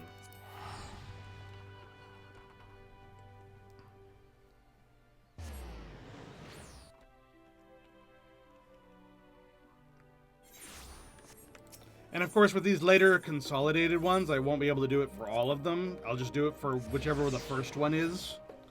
So, like, I couldn't do it for Miner and Botanist because Miner and Botanist share the same one.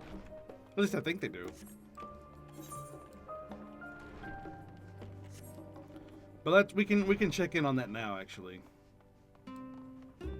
Because, yeah, Miner and Botanist had these guys, and I finished them. I kind of wish that you could get these from them, but you can't. And then we have this. So this guy is the carpentry one, it looks like. This one is Alchemist Culinarian. This one is Fisher. And then the one across the hall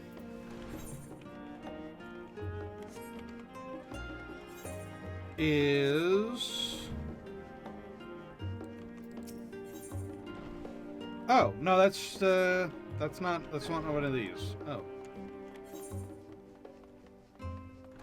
And then... Well, then what is, Really? Is this guy for all of the crafters, then? Hold on. I'm just gonna... Carpenter, Leatherworker, Weaver. Well, then who's the Smith one? I didn't already do that. I guess the Blacksmith one is the Goldsmith one? I guess?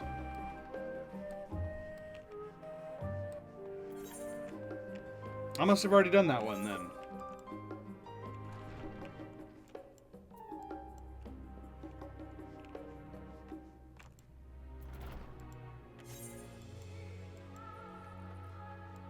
Okay.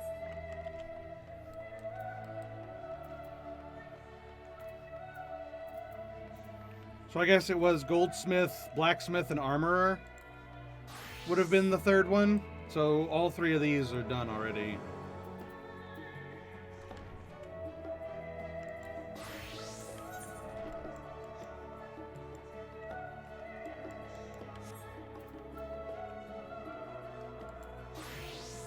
And then, yeah, this is Carpentry, Leatherworker, Weaver.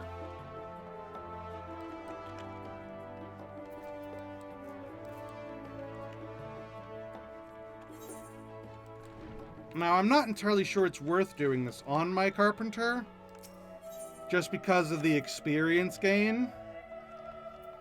But I guess it would give me a head start for the Tuliolol one. I might as well. Alright. Jude appears troubled in search of the Azure Star.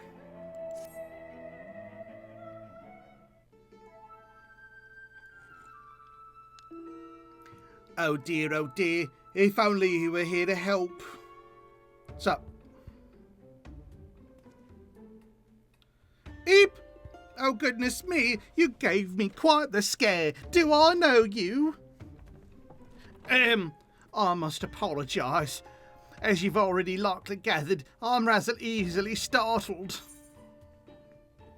I heard you have work for me.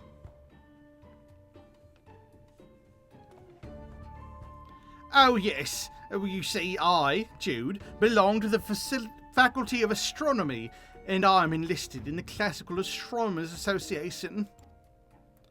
Despite the name, I'm the sole member. Until this last year, we were far more in number, but the other students graduated just as I joined. Why remain a part of the association that, but for my efforts, is obsolete, you might ask? Well, the reason is quite simple. I thought it might allow me free access to their telescope. Recently, however, the Faculty of Astronomy and all of its constituents, the Classical Astronomers Association included, have been urged by the Forum to contribute to a national project.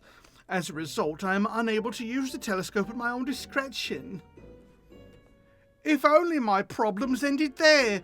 After I'd taken over the association's activities, I came to learn the telescope was not only old, but in a state of total disrepair. I have, of course, since attempted at having it repaired, but no craftsman is willing to accept such a request. My impatience has led me to attempt to restore it myself. All I've accomplished is making the situation worse, beyond recovery even. Oh, my apologies, I've started to ramble. So, you're a craftsman who's been sent by Kialipo? Oh, I'm terribly sorry. Despite having come all this way, there's no longer a telescope to restore. Can't I just make a new one?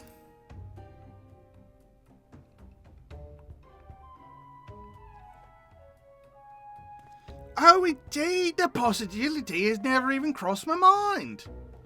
Oh, what I wouldn't give for one of those new lenses I've heard so much about.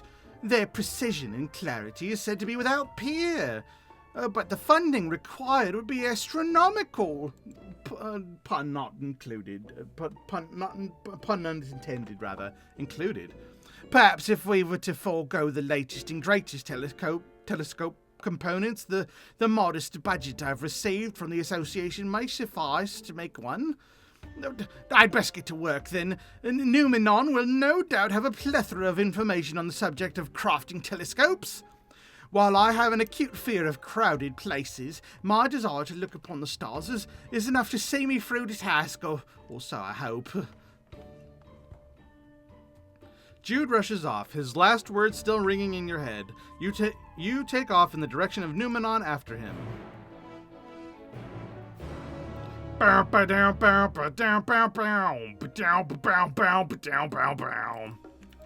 so we gotta go to the Numenon. Why would the library have crafting materials? Isn't Numenon supposed to be a giant library? That don't make no sense.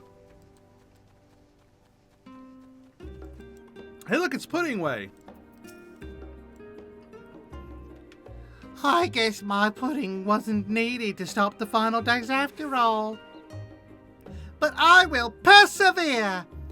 Once people taste it, they'll be even happier that they were before the apocalypse started. I just know it. Okay, bye, Puddingway.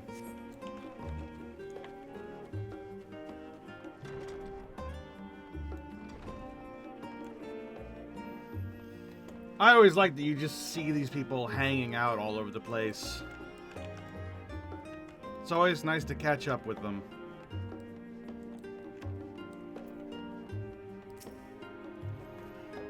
Oh, you're leaving me a hand in searching for the necessary tomes? Oh, is that what we're doing here? Oh, thank you. Only one other person has ever extended me such kindness. 87.96% of those I've encountered have approached me, worth dripping with honey, only to take advantage of my purse strings. Wait, 87.96%? How many people is that? That's like, what, 5 people?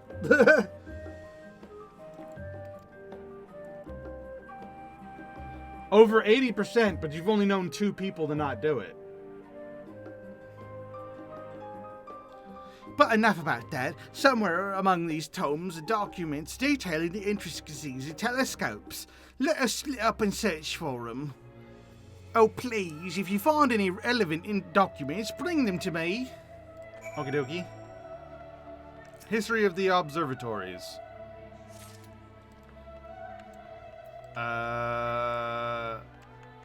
Encyclopedia of Astronomical Telescopes. And an astronomer's comprehensive overview of the star lens.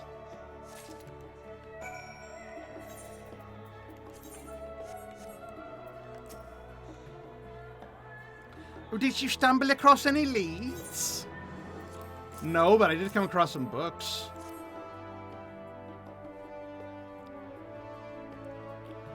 Oh, to think you've managed to find 3 whole tomes. Excellent work.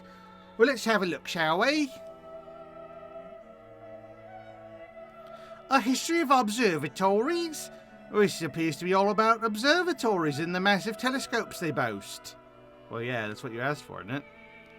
Well, while the content contained within these pages is near perfect to create the telescope detailed there, it would require a budget on par with a national project. Let's look at the Encyclopedia of Astronomical Telescopes. Oh, what a treasure of a tome! It outlines the entirety of how telescopes are made, down to the smallest of details. Unfortunately, I've only enough gil to cover a fraction of the cost of the parts listed here.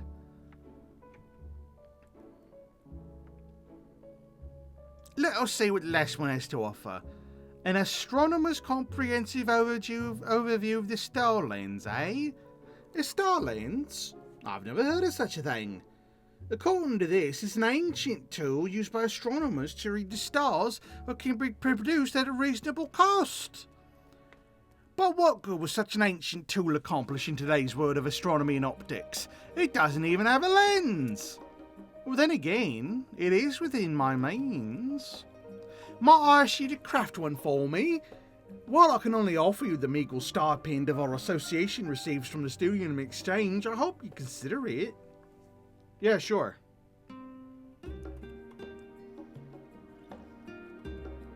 Oh, you have my sincerest thanks. Now then, there's little time to waste. I've already requested the use of the space, so let's make our way to the workshop.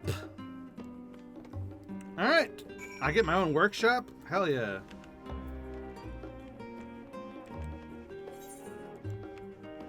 Oh my god, we gotta go all the way back to the college? Jesus.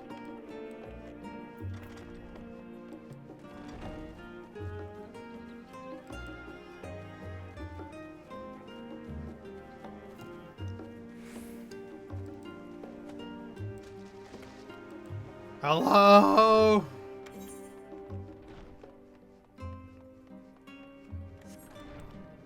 Oh, we're using the workshop. Gotcha.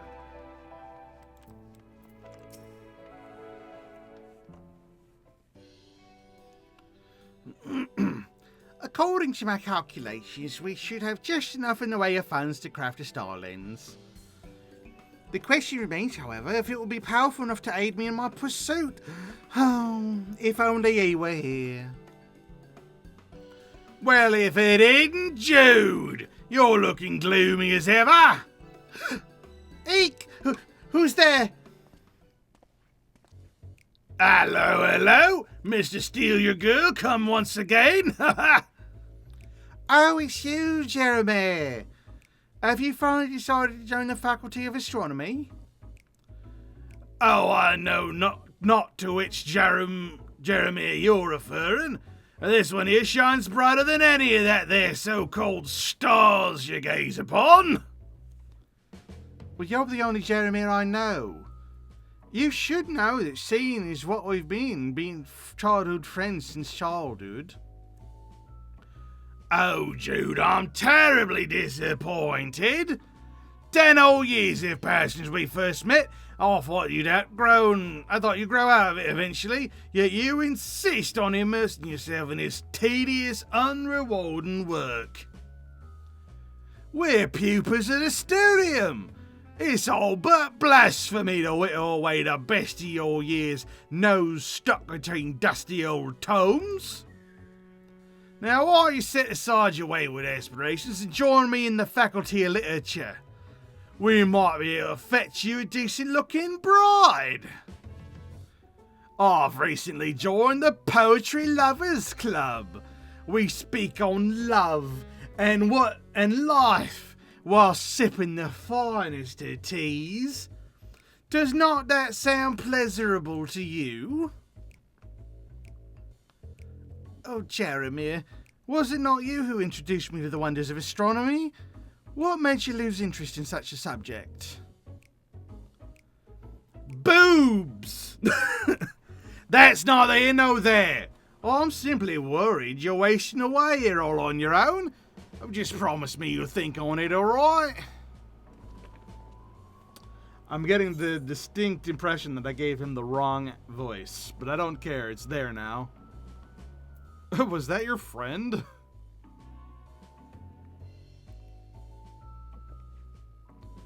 Oh, I must apologise for not introducing you. That was Jeremy, a childhood friend of mine. Ever since I could remember, we would spend our nights gazing up at the stars. But then he started liking girls instead of guys. Shame. It was a decade ago when it happened. The two of us took part in an astronomer's workshop. One night, when we were looking up at the night sky, we spotted a mysterious blue light. Concluding that it was an unidentified celestial body, we immediately notified the studium's Faculty of Astronomy. No matter how much they searched, they was unable to find the light we had seen. In the end, the studium chalked it up to the ramblings of imaginative school children. Out of sheer frustration, we decided to join the Faculty of Astronomy, vowing to one another that one day we'd rediscover the azure body as the day that we saw it. Jeremy, being a summer older than I, enlisted first, and when I finally entered, it was as though he were a different person, old vestiges of the old Jeremy and the promise we'd made to each other forgotten. I joined this faculty, hoping to fulfill our dream of the decade prior. Yet ever timid and easily cowed, I did not see how I will accomplish this goal alone. It was Jeremy always leading the way. Without him, I'm lost. So, it's the gay kid and the formerly gay kid. That's a shame. Get a hold of yourself!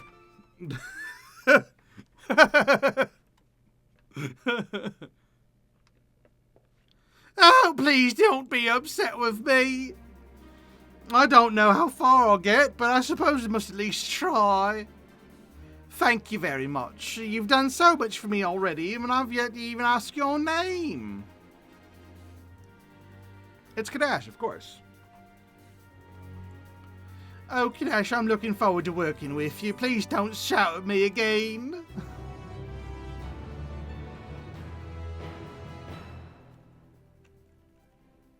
The Faculty of Astronomy, the Studium deliveries. Yay!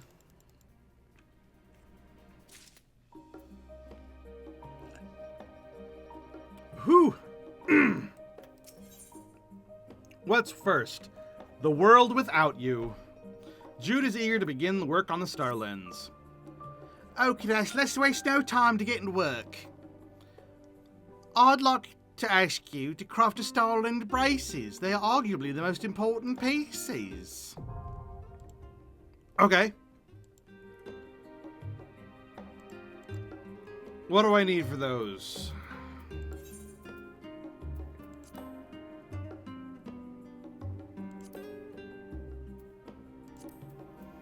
I'm gonna need some lignum vitae lumber, some dwarven cotton, and some sea swallow leather. And of course I'm gonna need 6 of each. Well, I could go gather them myself. But let's check the auction house and just see what it's like.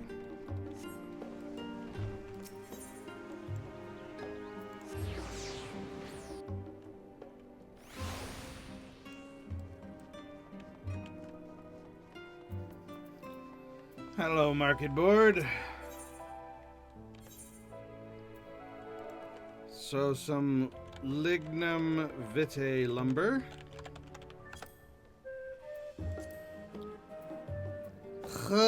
10,000? That's not too bad.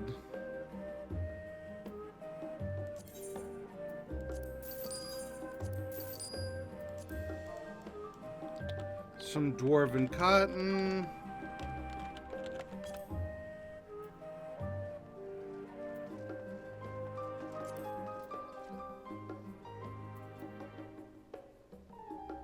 Ugh. Whoops, not that one. This one. I'll have one left over, but it's fine. And then sea swallow leather.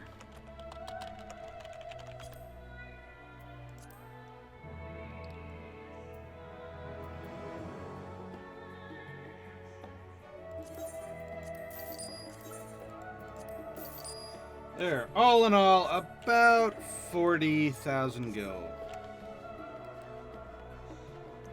It's not terrible.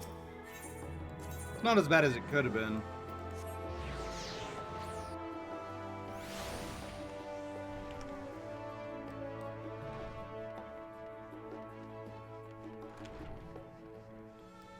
Alright, let's get these crafted.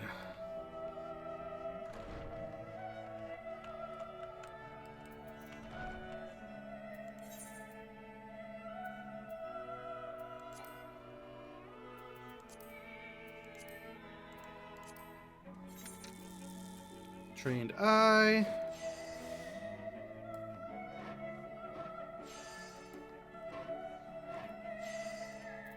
Oh, before I forget, put that there.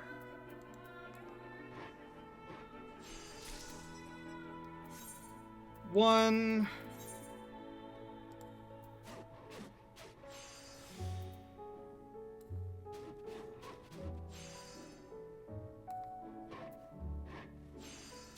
Two.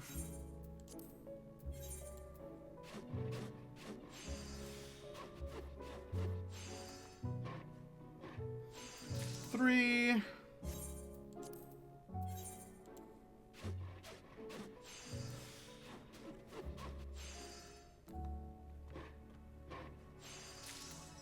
Four.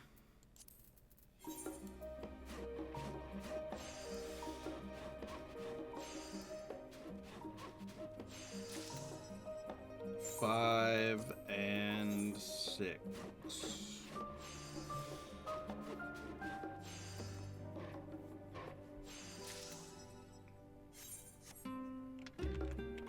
There you go.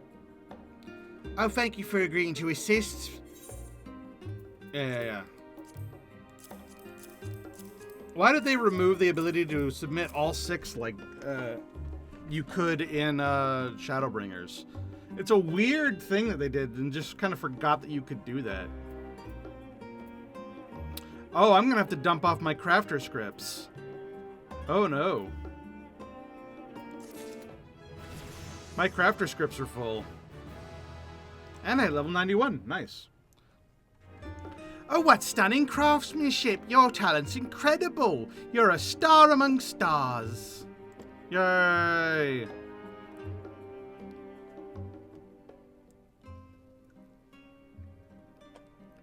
Oh, thank you. Without your help, I've no hope of ever finishing the Starlands.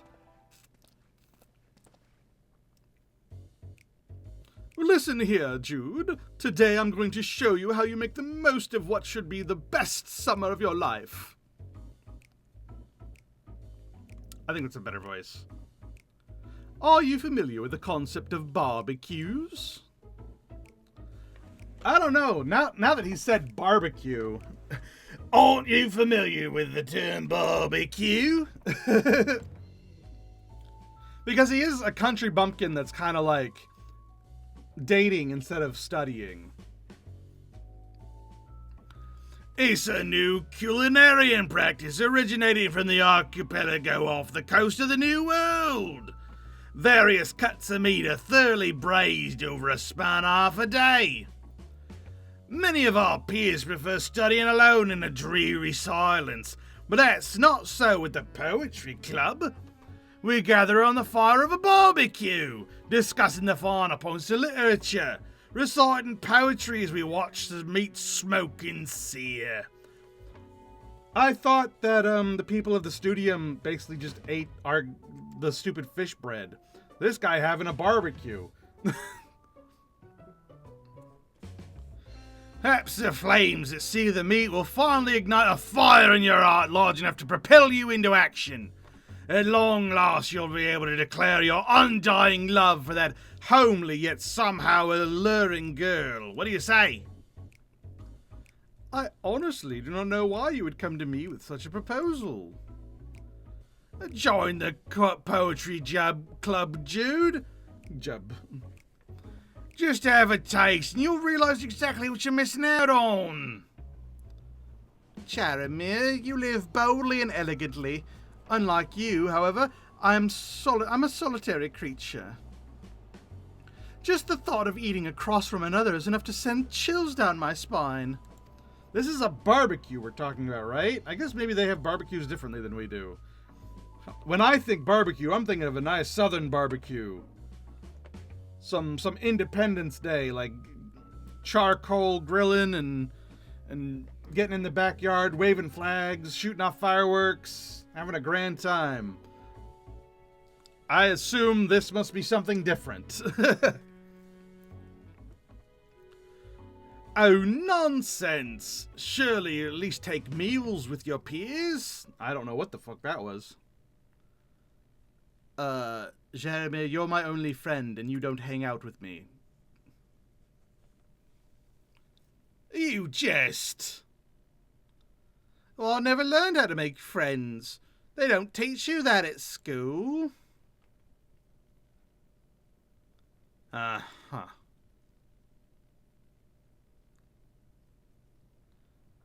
Oh, but this is further evidence that you mustn't remain here, alone and isolated. I'll continue to visit until I get that through your thick head.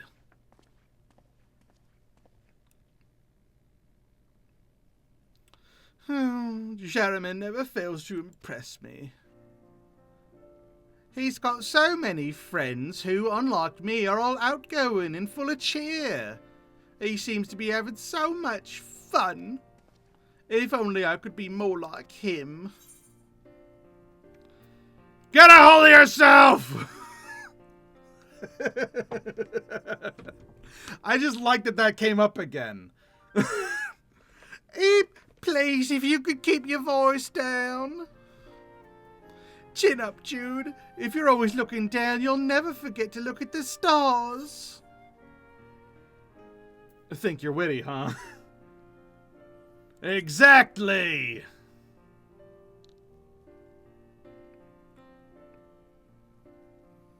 Oh, thank you. I feel much better now.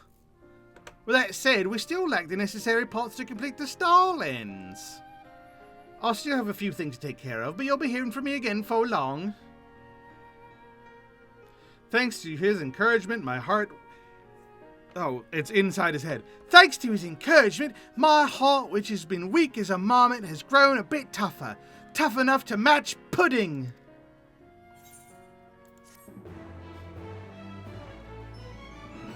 I just love that one of the options you can do is literally just grabbing him and shaking him and being like, get a hold of yourself!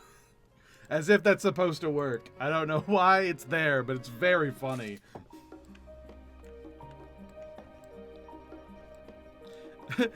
Jude is pleased with your efforts. He now only considers you to be a marginally scary individual.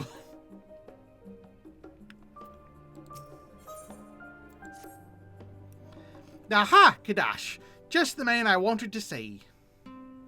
What? What do you want me to make now? I've another request to make of you. Would you be up to the task? Yep, what do you want? Oh, thank you. I need for you to craft what is to be the heart and soul of the star lens. You see, an ordinary telescope picks up on starlight, whereas star lens captures etherical flickers. This requires what is known as an ethereal lens. While, of course, materials of a high grade are important, it's the craftsmanship that determines the quality, to which I turn to you. Okie dokie.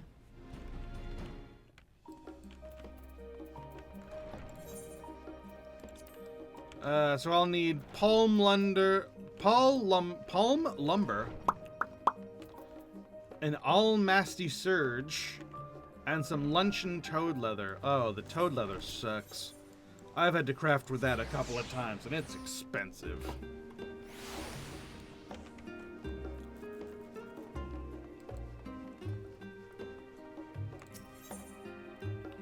Alright, let's get this over with. Palm lumber.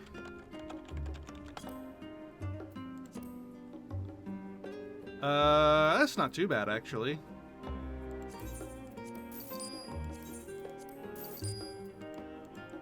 Some almasty serge.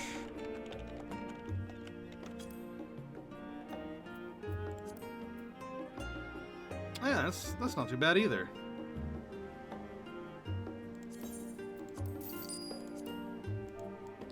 And finally, the luncheon toad leather.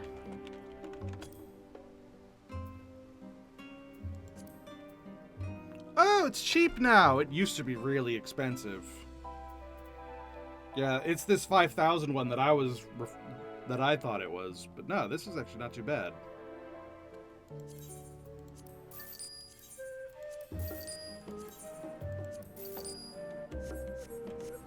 Oh yeah, that was actually much cheaper. That was only like 20-something thousand. Not bad at all.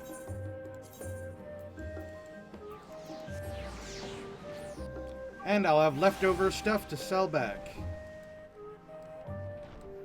Hey, the die sold. Nice.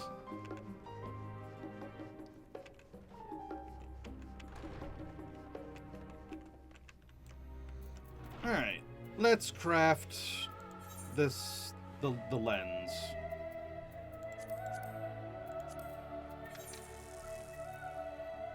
Oh no, I'm not 10 levels higher than it anymore. I have to actually craft it. Shit.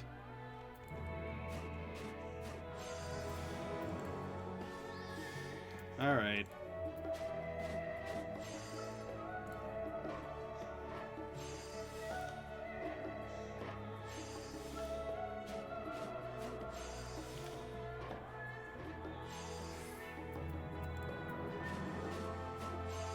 There's one.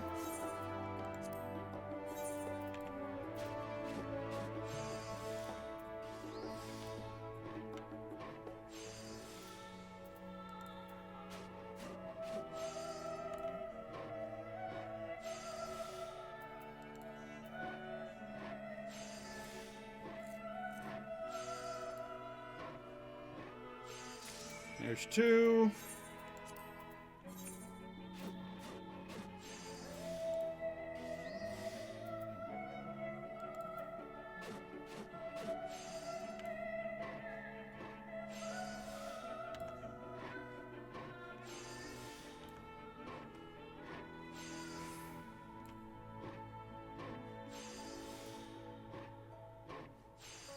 There's three.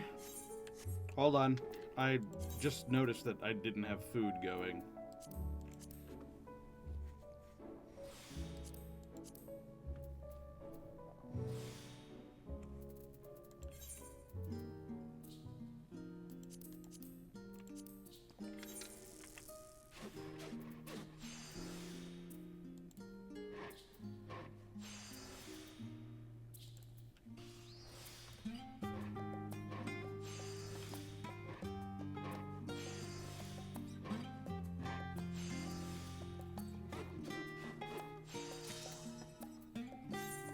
There's 4.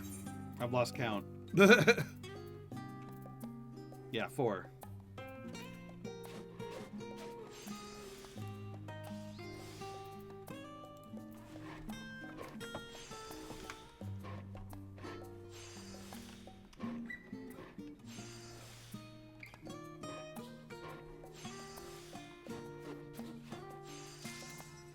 Five.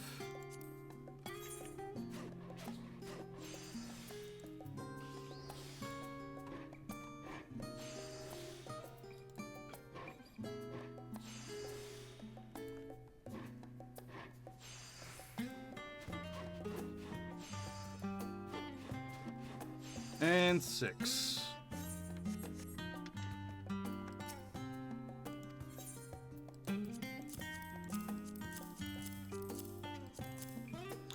Oh no! I forgot. I need to dump my crafter scripts first. Shit. I think there's a shop in the foyer. Yeah.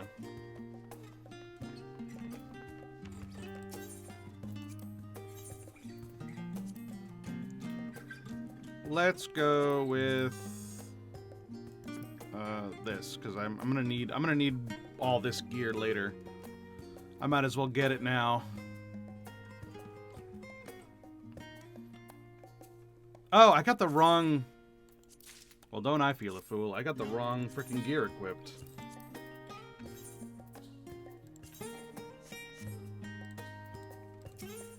There we go. Alright, and crafter gear for the others. Might as well go ahead and buy it now.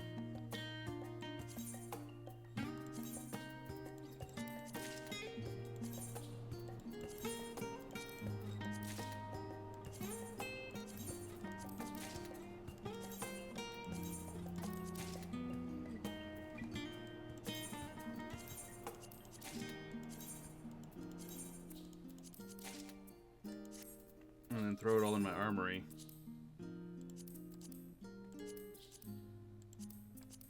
Which, speaking of, I need to empty that out at some point.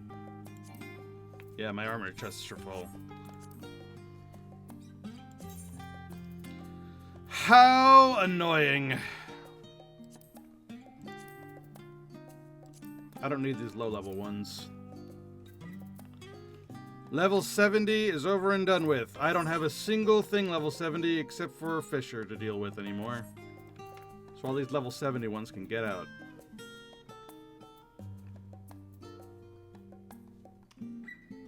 Why do I even have this one? I haven't been level 70 miner in a long time. I probably have it because of my retainer, now that I think about it. Alright, and then this one can go in. And then when I get some free space, I'm gonna desynth those and then sell them. Desynth the stuff I get, rather. There. And now let's turn in. And then we are actually over time. It's time for me to end stream.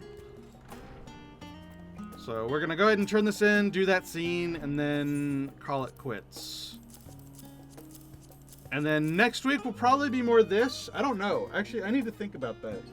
When, out of curiosity, when does Legion Remix come out? Because I'm excited for that. I'm gonna definitely be streaming it. I'm looking forward to Legion Remix. Let me just Google that real quick. Legion Remix. Release date.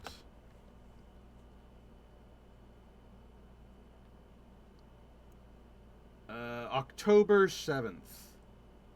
Okay, so it's next month. So we'll probably do this until then. And then when Legion Remix comes out, we'll just spend that entire week doing that. And we'll just pause everything because Legion Remix. And I'll be playing it off and on stream because I'm sure I'm gonna go like deep into it. I'm really looking forward to Legion Remix. Oh, once again, I'm indebted to you. We're still in the early stages of our journey, but I hope we can continue to press forward the same matter further. Oh, hello? Dude, sequestering yourself in such confined quarters will eventually take a toll on your mental health. Come on, there's fun to be had in the outside world. What exactly does this fun you speak of entail? Allow me to illustrate. I'll begin this morning with a splendid cup of freshly brewed coffee from the last stand. Shortly thereafter, I've gathered at Oak's Landing to perform public poetry recital. I have no poems to recite. Well, it's the spirit that counts. Poetry will help you learn to express yourself more fully, Jude. In fact, why don't you give it a try now? Make sure you really put your feeling in it. Well, I suppose I can give it a try, if it means I can be a bit more like you.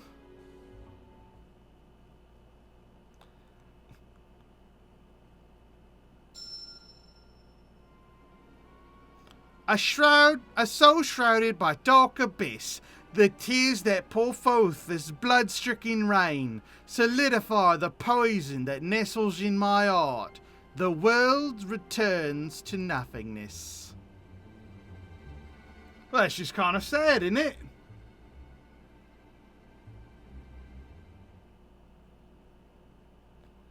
I regress. Perhaps you need not delve quite so deeply into your feelings. That aside, now that you've had a taste of what our sessions entail, what it's like to live every day to the fullest. With your grades and brain, changing faculty should be fairly straightforward. By my next visit, I'll expect you to have joined the Faculty of Literature and our Poetry Club. Ta-ta! Oh, while I know Jeremy intends well, abandoning my studies in pursuit of literature would mean relinquishing my dream of locating the Azure Star.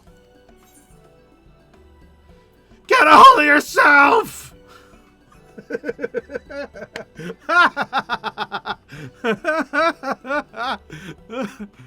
Please don't yell, you know I scare easily. Well, that said, do I always appear so frazzled to you? Or perhaps this is your way of encouraging me? Either way, I joined the studium in this association for one reason and one reason only. I cannot give up.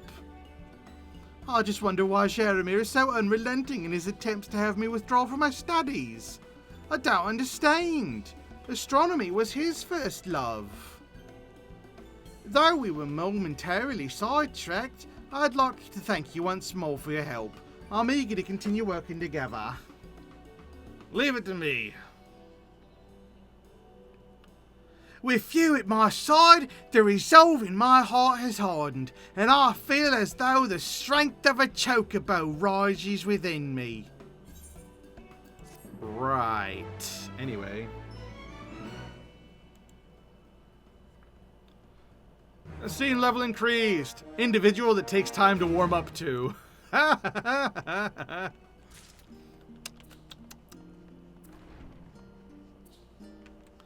Alright, so we are going to call that here. Next week, I'm still thinking about what I want to play on Monday and Wednesday. It might be Vampire the Masquerade, might be Power World, might be Final Fantasy 9, might be Diddy Kong Racing. You know what? It might be a lot of things. I have no idea. I will wake up, pop my head off my pillow, and go, today I feel like playing blank. And that's what I'm going to do, I guess. I don't know. I need to come up with something, though. For God's sakes. And then Tuesday, I don't know if I'm going to keep playing Battlefleet Gothic, if I'm totally honest.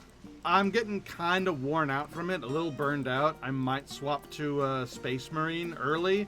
Even though I'm not done with the story, I might go ahead and hop over to Space Marine and start playing that. And then Wednesday we'll continue whatever we played on Monday, and then Thursday we'll continue playing whatever we played on Tuesday. And then Friday we will be back to Final Fantasy XIV doing this. And we're going to keep doing this basically until Legion Remix launches, I think, because there's a lot of crafting story to get done, and I have a lot of it to do. Off stream, I will continue leveling, of course, and I'll probably be doing a little bit more guild grinding, a bunch of selling stuff, trying to like get myself ready to do this stuff when we get back here on next Friday. So I'll see you guys on Monday. I have the weekend off, as always. I stream Monday through Friday, 6 p.m. to 11 p.m. Look forward to a nice, chill time. I'm not a super hype person, but, you know, if you're looking for a nice, chill time, then this is where you go. As always, if you missed any part of the stream, if you missed any part of my other streams, I played Ungrounded. Not Ungrounded. I played Grounded 2. That was a problem that I came up with earlier on. I played Grounded 2. I played Final Fantasy 12. I played a bunch of other games. If you want to look into those things, you can check out my VOD channel. You can watch the VODs here for a while, but sooner or later they're going to end up on my YouTube channel, which you can find wherever. All right. Bye-bye, everybody. Bye-bye. Bye-bye. Bye-bye. Bye-bye. Bye-bye. Bye-bye. Bye-bye. Bye-bye. Bye-bye. Bye-bye. Bye-bye. You know what? Let's raid someone. Why not? We never raid anybody, and I feel like that's a problem that I need to, like, get over. Let's raid somebody. Is there anyone that I'm following that's live right now? Oh, Volpixie is live. She's playing Heavensward right now. Oh, yeah, she's playing some Heavensward stuff right now. It looks like. Let's hop over to that. Hell yeah. What do you mean unable to raid Volpixie? I guess because no one's here. We don't have enough followers to raid. Shame. Shame that. Shame. Either that or something weird's going on Volpixie's side. I don't know. But it says we're not allowed to raid at this time. Oh, maybe it's because she's doing some story stuff. She's like silenced us or something. I don't know. Whatever. Alright, bye.